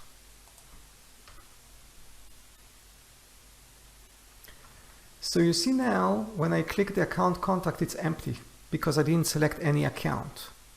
So let's select an account.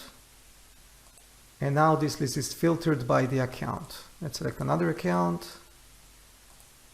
And you see the relevant contacts. Okay. Now you also see the add contact, the link that I added here.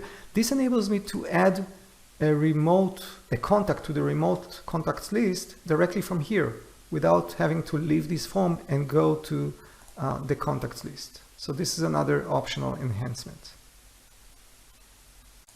Okay, moving forward. I forgot to hide this slide. Okay, this is a feature I'm not going to show. It's called default values. Very similar to field constraints. You can configure default values. The features that we have here that you don't have in SharePoint is the ability to configure different default values for different users, for example, or for different groups. And you can also configure default values for fields that SharePoint does not support default values for, such as lookups or person field. And you can also configure default values based on other fields' default values. So it's a very nice feature, but due to time constraints, I'll move forward to the next feature. Next feature is the cascading lookup fields.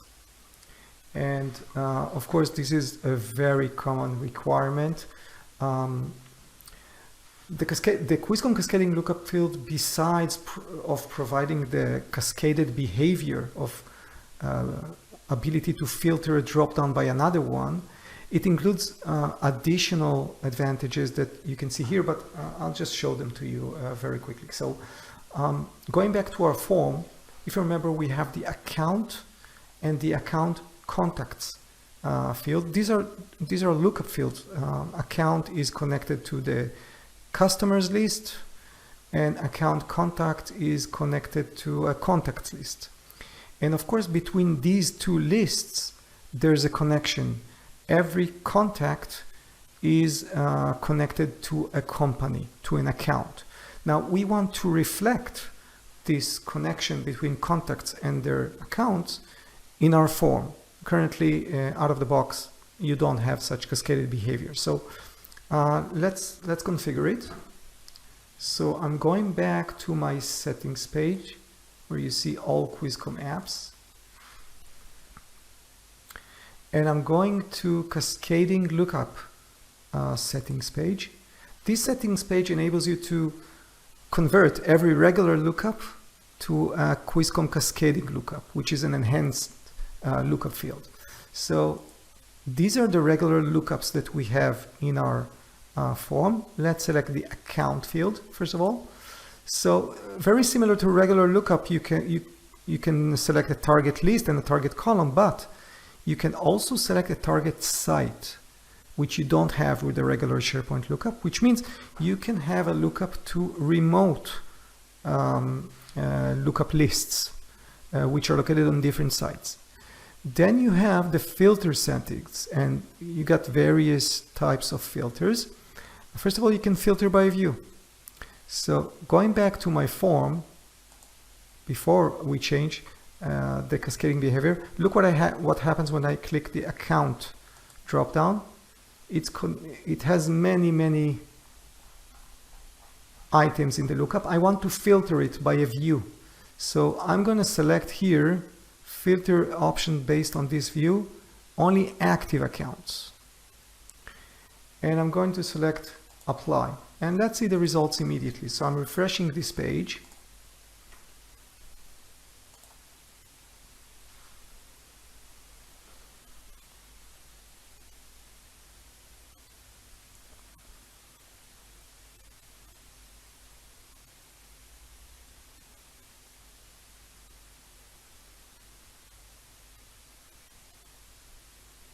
And let's click now, and you see that only part of the items are appearing here because it's filtered by a view.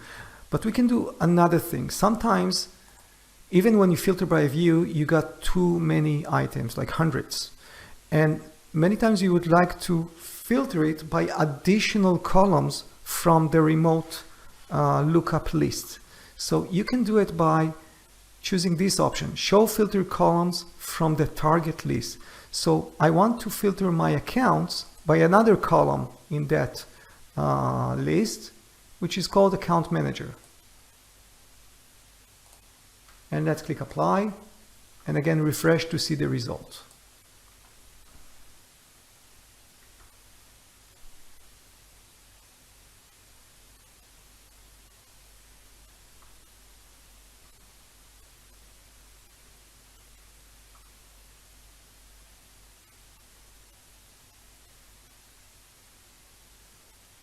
So you see now there's a filter above my lookup, which enables me, for example, to see only Robin's accounts. So this way we allow end users to filter the lookup as they need. Okay, now let's go and configure the account contacts. I want to make it cascading, like filtered by the selected account. So I'm going back to my settings page, and let's select account contacts. And this time I'm going to filter it. Let's see if I have a no need to filter by view. This time, because I want it to be filtered by another lookup field, by the account lookup field, I want to filter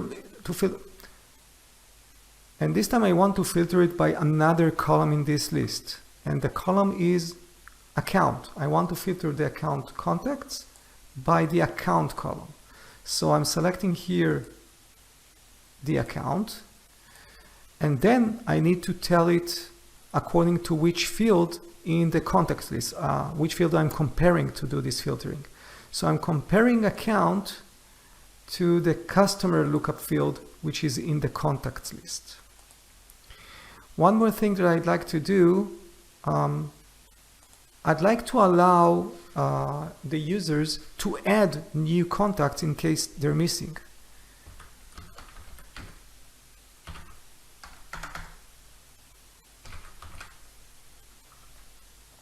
Clicking apply, let's see the result.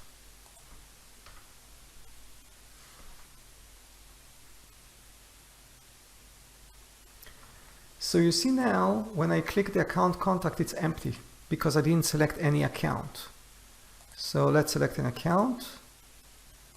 And now this list is filtered by the account. Let's select another account. And you see the relevant contacts. Okay. Now you also see the add contact link that I added here. This enables me to add a contact to the remote contacts list directly from here without having to leave this form and go to the contacts list. So this is another optional enhancement.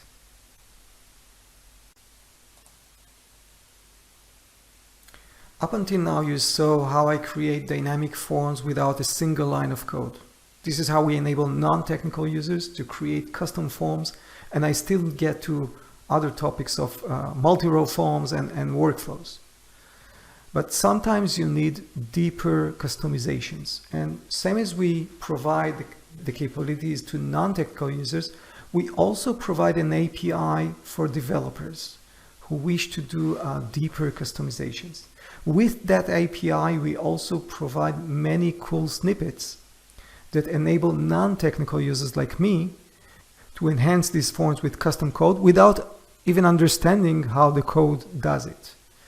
Let me show you a quick example. So we got this form, and if you remember, account contact is a lookup column. And this lookup column is connected to the customer contacts list. And I wish that whenever a user selects a contact, to get that contact's email and phone into these two fields. So going to the customer contacts list, this is my lookup list. So you see that I have an email column and phone column, and I wish to retrieve these two columns into these two matching fields in my form when the user selects a contact. So to do that, I'm opening the script editor, and this is a tool for developers, of course. And it got all documentation, how to use our object and how to get a handle for the form object and the context and everything. But for non-technical users, you can use these snippets. And the snippet that I would like to use now is called Get Additional Columns from Lookup Item. And I get this header and these lines of code that I don't care about. The only thing I care about is this part. These are the variables that I need to update for the script to run on my form. So basically I need to just provide my form's field name. So first of all, I need to update the lookup field name. So in my form, the lookup is called account contact. But you have to use the internal name. So to get the internal name, I'm going to the list settings and I'm going to this field, account contact, just to get the real name. And this is the real name that you see here in the URL. So I'm just copying it. And I'm going to provide it here. Next, there's a variable called fields to get. These are the fields that I want to get their values from the target lookup list. So they're called email and phone. So I'm okay. And fields to set, these are the names of the fields that I want to update in my form, which are also called email and phone in this case. So I even don't have to update anything here. I just need to click save. And the form will refresh now. And let's check how it works. So I'm selecting an account and an account contact. And as you see, these two fields are updated. Let's select a different account and a different account contact. And you see they're updated. So it works great, but I would also like to make these fields appear as read-only because there's no sense in allowing the user to update them. So this is very easy also. I'm going to the script editor and I'm picking this sample that says set fields appear read-only, and it's here. And again, all I have to do is update this variable with the real names of my fields, which in this case are the same. So I'm just clicking save, and again the form needs to refresh to load the new JavaScript code. Okay, so let's see how it works. Okay, now they appear as read-only. To make the form even look better, I would just hide these two fields unless they have some value in them. So this way they will completely appear only when you use an account. Same way you can use the script editor to calculate things or to change button captions, get information from the profile service, and so on. So you can use really for complicated scenarios. I'll show you another example scenario really quickly. Okay, so I got here another example, which is a purchase order example. Okay, so I have here another type of field which is called repeating rows. This is for multi-row forms. So see what happens when I select a product, I get the price automatically. And when I change the quantity, the total is computed automatically. And of course I can add rows, and this is all part of the repeating rows column type, which is part of QuizCon forms. But the thing that I wanted to mention here is that I'm using the exact same snippets, code snippets, to get the price column from the products list, because this is a lookup. And I use another script to calculate the total and make it appear as read-only calculated field. So it's that easy to create all kind of expense forms, purchase order forms where you need to get additional columns from remote list or from other sources, as well as to calculate totals or other calculations. So this API with the snippets, it opens the door for so many advanced customizations.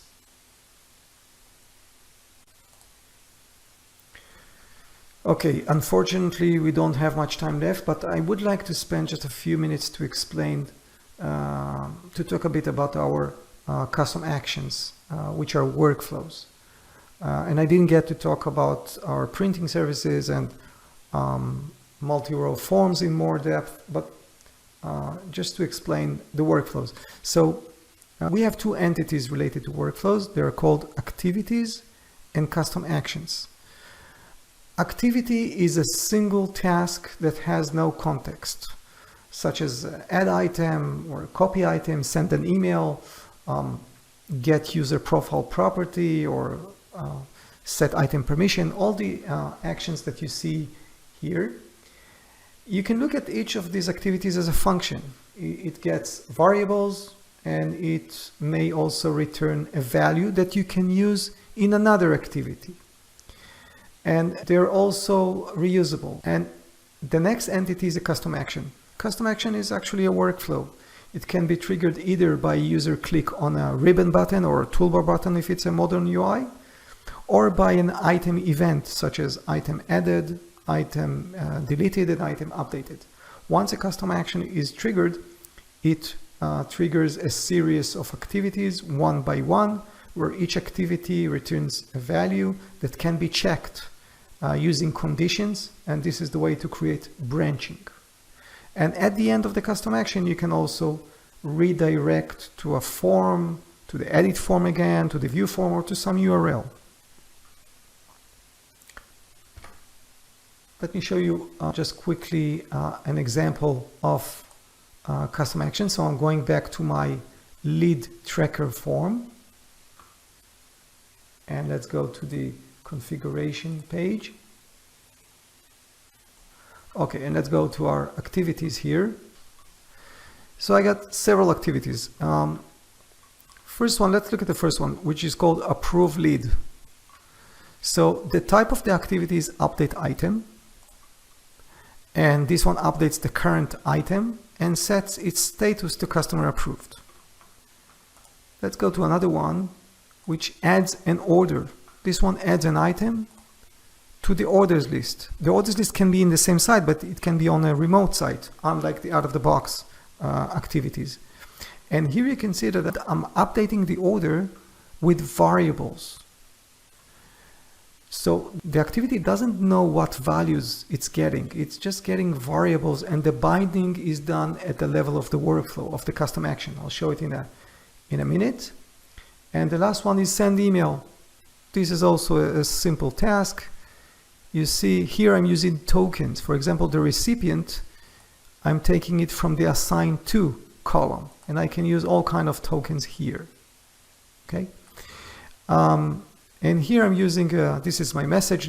I can use rich text, including images and formatted text. And you can see that I'm using variables as well as a token. Meaning token is the actual column, where a variable is dynamic variable, which is bound only at the late binding, at the level of the calling custom action, the calling workflow. And let's go now and I'd like to show you how a custom action looks like. So going to custom actions, I have one custom action. I deactivated it, but let's have a look at it. It's called approved lead. So it's a ribbon button action, and it's triggered when you click this button. And I can also display a confirmation message. So when the user clicks the button, he will get a confirmation message. I can display an icon and so on. And then you see the activities that are triggered. So first of all, it triggers the update the current item. And it sets the status to customer approved. Then it calls the add new item, and it updates the orders list with these values. So you remember in the activity I had variables with percentage, brackets and percentage.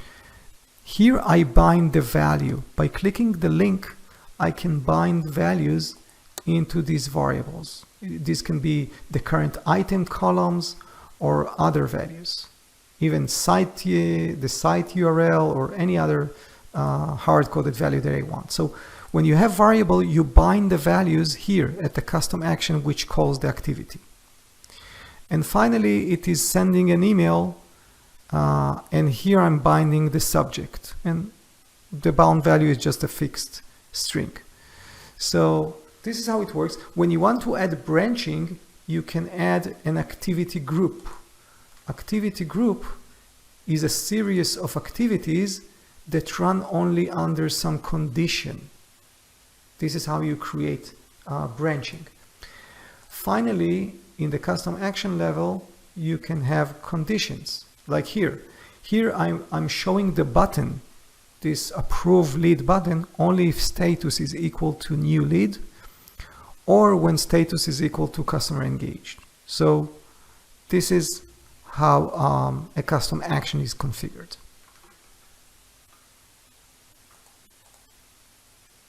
Okay, so we reached the end of the session. I'd like to mention that there are additional webinar recordings about workflows and other topics in QuizCom Forms and other QuizCom apps. Also, all our apps are available for free trial. Just need to go to our website, follow the instructions, the installation instructions to install the packages on your tenant. The trial versions are fully functional. And of course, if you have any questions or require any assistance, please feel free to contact us at sales@quizcom.com or simply contact me directly at nimrod@quizcom.com. Thank you again, and I hope to see you on our next webinars. Bye-bye. The session has now concluded. Make sure to download your handouts and stay tuned. We have many more sessions ahead.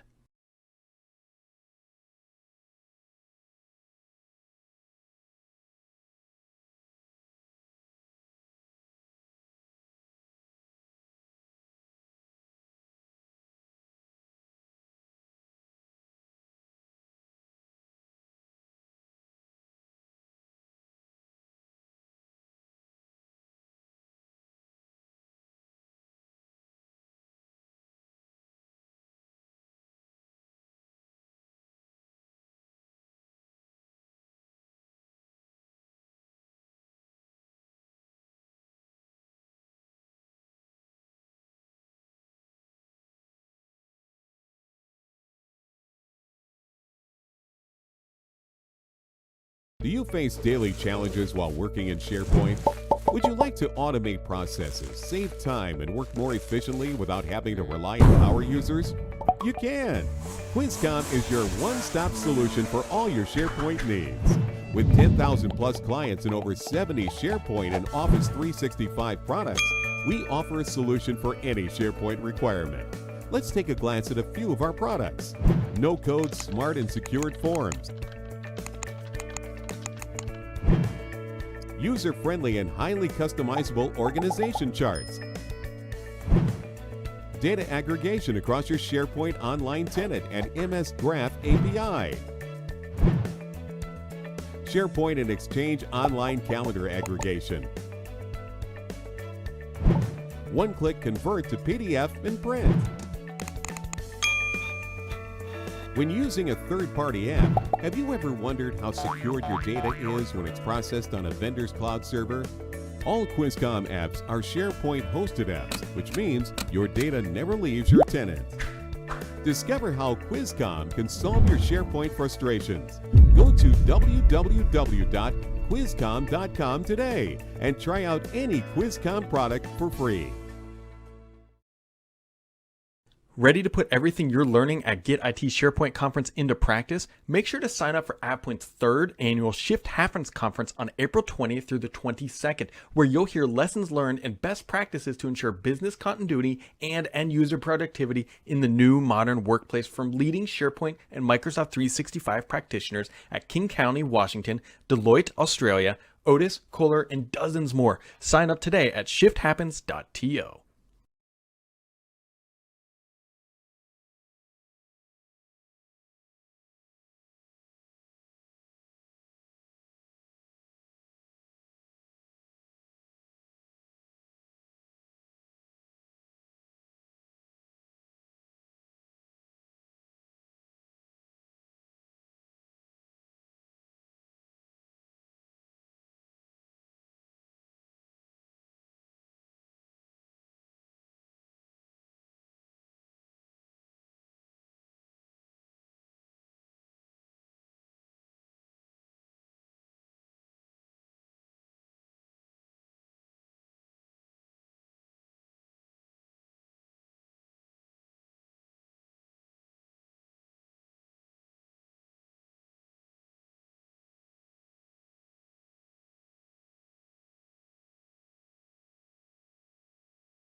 Welcome back to the Get IT SharePoint Day.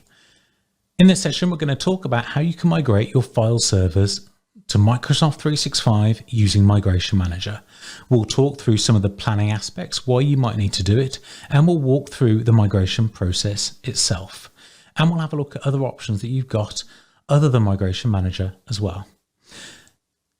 I'm Steve Goodman. I'm a Microsoft MVP. I'm focused on Microsoft 365 and I work at a partner in the UK called Content and Cloud. You'll find me writing for Petri and I host a couple of podcasts for Practical 365 and All About 365. So first of all, we'll talk about why you might want to migrate file servers to SharePoint Online and Microsoft 365. So these are driven by two core reasons. First of all, are technical drivers. Now these are usually reasons such as a data center exit or a desire to move to cloud-only services. And the business-driven goals are most important. And these are usually focused around something like an initiative such as moving to a digital workplace where people are going to use different tools and adopt new ways of working, potentially solving security issues as well in terms of being able to perform better labeling and classification of data, and also making sure that things are more secure as well. So before we start performing any sort of a migration, we need to ask ourselves some key questions. So first of all, how will people use the files that we migrate to Microsoft 365? So when we migrate to Microsoft 365, the way that people will access data is absolutely going to change. We'll cover some of the business change aspects a little bit later today in this session, but they're going to be able to benefit from features like co-authoring, access to that data from anywhere, or access to that data using tools like Microsoft Teams. We also want to understand how much of that data we can move. Not all data will be appropriate to move to Microsoft 365. Some of that might be archive data and some of that might be application data as well. So this will be data that can be moved to the cloud, can be stored in a cloud service like Microsoft 365. And it will also be data that we'll be able to use effectively inside the cloud as well. So we'll benefit from those cloud services. And that might be a sort of 20-80 rule where not all of our data is appropriate to move to Microsoft 365. We also will need to understand who owns that data and manages that data inside the cloud. That is very important because if we don't understand who owns the data, when we perform an assessment, then we won't be able to find and ask the user to resolve issues that we find, or if we decide data might need to be deleted or archived, then we need to understand who needs to be involved in making those decisions. And finally, we need to be able to make sure that we can improve the user experience when we perform the migration. We don't want to perform a migration and it be a worse experience on the other side. So we need to make sure that we consider the right training initiatives and helping people understand the benefits of the move and making sure the technology is set up well in advance so that people have a really good user experience. We've got several options for moving our data into the cloud. So when we're moving from traditional on-premises file shares, then our destination is likely to be tools like Teams on the other side, and we'll leverage tools inside the service or from third parties. We don't want people to drag and drop data if we can do it for them. Migration Manager, what we're talking about in this session today, is a straightforward cloud-based tool that allows us to coordinate the migration from the SharePoint Online Admin Center. The SharePoint migration tool is also provided as part of your Microsoft 365 subscription. It's a free tool, but you run that entirely on premises and you orchestrate and conduct the migrations using that tool. That also works with other services like SharePoint on premises as well. We've also got Microsoft Fast Track, which allows us to use those tools through a guided process from Microsoft, where they'll provide some guidance from us in terms of what we need to set up. They'll tell us in a consultative way what we need to do in terms of prerequisites, but they won't do all the planning for us. However, they will monitor the migration for us, especially if you've got a larger number of licenses. They'll turn that wheel for the migration, so it provides some additional value. Third-party tools are very useful when we're doing larger migrations or more complex migrations because they provide better assessment capabilities, better remediation capabilities, and they're better aligned to resolving issues, for example, with permissions, and orchestrating the migration for us and performing tasks against on-premises file shares that you would otherwise need to perform manually as part of your migration. So always consider whether a third-party tool might be useful when you're doing these migrations. Migration Manager, though, is great for straightforward migrations. There is also another tool that comes with Microsoft 365 called Mover, and that's usually used for cloud-to-cloud migrations if you're moving from a third-party service in a cloud service to Microsoft 365. So we won't talk much about that today. It's not designed for on-premises file shares.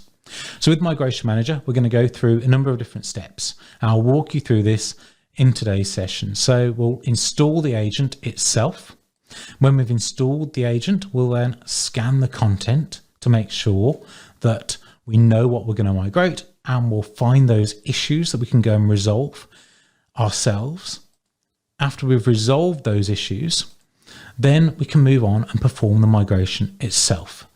So we'll start by looking at that agent, installing the agent, and then later on in the session, we'll finish that migration.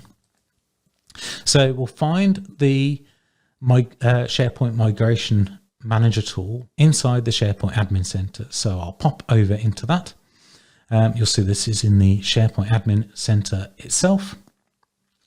So if we go into Migration, and you'll see Migration Manager and other solutions listed in here. We'll click on Get Started, and that will launch Migration Manager. This gives us both tasks and agents. And within the agents, we can download the agent setup file by either clicking on Download Agent Setup File on the right there, or clicking Add and downloading that. Once you've downloaded that, then you'll install that on your virtual machine. So this, you'll usually have at least 2 virtual machines. You could go with just one. And then we'll go through the process of signing in with our administrator credentials to the tenant.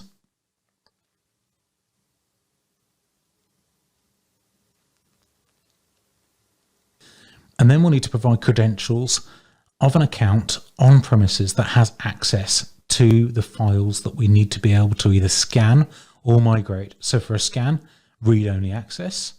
And remember, this agent isn't going to remove the files on the other side. So being able to read the files is usually sufficient. And then we'll be able to test the agent access against the file shares that we plan to migrate before we finish up that process. So that will make sure that we've got access to those shares. Once we've done that, we can go and create our migration tasks. So first of all, I'll give that an agent name so I understand which one it is, because I will usually plan to install multiple agents, and then I'll create my first task. So when I add a task in here, then I can either pick a bulk migration and load in a CSV file, or I can use a single source and destination. When I use a single source, I'll enter the file share name here for the file share that I plan to migrate. And then initially when I perform migration, I can choose either OneDrive, SharePoint, or Teams. For SharePoint, then I'll enter the URL. It will need to be a site collection that has already been created in advance. And again, for Teams, I can pick what will be a Microsoft 365 group with a team attached to it, and the destination channel. That will be a subfolder within a document library in a site collection that I'll migrate all of that content to. I'll give that a name. And for my initial migration, then I can pick to just perform a scan only, or I can add additional options to that. So once I choose to run that, then that will start scanning and allow me to have a look at the data that it's collected. When I have a look inside that, I'll be able to download a task report that has a zip file that contains CSV reports on what got scanned so that I can remediate any issues that it's found. With that zip file, I'll have a look in the item report, and that will open up that CSV file inside Excel. Now I can go in and I can filter that to have a look at different aspects of this. For example, one core thing that I might want to filter on for example, is the item size. So if I want to have a look for oversized items. Now, as part of the scan, it's told me about any issues that I need to consider. But if I want to be able to have a look at that result, have a look at the status for each file, then I can do so, or I can go through, look at the file types myself if I want to pick and choose any of my own exclusions and so on. Once I've done that, then I can go back into the settings. I can untick scan only. I can save that or change any of the options that I want in here.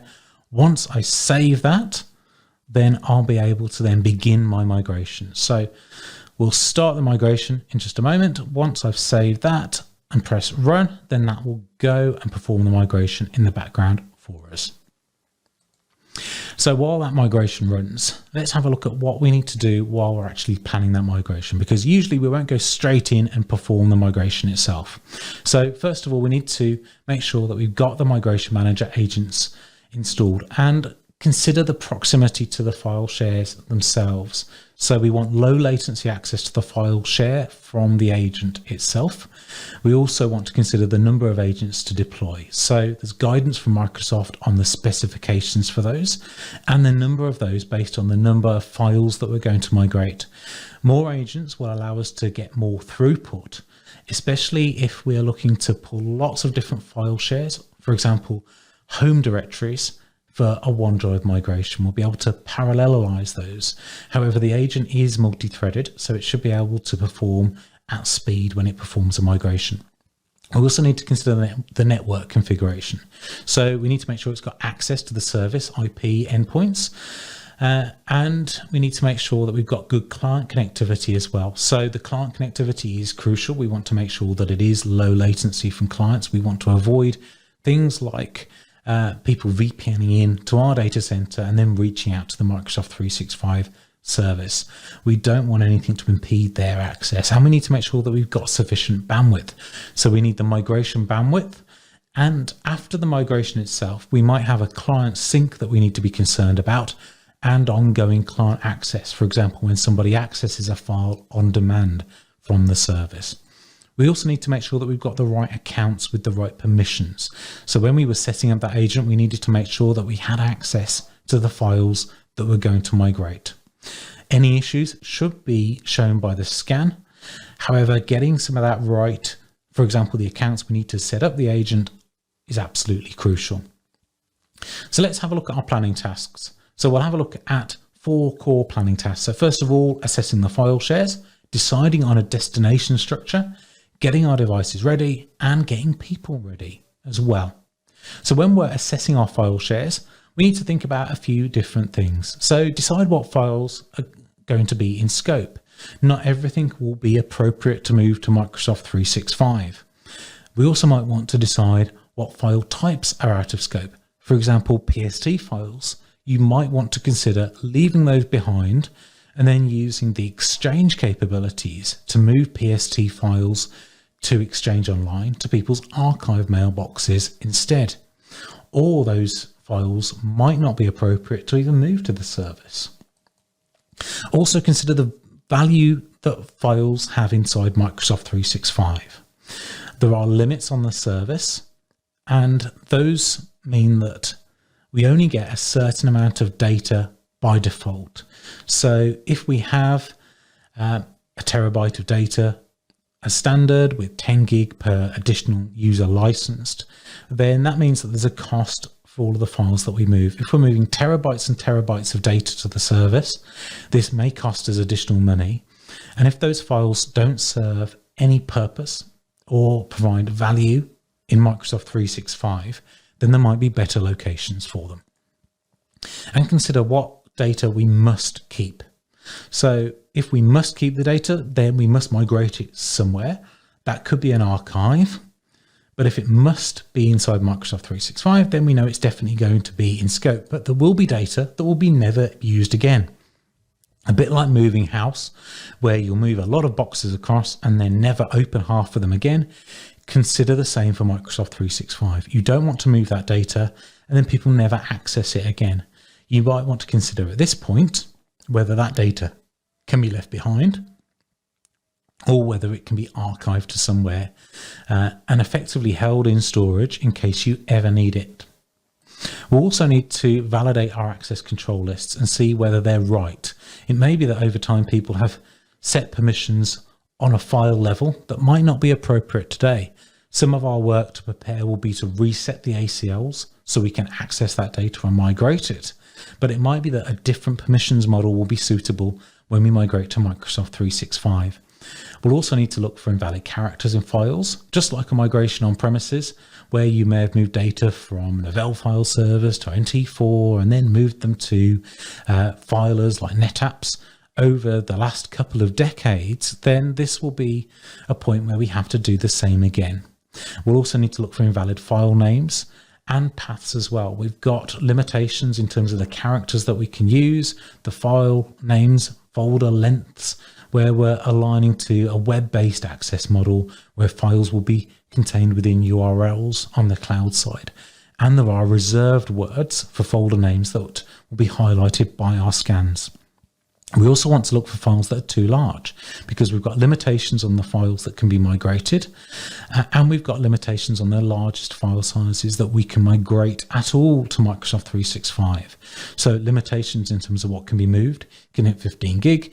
Limitations on file sizes are 100 gig at the moment, but are soon moving to 250 gig inside Microsoft 365, well, inside SharePoint Online.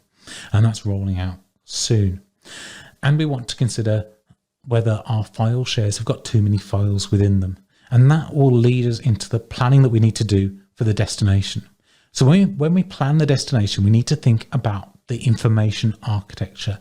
This is where leveraging the expertise from a SharePoint SME is often crucial.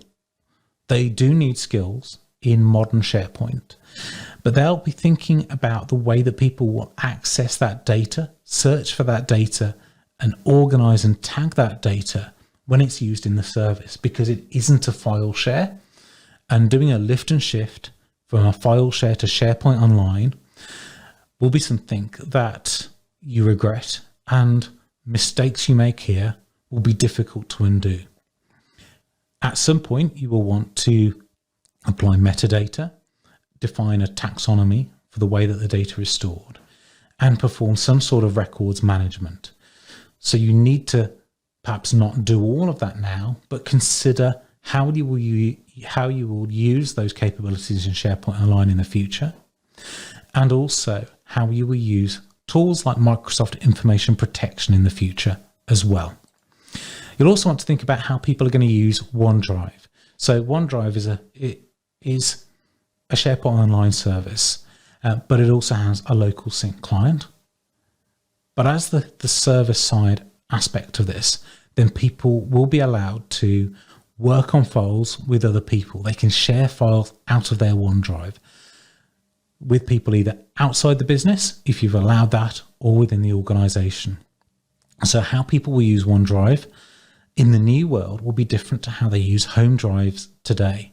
For example, there might be data that's stored in file shares where people have a personal folder inside a file share that they use to collaborate on that actually should have lived in their OneDrive for Business. It's complicated in a large migration to assess and move all that data, but it might be something that you want to consider. And you also want to think about how people are going to use SharePoint. Are they going to use it in a modern way of working? Is it going to be part of your intranet? For example, if you're moving file shares with HR documentation, and are they going to use that with Teams and Microsoft 365 groups? And also you've got a question of how you'll organize your SharePoint sites.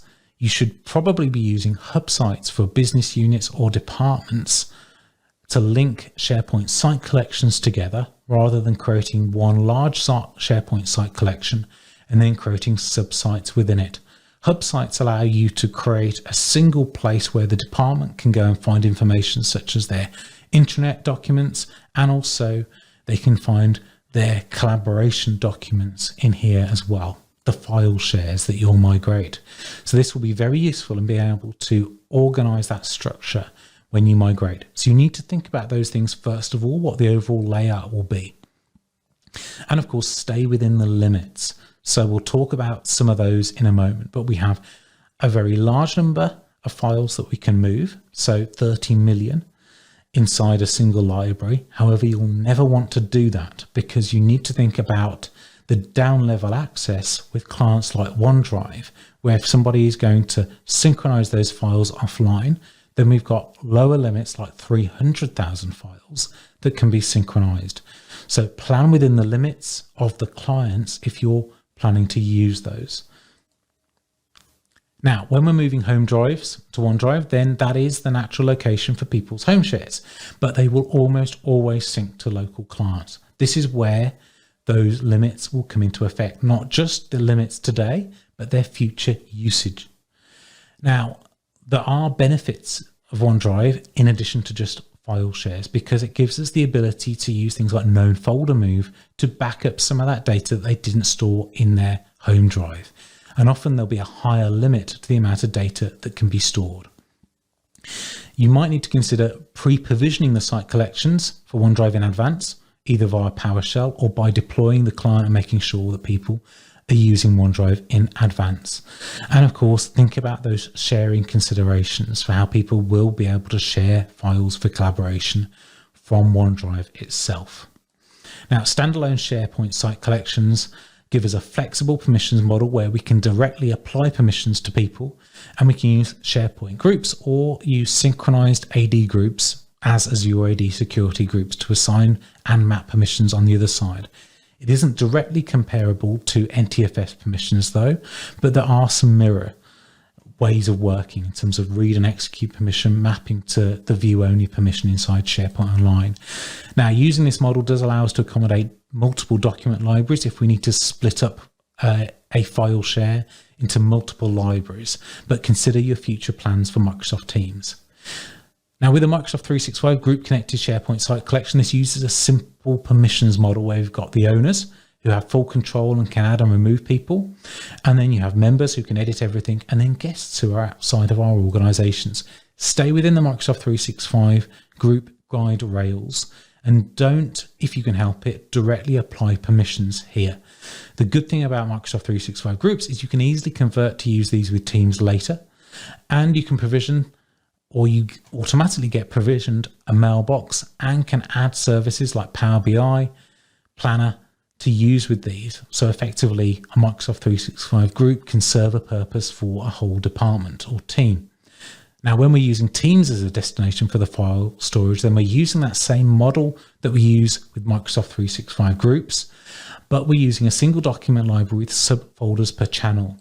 It's set for private channels where they have a standalone SharePoint site collection that we need to plan our migration with. A private channel is a subset of members of that group. So, for example, managers of a team. But beware when you're using this model, if you're also going to allow people to sync these, there's a button in the client to do this, that you don't exceed those OneDrive client limitations, because people are going to access via the desktop client. They will have browser access to this. They'll access this with Microsoft Teams. They'll use the mobile client as well, we hope. So consider how you can pre-provision these either with Intune or set group policies to pre-link or pre-map people's SharePoint site collections for team information, or use functionality to make sure that files are only synced on demand to avoid massive downloads to many, many clients at once. As I say, group policies for AD connected machines, or you can use Intune to pre-provision this or configure admin templates for Windows machines as well. Now, we need to make sure people know what is happening when we do this migration. So we've got Microsoft 365 Learning Pathways as a key tool to use. Now, business change is critical to all Microsoft 365 projects. So it is crucial to prepare people before the migration and train people for these new ways that were performing common tasks. Things will change. Not everything will be the same. And we want to demonstrate the value of new features because the business is going to get the benefit of these features when they're working these different ways. We need to explain to people what's in it for them if they can use new features like labeling, approvals, share modern attachments, co-author, working documents in Teams. Leverage Microsoft 365 Learning Pathways as an easy way of distributing that training content to users, but also demonstrate the value to them of why they want to do this. So when we migrate the file shares themselves, remember, you need to tell people in advance this is happening. They can't come into work and find this has all changed beneath them. So when you're doing the migration itself, you'll want to configure those file shares to be read-only, initiate and monitor the moves, resolve those errors before people see them, and then tell people that the migration has been a success. When the migration finishes, then we should be able to look at our reports and see that this has happened. We'll see the destination for this. We can download a task report to show the errors. We can see when the task finished, and we can go across into that site collection and go and see what that looks like on the destination side when we've migrated. But what do we do about files that we don't migrate to Microsoft 365? Now, this is a big question, right? Because if we're thinking about only moving perhaps 20 or 30% of our data to Microsoft 365, then we could decide to keep that file share on-prem and leave it there until it's time to get rid of it. We could move it to cold storage. We could keep it on backup tapes in case it's ever needed again. If we need to be able to access those files in the future, either as an archive that is seldom accessed or something that people in the business need to use, then we've got a couple of options. We've got Azure Files, which allow us to create a file share in Azure, join that to our Active Directory, or access it with Azure AD credentials to give people access to those files. Or we've got Azure File Sync that allows us to use a virtual machine or other Windows server and have a cached copy. Perhaps if we've got data that needs to be kept very warm, low latency access, where it caches recently used files on premises for that quick access. Great for things like application file shares, where there's a lot of legacy data that can move to older storage in the cloud. If we're using things like NetApp filers in particular on premises, then it might make sense to use NetApp files with their standard plan for moving that data to the cloud. Now, rather than using traditional tools like Robocopy to move those file shares, then NetApp have their own cloud sync tools to make moving some of that archived data easy to the cloud. So we've got some good options for what we do with that long-term data. Obviously, if you can get rid of it, then that could be the option for you. So to wrap up today, let's have a look at some of those final thoughts. So first of all, whatever you do, think before you just lift and shift that data. Don't just move everything across and then deal with your problems later. Once that data has been moved to Microsoft 365, to those document libraries on the other side, then it's harder to reorganize that. And that is a common mistake. SharePoint is not a file share. You need to be aware of the limitations on the other side. Now, as I say, as it's not a file share, then that does have its downsides in terms of the way that you migrate. But these limitations are to make sure that people have a good experience on the other side, to make sure that things like search and tagging all works really well. So beware of those limitations, both on the SharePoint side and on the client side as well. Make sure this ties into your wider Microsoft 365 strategy. This is crucial because if you're going to be using Teams, if you're going to be deploying more security controls across the business, Microsoft information protection, then make sure you don't do anything in terms of your file share migration that hampers those later efforts. Look at third-party tools for what else they'll be able to do. This is great if you're using this as a tool to simplify your migration. Migration Manager is great for that. But third-party tools do give you additional automation and assessment capabilities that will be very useful in your migration. But for straightforward migrations, then Migration Manager is really good. Thanks for listening today and enjoy the rest of SharePoint Day.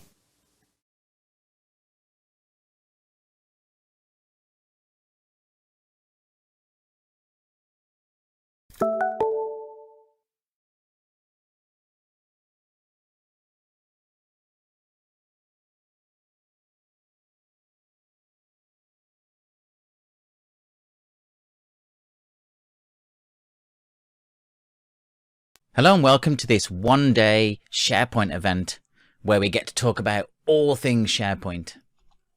My session today will be focused on managing permissions in SharePoint Online. A little bit about me. This is me. My name's Liam Cleary. I am CEO of SharePlicity, as well as a Microsoft MVP and also a certified trainer.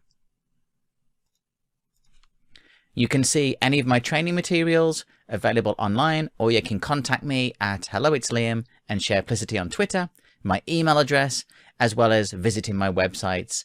www.helloitsliam.com is my blog site, and then shareplicity.com is my company site. So what are we going to talk about today? Well, we're going to talk about managing permissions in SharePoint Online. So SharePoint Online provides a great platform for sharing content with both internal and external users. Yet a critical thing is knowing which permissions to assign and when to assign those permissions. It's also important to understand how things are inherited or broken inheritance, as well as what do we do with those external users. We clearly want to allow other people to work with us, so how do we do that?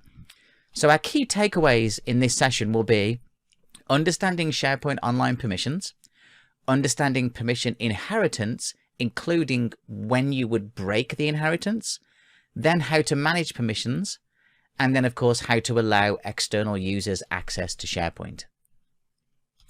So to get us started, let's talk about some of the core terminology that we need to understand when we talk about SharePoint Online permissions. So firstly, we're going to talk about securable objects. Now a securable object is the thing that we're trying to get to. So what is Liam trying to access? In the SharePoint space, this would be the site collection, the subsite, the list or the library, the page, the item, the document, whatever it would be. That's the securable object that we're trying to get to. Next is the simple one. It's me and you. It's the users and the groups. Who is supposed to be getting access to that specific thing? So think of the standard one. I need to allow Liam into my site collection to work with me. So my securable object would be the site collection, and my user or object would be Liam. And then of course, what permission are we going to assign to Liam? So what type of access should that user or group have to that object? Am I going to be allowed to just view, or am I going to be allowed to edit? Am I going to be allowed to delete? It's important to choose the right permission for the right individual or group for the right location. Too often I look at environments and I see that this is a little bit mixed up, that they're not quite sure why Sue and Dave have access to something, but at some point they were granted access. It goes back to that old way we used to do it using file shares, where we would have share permissions and NTFS permissions, and then they would be messed up and nobody could figure out why. So let's talk about the three groups of SharePoint Online then. So when I mean the three groups, we're talking about where we would put users to get their permissions. So the first one is clearly going to be SharePoint groups. SharePoint groups have been around for a long time. They are literally created in SharePoint Online or in SharePoint on-premises. They are the security boundary. We can put users in them, we can put groups in them, but the SharePoint group itself contains the permission. The second is a fairly common one. It's the Azure Active Directory security groups, or in most environments, it will be the on-premises AD group that's been synchronized up to the cloud. And then lastly, we have what's called Microsoft 365 groups, which are a little bit different to SharePoint groups and Azure Active Directory groups. They're kind of closer to the Azure AD groups, but they have a few little extra bits and pieces. So what's different about the groups? Well, first off, the SharePoint Online groups are defined at the site level. So when you provision a site collection, there are some core groups that get created and they reside in that site level. And they only exist inside SharePoint. They don't exist anywhere else. There's no SharePoint site groups that exist in Azure AD or anywhere else. Now, the security groups that live inside Azure AD, they are just like your on-premises Active Directory groups. They are the same, in fact. And when they're synchronized, they are identical. They have some extra properties, they're in the cloud, but they serve the purpose of the boundary that we put users into so that we can assign permissions to any application. And then, of course, our last ones was the Microsoft 365 group. Now, these are just like Azure AD groups. However, they come with resources attached to them. So a SharePoint site collection gets provisioned. An email exchange mailbox gets provisioned. Calendar gets created. A Microsoft team can get created also. So the three groups that we have serve very different purposes. SharePoint groups are all about permissions inside SharePoint. Azure Active Directory groups, permissions for everywhere in the tenant. Microsoft 365 groups, very specific use case, really focused on you having a SharePoint site, Microsoft Teams, Office 365 groups, and you want to do that kind of collaboration. So what group should be used, and really when? Because that's the magic question. That question's been around for many, many years. When it was just SharePoint on-premises, the question was, should we use Azure AD groups? Should we use AD groups? Should we use SharePoint groups? Can I just shove loads of users in there? So the question still stands. What group should be used? Well, we use SharePoint groups when we're using classic SharePoint. So the old school way of doing it, you're using classic SharePoint, you just create a SharePoint group, you assign permissions to it, and then you put users or groups into that SharePoint site group. Security groups, on the other hand, in Azure AD are designed for larger scale or maybe hybrid. So if you are trying to assign a permission to multiple SharePoint site collections, maybe OneDrive, maybe Exchange, maybe Microsoft Teams, then maybe a security group in Azure Active Directory will function best. These groups work well when you're in a hybrid environment because you'll create them on premises and then kind of sync them up and they'll become available. Our last one was Microsoft 365 groups. This one is a very specific use case. So project teams, departments, or groups that need to work together where they want to self-service provision a group, a team, be able to have instant message chats, store documents in SharePoint and OneDrive, but it's more designed for a heavy collaborative experience. So it's important to understand when to use them. Are we going to use all three? Probably. Will we use at least the top two? Definitely with SharePoint Online. For most of what you will do with SharePoint Online, if you're not into the Teams world or the groups world, you'll be using SharePoint groups with Azure AD groups and users inside of those. The ultimate one would be SharePoint groups with Azure AD groups inside of that with users in the Azure AD group. But you can do either combination. Now let's understand permission levels. So now that we understand the three groups, let's understand what the permission levels are. Well, there are some default groups that get created. So the default SharePoint groups are automatically created when you provision a site collection. So you go into SharePoint Admin Center, create a new site collection, it provisions some groups. So when you open it, there's some default permissions. The default groups use the out-of-the-box permission levels that Microsoft have designed. So when you go in there, there'll be edit, contribute, view, restricted read. Those are default permission levels that Microsoft have defined. And then, of course, the default permission levels represent what would be the most common scenario for access. So if your organization has some very specific requirements, then you might not want to use those default permission levels, but they represent what Microsoft deemed as the most common scenarios. I need someone to view. I need someone to contribute. I need someone to own. Now, from a permission levels perspective, they are really just a collection of individual permissions kind of grouped together, such as open a document, view a document, edit a document, or even delete one. They are bundled together into a permission level, but they are actually discrete individual permissions in their own right. So when we create the permission levels, it's all about access control. We're trying to control the access for the sets of users or groups that are coming in. That's the reason that we use a permission level. Otherwise, everybody would just be granted the same access. So this means that we can have an owner, a member, a viewer, or any other combination of permissions that we define. The permission levels that are associated to, for example, an owner is full control. Now, there are other permission levels that we can utilize as well. Then, of course, permission levels, it's about using users and groups. So permission levels support combinations of individual user assignment as well as security group assignment. So you could, in theory, add an Azure Active Directory group to SharePoint Online and assign it a SharePoint permission. You could also add Liam at, thecompany.com in there and also assign that permission. And then lastly, it's all around permission levels that get assigned to those groups. So the boundary of permission becomes that security group and anything inside of that. So one of the biggest complaints and the biggest things that I find when working with environments, when doing an audit, is not knowing the permissions. Because somebody shared the site with Dave and Sue and Jane, and then 6 months later the permissions are still there, no one's cleaned them. Because they're not controlled by groups, they're just added randomly, it becomes really complicated, and the need for executing reports to understand that becomes critical in managing permissions. So let's talk about the default groups and the permission levels that are assigned. So there are a few default SharePoint groups that get created. We have approvers, designers, hierarchy managers, restricted readers, style resource readers, and quick deploy users. Now we also have other ones, but these are the core ones that get created. Now for each of these, there's a default permission. So approvers get approve. Designers get design access and then what's called limited access.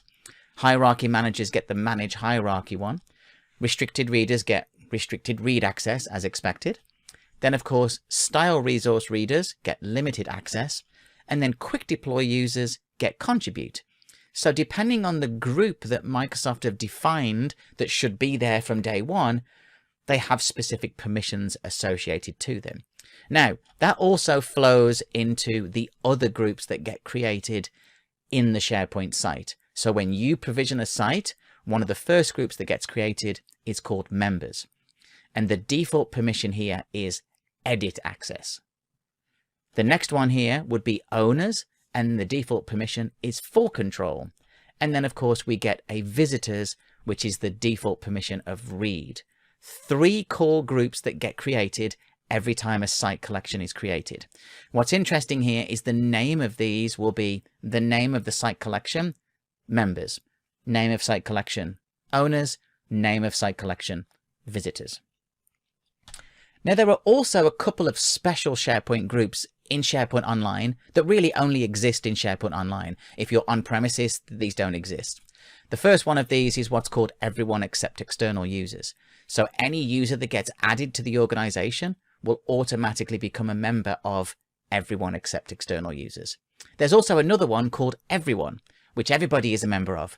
But in order to restrict external users from gaining access to things that they shouldn't, they have everyone except external users. There's also another one called company administrator. This one is a role that contains all those users who are assigned the global admin role. So just be aware there are these 2 kind of special groups, and you'll see them as we go into the tenant kind of all over the place, assigning permissions. Just be aware, whenever you're assigning permission to everybody, you may want to determine to use everyone except external users, or you may inadvertently grant external users access to content that they shouldn't be looking at. So how do we create permission levels? Well, this is straightforward. We're going to go into the top level site of the site collection, and we'll select settings or site settings to go into it. And then there'll be a permissions tab. And at the bottom of that, there'll be a permissions level option. It's often called advanced permissions. We can then go into that advanced permissions page, click permission levels, and then we can start changing permissions and create a custom permission that we want to use. So we'll now go into the Microsoft 365 tenant, into the SharePoint Admin Center, and we'll look at how we create and modify permission levels. So here we are in the Admin Center. And what we're going to do is actually click into the SharePoint link on the left-hand side, which will take us to the SharePoint Admin Center. Now, of course, what I want to do here is I want to get into a site collection. So I'm going to go and click Sites, Active Sites. And then what we'll do is we'll pick the, let's scroll down. Let's just do the Contoso brand one. So I'm going to click on the link here, which will take me to that Contoso brand site. Okay, so here we are. Nice, wonderful site. And what I want to be able to do is look at the permission levels. So to get to this, we're going to click the gear icon right here, and then I'm going to go down to site permissions. What this will then do is if we just expand these, you can see that I've got a list of all the site owners. I can scroll further up and members and then visitors. But more importantly, I've got two links that we'll look at. But this is the one we look at for now, which is advanced permission settings. This will take us to the old school kind of classic admin page where we can see the list of all the users and who's got access and the groups. What I'm focusing on here is the permission levels. So if we click permission level right here, this will then show me the permission levels that are in this site collection. So full control, design, edit, contribute, read. Exactly the options that I would expect. Now what I can do is I can click add a permission level here. So I can then come in, I'm going to call this permission level 1, give it a description, and then of course I can then select all the options, or I could say I want to manage lists. Notice what happens when we manage lists. It also selects view items. If I deselect those and press add, you'll see it selects view. So some of these are dependent on each other. So I'm going to just say select everything and scroll all the way down and choose create. That creates me a completely new permission level. That's helpful. However, you may not know which options to select. So the most common way is to come in and clone an existing one. So I'm going to take the contribute one here and click contribute. Wait for that to load. This will give me a list of all the options that are selected. But at the bottom, it says copy permission level. So I'm going to click copy permission level. This will then clone this for me. And I'm going to say contribute with no delete will be the name that I wish to give it. And you can see it selects all the items that would match the contribute access. I'm then going to come and select the delete option and uncheck them. Just scroll down here, making sure there's no other delete options, and then click create. So now I've created my new permission level based on an existing one that's already there, which means that I don't have to think about the permissions that should be there. So I'm actually going to select my permission level 1, and we could delete it at this point, or I could select both and delete them. I'm going to deselect them for now, and we'll leave them as they are. Now, how does that work when we want to use that? Well, let's go back to our gear icon here. We'll go back to site settings, because remember, once we're in these pages, we can go back to site settings. Now I can go to site permissions, which is the page that we've been to before, and you'll see we've got the list of permission levels against the accounts. Now what I want to be able to do is I want to use Contoso brand members. Remember, Contoso brand is the name of the site collection, members is the group. I'm going to go and select that one here, and then I can say edit user permissions. And at this point, it returns the list of permission levels. So I'm going to say, I don't want to do edit. I just want to do contribute with no delete. And then I can say, okay. That now will change the permissions, and you'll see that my new permission level is being utilized by that group. Of course, at any point, I can come back in and go back here, select edit and uncheck and click OK. I could also select multiple permissions as well. So we have the flexibility of being able to select the permission level that we created. Now the permission levels can be associated to a user or a group. So for example, I could choose the Alan account that we've got, choose edit user permission, and go back to contribute with no delete, click OK. And what you'll see is it will now come back and say contribute with no delete. So it works at both levels. Now remember, the securable object in this instance is the SharePoint site collection. The user or the group is either the Contoso brand member or Alan, and then the permission or the access control that we assign it comes from those permission levels. Now permission levels are great, and of course if we go into the Alan account and do edit user permissions, I could also add permission level 1. So now we've added 2 permission levels to that user. I would recommend that you don't do that. It becomes much more complicated to manage which permission is being inherited and which one isn't. Though you can do it, that doesn't make it right. So let's uncheck that, and we'll go back and leave that as contribute with no delete.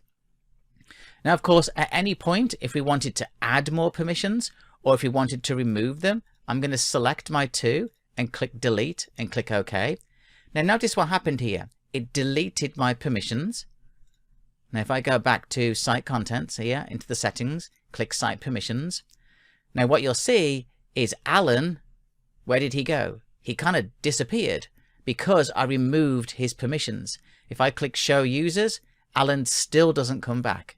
So just be aware that one of the side effects of deleting a permission level is that accounts can be removed. So I would have to come back to grant access, click Alan, go down here. I'm going to put him in Contoso brand members, click share. And then of course that gets shared via this group. And he doesn't appear as an individual user. If I do grant and choose Alan and then go here and then choose just contribute and do share, then you'll see that when we refresh, give me a second, you'll see that Alan then shows up, even though Alan is also in the group. So just be aware, permissions can be a bit complicated, especially when you're assigning permission levels to groups and users and add in the user and add in the group, and it can make it very, very confusing. But that's how you add a permission level directly into a SharePoint site. Okay, so as you can see, creating permission levels is really straightforward, and it gives you some great granularity in the types of access and controls that you can apply. So what are some of the permission level best practices? Well, the first one is don't edit the default permissions. You'll notice that I copied an existing one, renamed it, and tweaked the permissions. If you change the default permission levels, it can affect some of the SharePoint, kind of the inbuilt groups that are there. Next, don't delete the default permission levels. Leave them as they are. If you don't want to use them, then don't use them. But if you remove them, it can affect the inbuilt SharePoint groups that rely on those out-of-the-box permission levels. And then lastly, assign permission levels to SharePoint groups. Now, that goes back to what do we use when and why should we use it? Best practice has always been that you assign permissions to a container instead of an individual user. Now, we have to use some logic here. If you've got 5, 10, 20, 30 users or more, then put them in an Azure Active Directory group or an on-prem AD group and sync it up, and then assign that group to a SharePoint group, which will be the permission boundary. If you have 3 people, then you can make the call yourself. You can add individual users, or you can add 3 or put them in a SharePoint group. It's entirely up to you. The most important thing though is to document the changes that you make, or at least have the ability to execute a report so you know that you broke inheritance or you put a user in that place. Okay, so I mentioned the word inheritance quite a few times. So I want to talk about what this permission inheritance actually is. So firstly, permission inheritance means that the permission settings of one element are passed to the children. That's really what that means. So if I assign a permission at this level, anything underneath it is going to adopt that permission. Permission inheritance enables you as the IT admin and me to assign the permission once, and then it just flows all the way down. So in the SharePoint space, this would be SharePoint Site Collection, SharePoint Site, lists, libraries, folders, items, and it would inherit all of the permissions as needed. By default, SharePoint sites inherit permissions from the parent. That's how that works. It will always inherit from the parent. So how does this work?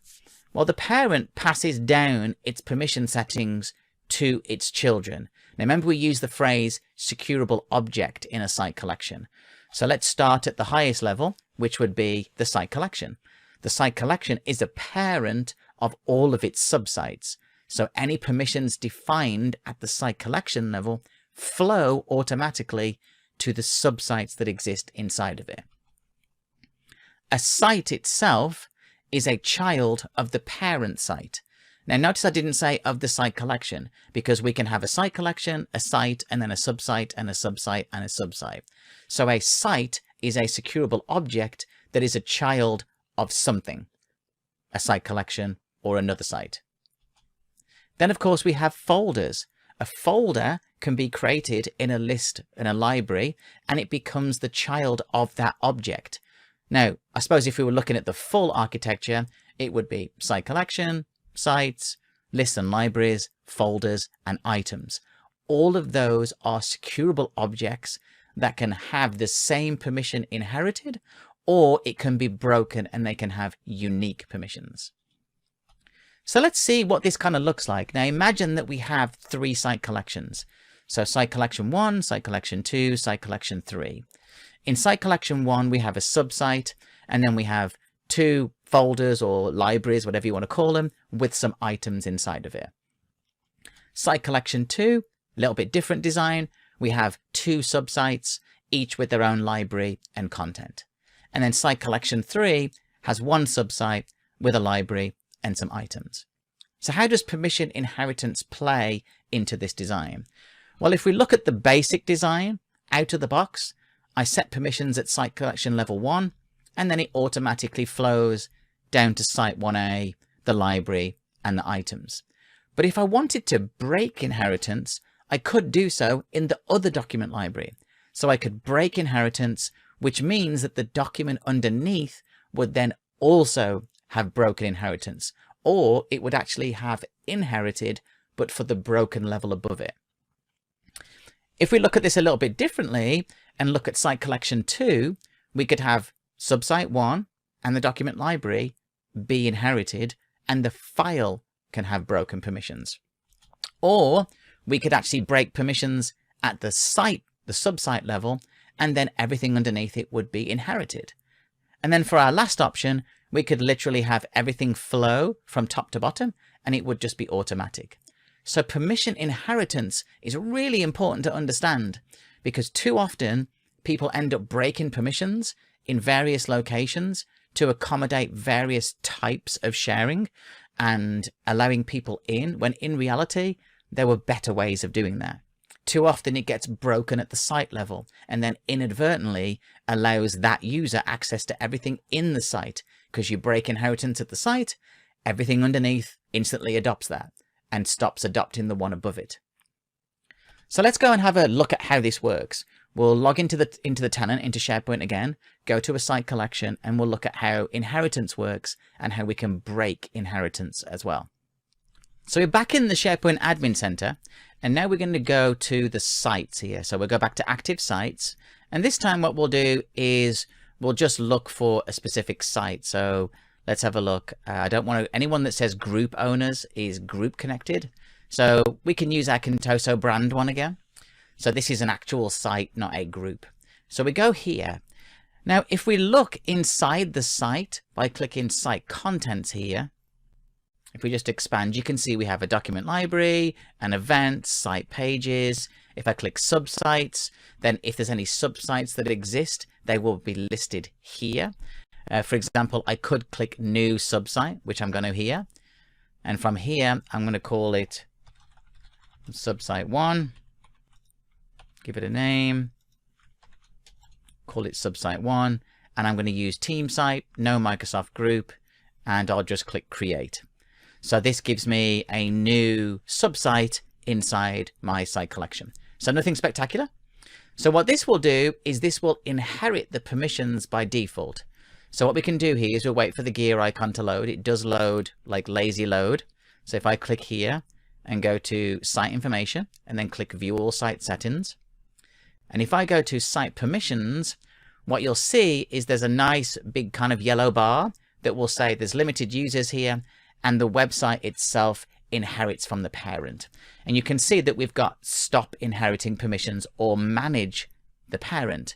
If I click manage parent, you'll see that it will take me out of that subsite. You can see this in the URL, and takes me back to the parent. So I'm going to go back to my subsite, and I'm going to break inheritance.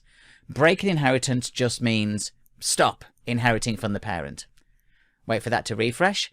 Now instantly what happens? Well, when the group was created, it utilized the groups that already existed in the site collection. So you can see we've got Contoso brand visitors, members, and owners. Now, when we break inheritance of a site, we get the ability to keep them, or we can create a new group. So if I click create on all of these, wait for this to refresh each time. And what this will do is this will create 3 new groups at the site level. So I'm going to click OK.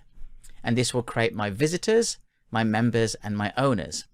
Now that means we are completely segmented now from the parent. So let's double check this. Site permissions. You can see that I've got my owners. If I go to advanced permission settings, now notice what happens. I've got all of this other stuff too.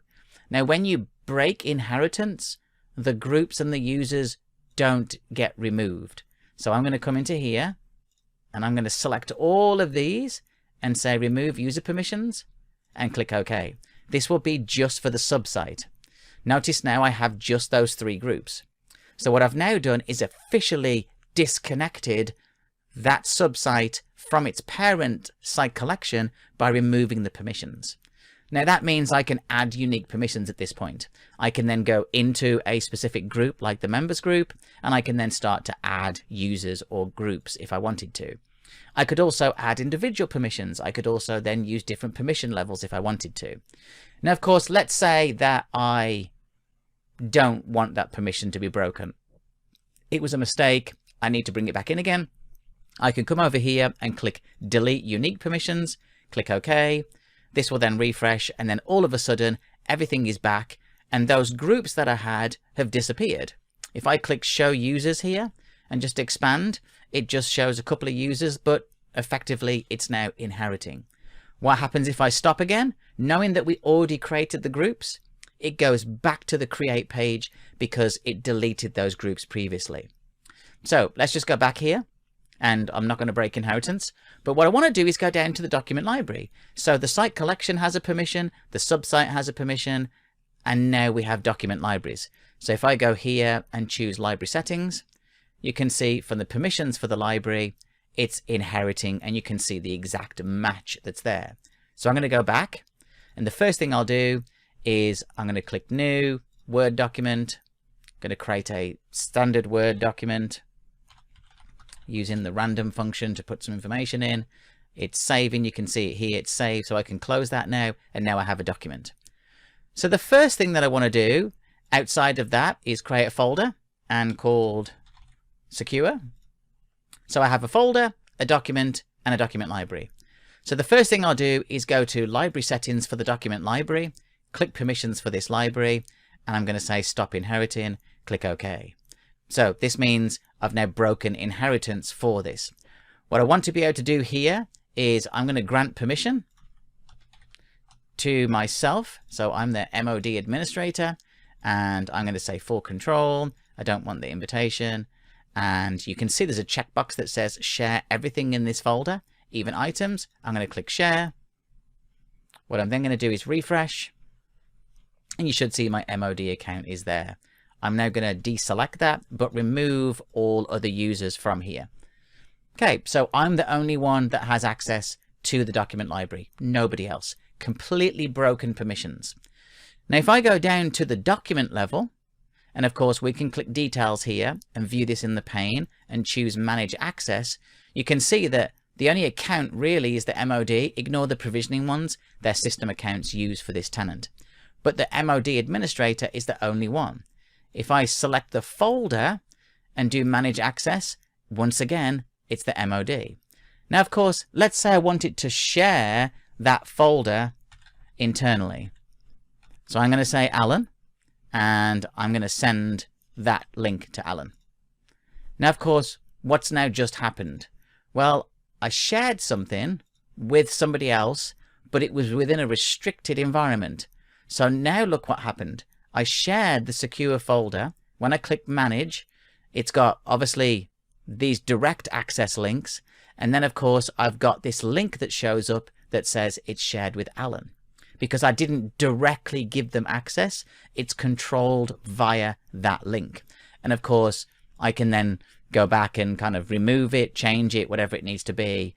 You know, I can also go in here, say delete the link, and the link goes away, and then Alan has no access anymore. So if we just come off that, go back here, you can know it's just back to 1. So site collection has one permission, site has another, document library has another. Now, if we go back to the document library level, what I'm going to do here is just add a specific user so we can see this. And I'm going to say grant permission, and we'll say Alan, And I'm going to share everything and give him edit access. Okay, so let's just refresh here. So Alan shows up. There he is. We'll go back to documents. We'll just double check here. And if I look at the document itself, you can see Alan's now listed. Now, what about if I wanted to move this document?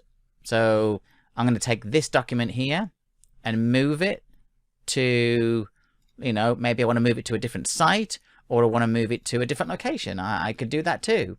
So I have the flexibility of moving things around. And when I move things around, the permissions go with it too. So what about if I created a brand new document here? So new Word equals rand, saving. It should say saved in a second. Wait for that to save. Okay, saved, refresh, and now I have a document. So my permission structure is that this document should inherit the permissions that are assigned to the folder, which is Alan. Now, if I go here, and of course, I want to look at the details of this one, manage access, I can then come in and say, well, actually, I want to stop sharing with Alan. So I've stopped sharing at the document level with Alan. So what does that do to the folder? Well, if I select here, you can see that Alan still has folder access. But if I go into the folder and select the document, then he does not have access. So as you can see, it can get quite complicated building these permissions, especially when you break inheritance and then add inheritance and bits and pieces like that. If I go back to documents here, click on secure, go back to manage, you can see my permissions. If I click advanced, this will take me into here where I can say delete unique, click OK, and then that goes back to the parent permissions, which would be the document library. If I say delete permissions, click OK, it now goes back to the site collection and the site permissions. So there's a lot of effort involved in knowing when to break and when not break. But that's as simple as it is to be able to break inheritance and then add inheritance back again. Okay, so now that we've talked about inheritance, permissions, and groups, now let's talk about internal and external sharing. So the first thing to understand is what happens when we share something. So I go through the process as an IT admin, I create these Azure AD groups, I put users inside of it, I put the Azure AD groups in SharePoint site collections, in the groups, and everything's great. And then my end user comes in and shares it with Dave. So what does that do? Well, sharing allows either internal, because remember, sharing is not just about external. It could be cross-department sharing as well. So it allows internal or external users access to site collections, sites, lists, libraries, or items. Basically anything that is shared. It will add the specified user into the member group. So if I've gone through the process of structuring this really well-defined security permissions, and then Sue comes in and says, I want to share with Dave, she can just go in and say, share with Dave, and Dave gets added as a member to that site. Now, if you remember what permissions a member has edit capabilities. Worse off is that the visitors can also share with others. So they can share the site with whoever. Now, does that mean they can just randomly send that to anybody? Well, no, because there are some restrictions in place that we can kind of put in place to stop randomly sharing with anybody.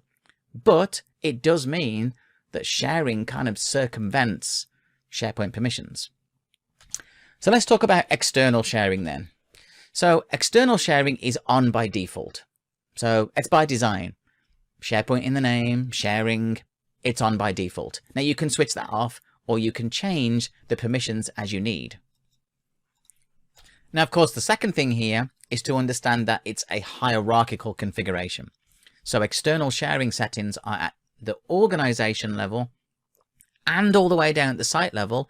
And in fact, we can go all the way to the tenant level, and there are some configurations as well. So we'll actually look at that in a SharePoint site collection context shortly. So let's talk about the external sharing options then. Like, what can we do? Like, what's the configuration here? Well, the first one is to configure it so I can share with anybody. So the users can share files. That means Sue can come in and just share it with whoever she wants to. And it sends links out to people. There's no need for them to sign in. they can literally just get access. Very much kind of what we used to do in the past before these capabilities existed. When we were using something like Dropbox or Box, they had this idea of send an anonymous link and they can just view it. That same principle. The second option is new and existing guests. Now what this means is that when I send the invitation to, Liam at Yahoo, that I actually have to sign in and pass a verification code. Well, in actual fact, my account needs to either be an Office 365 account or it needs to be in the Live ID infrastructure. So I have to sign in. So now we've moved away from the anonymous option to you have to be known to Microsoft at least. The third option is to change it to existing guests. Now what that means is Sue can't come in and just add Dave. Sue would have to reach out to IT and say, hey IT, I need to share with Dave. Can you add Dave into Azure Active Directory? And then he would be visible in the picker so she could then share. This is a great approach. Now, the bottleneck will be that request to IT, but it also means that not random people are being added to the tenant. It means there's a control. The last option here is all about no external sharing, which is strange because external sharing is still enabled. It just means that you only allow sharing internally, so only people in the organization. So that means those that exist in the Azure Active Directory for your organization. Now, if we look at those four kind of roles, or I suppose levels of access that we've got, anyone, new and existing, and only people in the organization, if we were to kind of map this across to the various levels, so organization level and site collection, we can see the impact of if we change this one, what happens to this one. So if we go to the organization level and we select anyone as the option, then that means when I go to a site collection, I can also go to anyone plus the other three underneath there. So there's a one-to-one mapping between the level that the organization is set to and where the site collection can actually go to.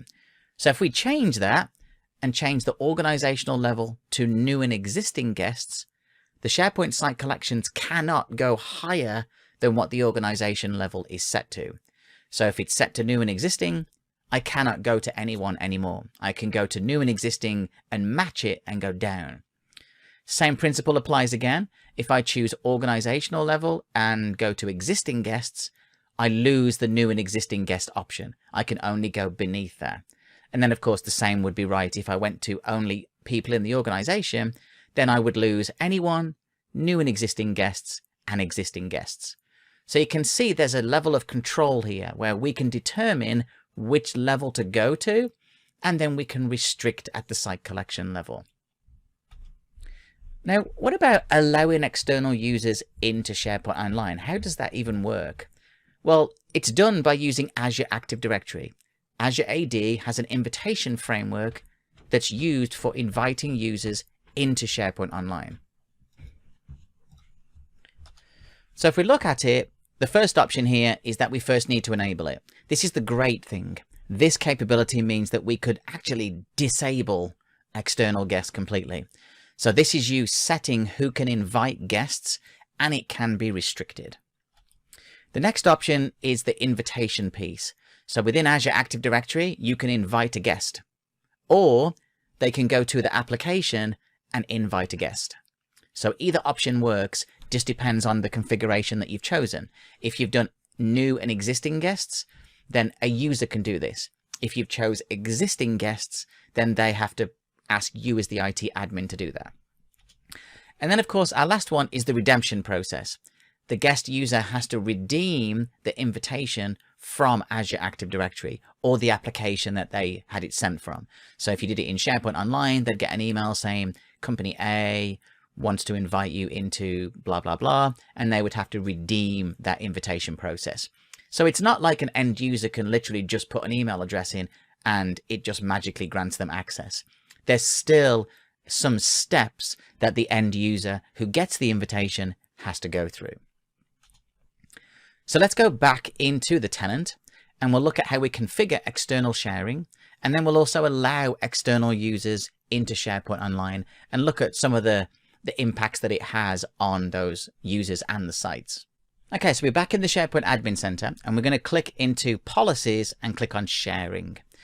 Now, you may have seen this screen multiple times. This is the sliders for the permissions. So basically, we have our anyone options all the way down to only people in the organization.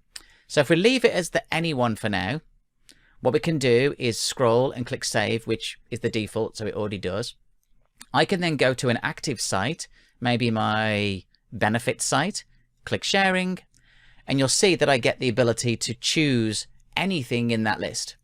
Because it's set to anyone, I get anyone and all the way down. Now, if I go back to Sharing here and go back to New and Existing Guests and click Save, if I go back to Active Sites, I can then go back to my Benefits one, choose Sharing, and now the anyone option is grayed out. So I only get to go up to the level that was configured within the organization, which is SharePoint Admin. If I go all the way down to only people in the organization and click Save, now, you guessed it, if I go back to Benefits here, Sharing, that's literally the only option that's available. Now, what's nice, though, is that I can go into the Sharing and configure it as generally available to new and existing guests, which is the most common. And then actually in the sites, I can come back, and as I've done here, you can see it's only available in the organization. So that means sharing is enabled, but it doesn't mean every site collection is enabled for sharing. So you get the ability to control that sharing access. Now, of course, we do have some other settings available that I want to kind of mention to you. That first off, you can limit by external domains. So if you know there are domains that you would like to block from being shared with, so, you know, something.com, Gmail, Facebook, whatever, or some other email, you can then come in and say add domains and block or allow them. You've also got the option here for you when you're rolling out sharing to be able to control that, at least initially. So be able to say, I only want the people in this specific group. So for example, if I come here and if I choose my engineering team, click Save, then that means only my engineering members can actually share externally. So just one option, or you could uncheck that. This option here should always be checked. Guest users, when they sign in, needs to use that same email address. So if you invite, you know, Liam at Yahoo, I can't log in as Bob at Yahoo. It needs to be Liam at Yahoo. Always uncheck this option. You shouldn't have guests sharing items that they don't own whatsoever. And then if they're using verification codes, you might want to set the number of days. The rest of the details are all around the links that get sent out. Now, of course, the question is, well, how do we share externally? Well, if we go back to one of our sites, so let's go to our communication site. So our communication site, it's all about marketing, we're sending information, and I wish to be able to share information with somebody. So first thing we can do here is click the share option. I can then go in and type a message, like an email, and then it will come back and say, your organization doesn't allow me to do that. So now we have to go to the external sharing in the admin center to enable that external sharing. Now, hold on a minute. I thought we had allowed external sharing. Well, there are other settings that impact that external sharing. As an example, if we go to the admin center here and go to settings and org settings, if we go to security and privacy, you can see that we have a sharing option here where it says let users add new guests. You can also see the link that says change external sharing settings for SharePoint. And of course, it surfaces that option in here as well. So new and existing guests is an option that we can utilize. So where else would that setting be that's blocking us from adding an external person? So this comes back to potentially site level. So if we go back to the admin center, I've got my communication site, choose sharing, and of course it's set to only people in the organization. So if I change that to new and existing guests, click save, this will then refresh. I can then go back over here and just refresh the page. What I'm then going to do is go to sharing again, put my email address in, choose that option, and it then says, oh, wait a minute, Dave is outside the organization. I don't want to send a message. I can click share, and then I've shared it. Now, what just happened? Well, somehow somebody added their email address and it was granted access to SharePoint. So what does that look like? Well, let's go into site permissions and we'll look at the visitors. Oh, wait a minute, and you can see visitors here is Dave, and he's given read access. Now, if we look through, it doesn't exist anywhere else. So as an external user, I was given read access. So where is Dave's account? Well, let's go back to the admin center, and we'll scroll to Azure Active Directory, which is where obviously all the accounts go. Click users. And then, of course, I've got my list of users that would be here. I'm going to type my email address in, and sure enough, you can see that Dave exists in here, and he's been added as an external user.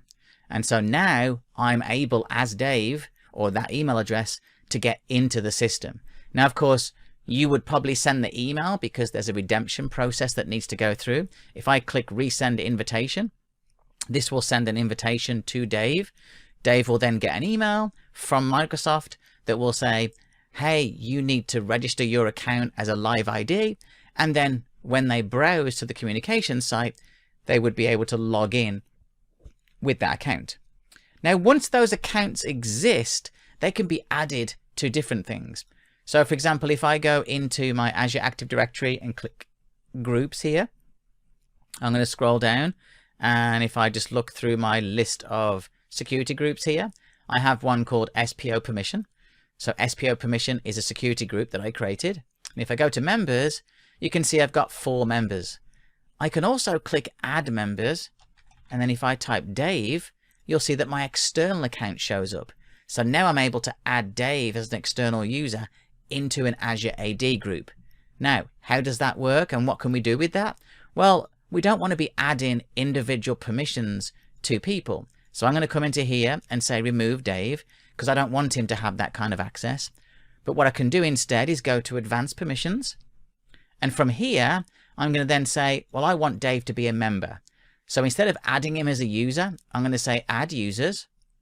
And then of course from here, what I want to be able to do is kind of do a search and I can find SPO permissions, click share, and then the SPO permissions group from Azure AD is now inside that SharePoint group, which is now getting the specific permissions for that group, which would be as a member. And so at that point, I don't have to trace and find where Dave has permissions because he only has permissions associated to an Azure AD group. So if I remove Dave at this point from the Azure AD group, then his permission here is revoked automatically. So just be aware, that's kind of the way you would do it. There's permissions to be set at the admin center, at the site collection level. And of course, the way this all works is if I go into site settings here, and if you go to site permissions, you can see that we've got access request settings, that when a request is sent or you request an external person, they will show up in this configuration here. So you can say allow members to share files, access requests will receive an email, click OK. And then of course, you'll get the access requests option available to you inside site settings when you start to invite someone, and it will appear here as an access request. So that's as easy as it is to manage. Now, of course, outside of that, you might need to be able to run reports to know of who has been inviting external users as part of your management strategy. So we can go into sign-ins, for example, here, and I can then come into the sign-ins. This will list me all of the sign-ins in the last 24 hours to the tenant. And then, of course, if I knew what the user was, I could click apply and then go in and say it starts with Dave, for example. And this would filter the information. Now, I don't have anything because I haven't logged in as Dave. Now, the better approach is actually to go to the 365 Admin Center, click on Security, wait for this to load. And then once this loads, we can then go into the audit log search. So we're going to scroll down here to the search section, click audit log search. And then from here, I can then choose what I'm looking for. So if I type the word share, what we can see is a user or company shared a file, created a link for sharing, etc. And then I can change my dates. So I can quickly come in and say search, and it's going to go ahead and say, hey, find me in here all of those links that somebody created. And sure enough, you can see somebody shared subsite 1, which was me. So I can click into this and you'll see this was the admin account and he was trying to share subsite 1. And then I can click more details and you'll get the permissions that were granted, etc. So you get to see who's been sharing information and the links that they got created. Then of course at that point you could change this. So I'm going to clear those, and then let's say I want to get the user who logged in or logged out. I could then go and do the same search and it would show me users that logged in and logged out. So I can see the links that were created and then if they were redeemed at that point and logged in. So 2 simple places to go: Azure AD sign-in and also the audit log search. These will help you in being able to manage your permissions in SharePoint Online. Okay, so as you can see, when you tie all of this together, it's important to understand the permission levels that you have access to in SharePoint Online. It's important to understand that you can create your own permission levels and then use, SharePoint groups, Azure AD groups, users, and mix and match as needed. And then of course, configuring the sharing component is critical, as well as those extra options to restrict by domain, to restrict by specific security groups. But more importantly, when we looked at the reports in Azure AD, it's important to know and be able to go back and say, well, when did Liam log in, or when did he delete something, or who created an external sharing request and who did that go to? Now, of course, if we wrap all this together, we need to talk about some of the core permission recommendations. So really there's 3 recommendations here. The first one has always been this: follow the principle of least privilege. Assign the users or the groups the lowest permission levels that they need to perform their task. It's much harder to give someone higher level access and then revoke it, because then there'll be complaints, than it is to start with minimal permissions and then slowly grant back. So worst case, create a new permission level in SharePoint Online, define that permission as like the most restrictive, and then add back in as you need to. Secondly, use the standard default groups that are there.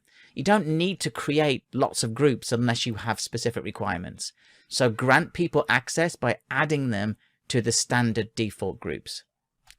And then of course, third and lastly, segment the content instead. Too often I see messed up permissions, things not quite right, all because the content is mixed. Segment the content. If this is confidential information, don't cross it into that site collection or that site. If it's a specific site that's confidential, break inheritance, control it that way. So create sites and libraries that will contain that content rather than trying to be clever with the permissions. Because too often, especially once you start using sharing, it really makes no difference what permissions you define, because the sharing capability will make that much more complicated for you to manage. But remember, monitor where possible, generate reports, and then you'll be able to manage your SharePoint permissions more effectively. So thank you for attending. I hope that you had a great understanding now of the SharePoint permissions and how to manage them. I appreciate you attending, and you can always view more information over at petri.com. And that is a wrap, folks. That is SharePoint Day wrapped up in a nutshell. Now, there's a lot of content here. It's all available on demand. If you go down in the description, you'll find links and you can actually download all the handouts too. That's really important so that you can take that knowledge with you and reference it at a later date. As always, we want to thank our sponsors for helping make today possible. QuizCom and AvePoint. Without them, this event would not have happened. So big shout out to those friendly folks who are, keeping SharePoint at the top of our knowledge, because there's just so much going on in the world of Microsoft, and it's really hard to stay atop of everything. And that's why we're putting on events like this one, bringing it to you for free. And don't forget, it is available on demand that you can reference at a later time. But that's a wrap, folks. This has been another virtual conference on Petri.com. Thanks for tuning in, and we'll catch all of you right back here next time. Ready to put everything you're learning at Get IT SharePoint Conference into practice? Make sure to sign up for AvePoint's 3rd annual Shift Happens Conference on April 20th through the 22nd, where you'll hear lessons learned and best practices to ensure business continuity and end user productivity in the new modern workplace from leading SharePoint and Microsoft 365 practitioners at King County, Washington, Deloitte, Australia, Otis, Kohler, and dozens more. Sign up today at shifthappens.to. Do you face daily challenges while working in SharePoint? Would you like to automate processes, save time, and work more efficiently without having to rely on power users? You can. QuizCom is your one-stop solution for all your SharePoint needs. With 10,000 plus clients and over 70 SharePoint and Office 365 products, we offer a solution for any SharePoint requirement. Let's take a glance at a few of our products. No-code, smart and secured forms. User-friendly and highly customizable organization charts. Data aggregation across your SharePoint Online tenant and MS Graph API. SharePoint and Exchange Online calendar aggregation. One-click convert to PDF and print. When using a third-party app, have you ever wondered how secured your data is when it's processed on a vendor's cloud server? All QuizCom apps are SharePoint hosted apps, which means your data never leaves your tenant. Discover how QuizCom can solve your SharePoint frustrations. Go to www.quizcom.com today and try out any QuizCom product for free.